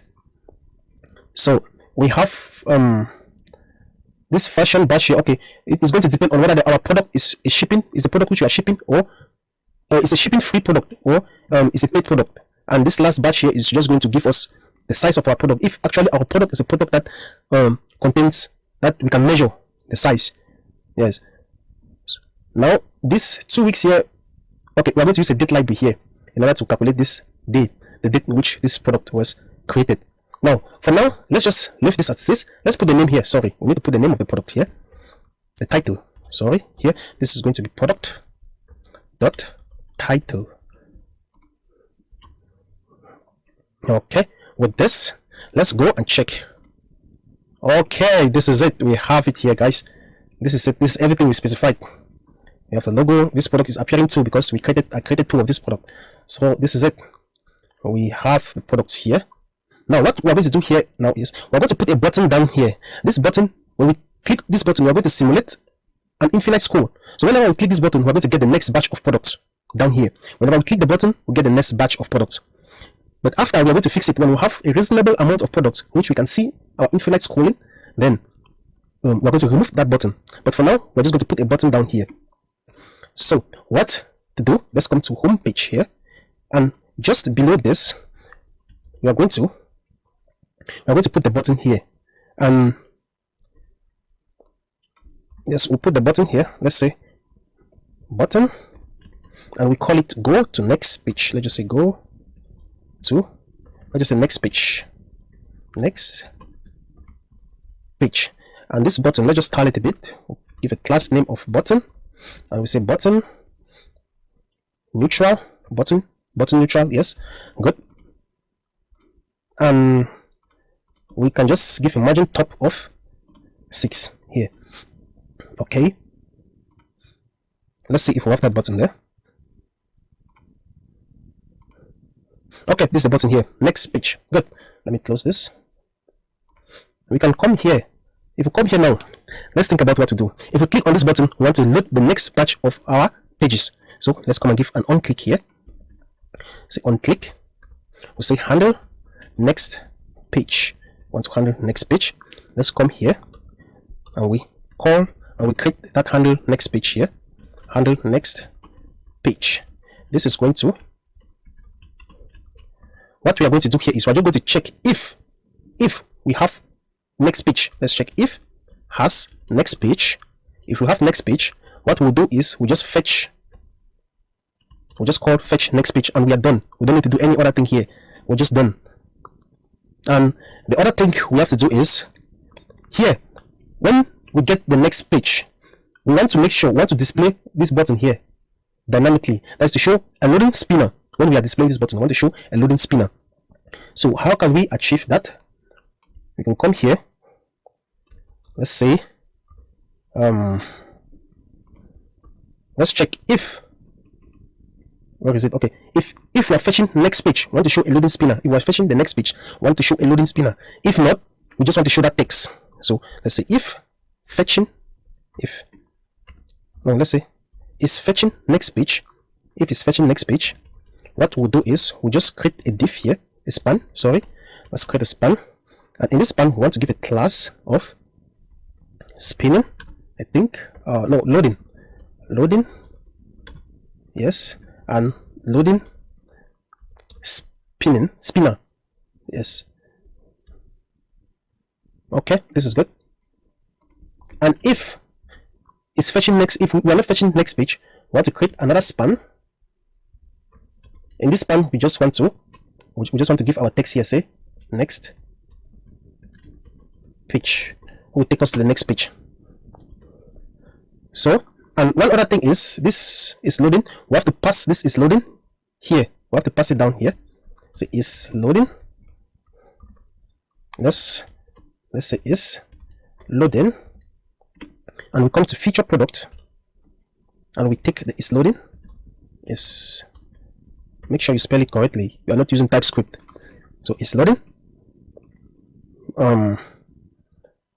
Yes. So we want to display this section. We want to display all of this. If it's loading, let's come and just say if yes, if is loading. We just want to give a text here. Which one? We'll code our loading spinner very soon. But for now, let's just give this text here. Loading. Touch. Yes, if it's loading, we just want to give this text here. Okay, now let's come here. Now let's refresh this page. So cannot read property of undefined pages. That's from home page. Okay, where is it? Cannot read. Let's go to the home page. Okay, data dot pages. We can just say data dot. Let's check if actually we have the data. Then we can call pages on it. So let's go. Let's refresh. Okay, we are here. Let's click the next and see. Yes, we have the next batch of products. You see, we have the next batch of products. And look at our loading spinner. You see, this is the order. This page 3. You're on page 3 now. You're on page 3 now. If you come here, you see that. Look, we have 3 pages here. This pages number. You see, we have 3. Now we have 3. You can see them here. The first here is undefined. You don't have to worry about this undefined because we're returning this undefined from the very beginning here. That's why this undefined here. So if you come to the home page here, we have 2, 3 is the third page. Page params. The page params we're passing in this function here. This is it. Page param. So the third, if you click now the last page, which is 2 products, you will say good. We have only 2 products. If you come here, you see we have 4 pages. 1, 2, 3, 4. If you look here, yes, this is the last page. Now, there's one other thing which we can do to complete this. We can come to this button. We can check. We can disable this button if this is our last page. If this is the last page, we can disable this button here. So we can say disabled. I want to disable this button if we, because here we're saying if it's fetching next page. But if we just say if we are not fetching next page, if is not fetching next page, then we can disable that button. If you come now to application, you see the button is disabled because we are at the last page now. We cannot click on this button. So with this, guys, we have our feature products here ready. Yes, so we have our feature products here. Next, we're just going to look for, we're just going to try to put this these placeholders here. We're going to fill them with our actual data. So that is how infinite scrolling is performed with reactquery. We can now come and make these sections here dynamic. We can make them dynamic like this fashion and product here. And also, if you see the title, if the title is too long, it's going to go into the next line, but we don't want that. We don't want the title to go to the next line, so we're going to try to shorten the title. Yes, and we'll fix this date. And also, we're going to put like a like button up here so that user can like and unlike. Okay, with that said, let's go back to our code here. We'll go here to the cart and let's start with the product here.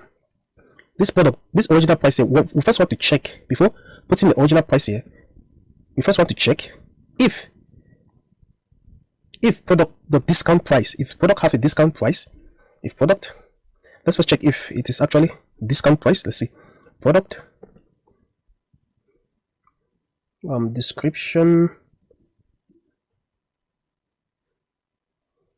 Oh, okay, we are limiting the product values there, so let's just come here and say Ctrl P, product module. So where is it? Okay, discount price is discount price. So we can say here that if product dot discount price, only then we can say, only then we can put the product comma dot discount price,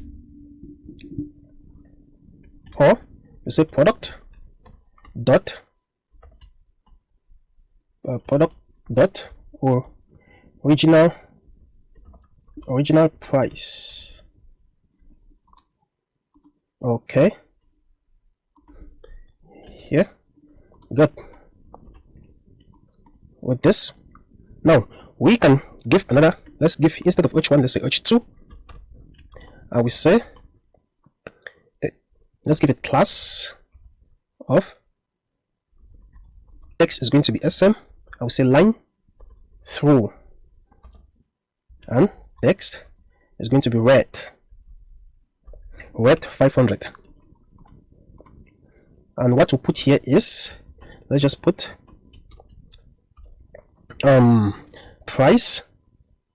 If we only show this, want to show this here, want to show this, if we have price, if product dot discount price, if only we have product dot discount price, that is when we want to show this.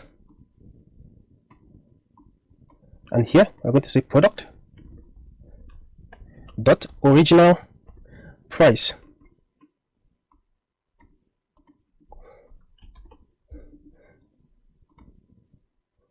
Okay, let's check that one. Let's check these changes if they're okay with us. Okay, we cannot see the discount price now because we don't have any product with a discount price. Now let's just simulate a case of a discount price in our database. Let's come here in one of these products. We're going to change it back. That's the reason why we are in development. We can make these small changes right from our database because we don't yet have a way of editing a product. So we can just add, after this original field or original price, we can add another field here, and we are going to call this discount price, and the value is, let's give the value to be, let's say 700. Okay, let's update. What is this product? PlayStation 5. Let's update. Discount price is down here. This is not a string, it's a number, but we're going to delete it anyway, so we can just leave it like that. Let's come to PlayStation. Okay, you can see here we have that line over it, but it's not that visible, guys. So let's reduce the thinness. Let's say font is going to be thin, not extra thin, but let's say light. And here we're going to wrap these two here in a div.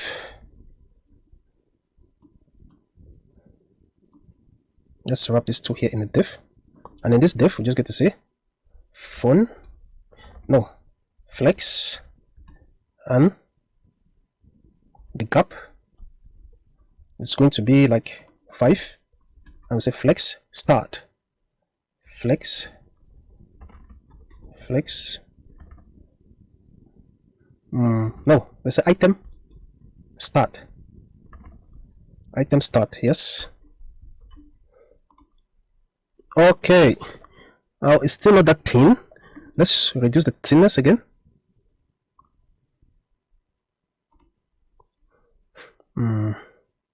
Where is it? Here.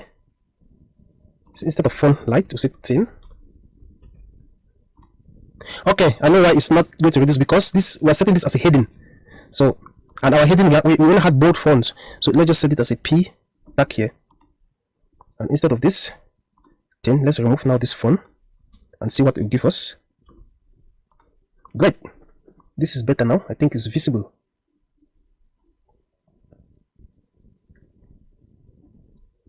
Okay, so this is working. We can go back to the database and delete this field here. Let's delete this field.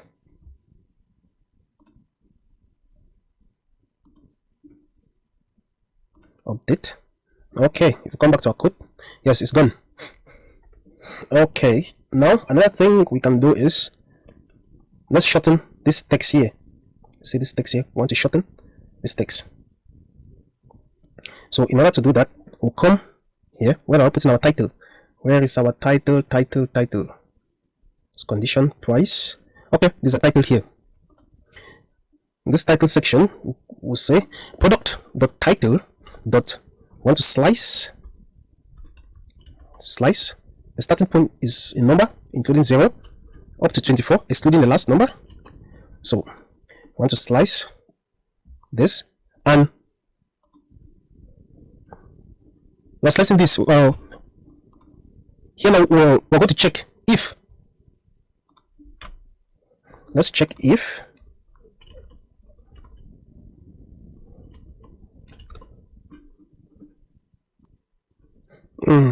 No, we don't need to do like this.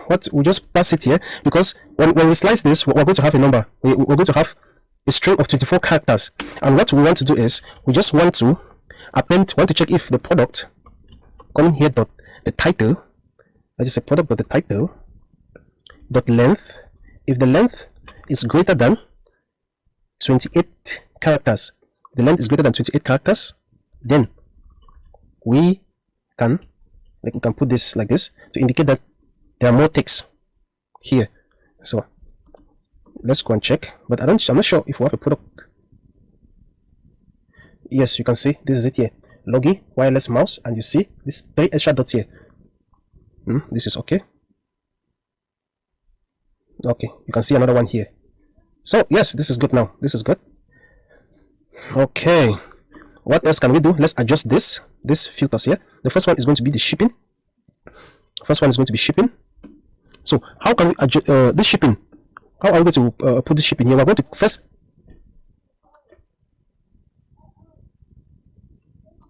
So the first thing here is going to be this one. We're going to use this one for shipping. Here we can just say here if product dot shipping. How did you call it? Shipping fee. If product dot shipping fee is greater than or is equal to 0, if yes, only then we can put this here, and here we're just going to say free shipping.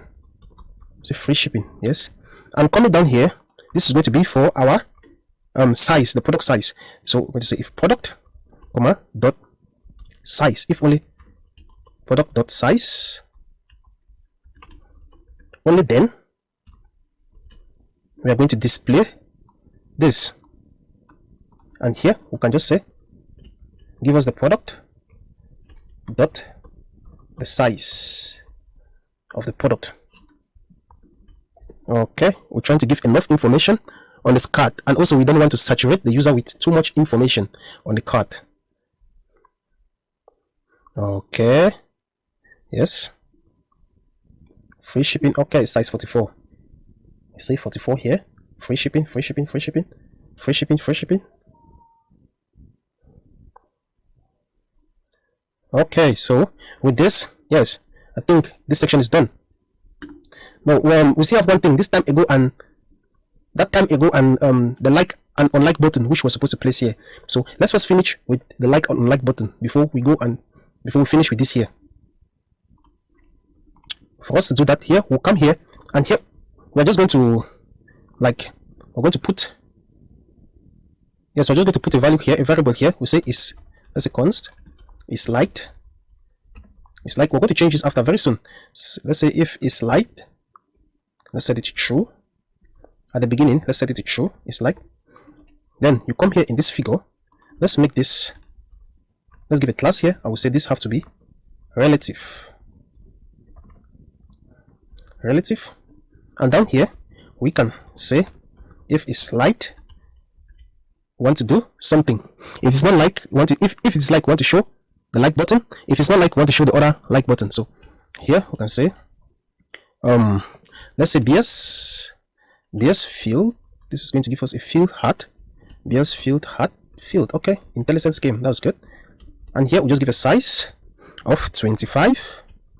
Give a size of 25, and we say this is going to be, let's give a class of absolute. Top is going to be 30 pixels. To the right is going to be 30 pixels too. And we can set text here. Let's set text dash to red, and let's say red 500, and let's just give a z index too. It's a z index of 50.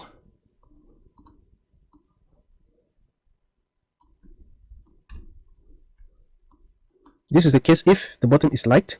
If it's not light,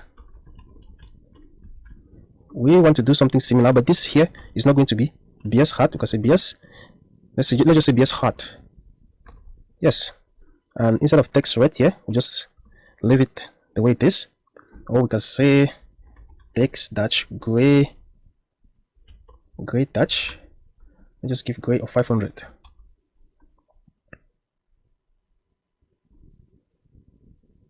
Let's check how it's coming. Okay, you see these are the buttons here, like buttons. Let's just give them a cursor of pointer. It's a cursor pointer, and here it's a cursor pointer.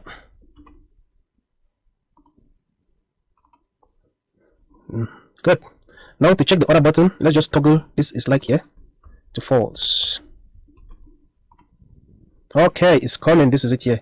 So we can just leave it like this. We'll come back to it when we implement our like and like on like functionality. Now let's come and finish with this date here. To finish with this date here, let's bring up our this here. We can kill this terminal. Let's install npm install time ago. Let's check if we installed it, but I'm not sure. Control P package.json. Dependencies. This is development dependencies. Okay, we don't have time ago here. Okay, if we don't have it, let's go and install it. Let's go and install it. First, let me check here. Npm time ago. So it's a simple library, less than 1K. Yes, I like it because it's very lightweight. So okay, so this is the usage. We can say npm install time ago.js. Let's copy. We'll go here and we'll paste the command here. So npm install time ago.js. Let's hit enter. Okay, it has installed. This is it, time ago.js. Let's run npm run dev to start back our development server. Okay, it's up and running.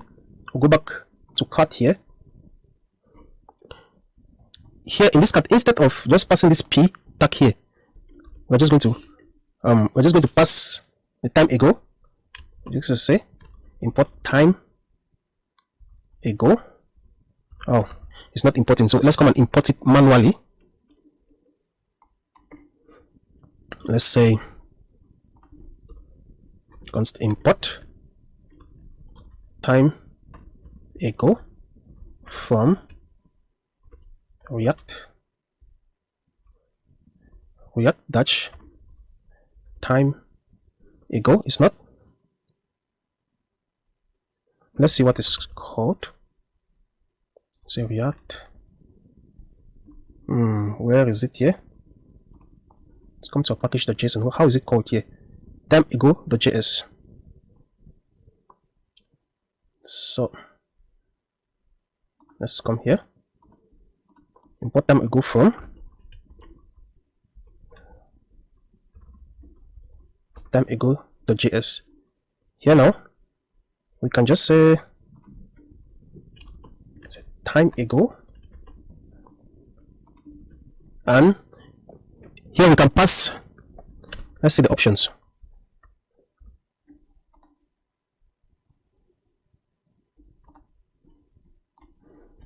Okay, here we can pass a date.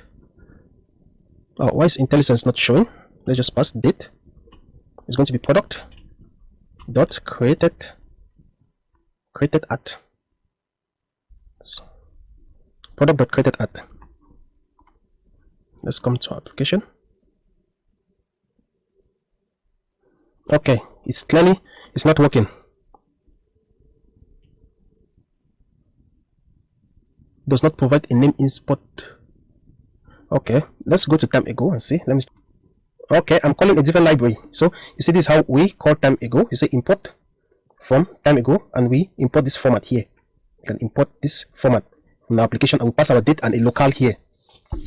Pass our date and a local here. Let's go and do that. Instead of this here, we import, let's say format from here. We come down here. Let's remove this. We don't need that. And here we say format, and we pass a date, which is going to be our product dot created at Yes, let's check. Let's go back to application, refresh. Okay, we are receiving something. Okay, this is it. 6 days ago. Voila, we created all this product 6 days ago. Yes.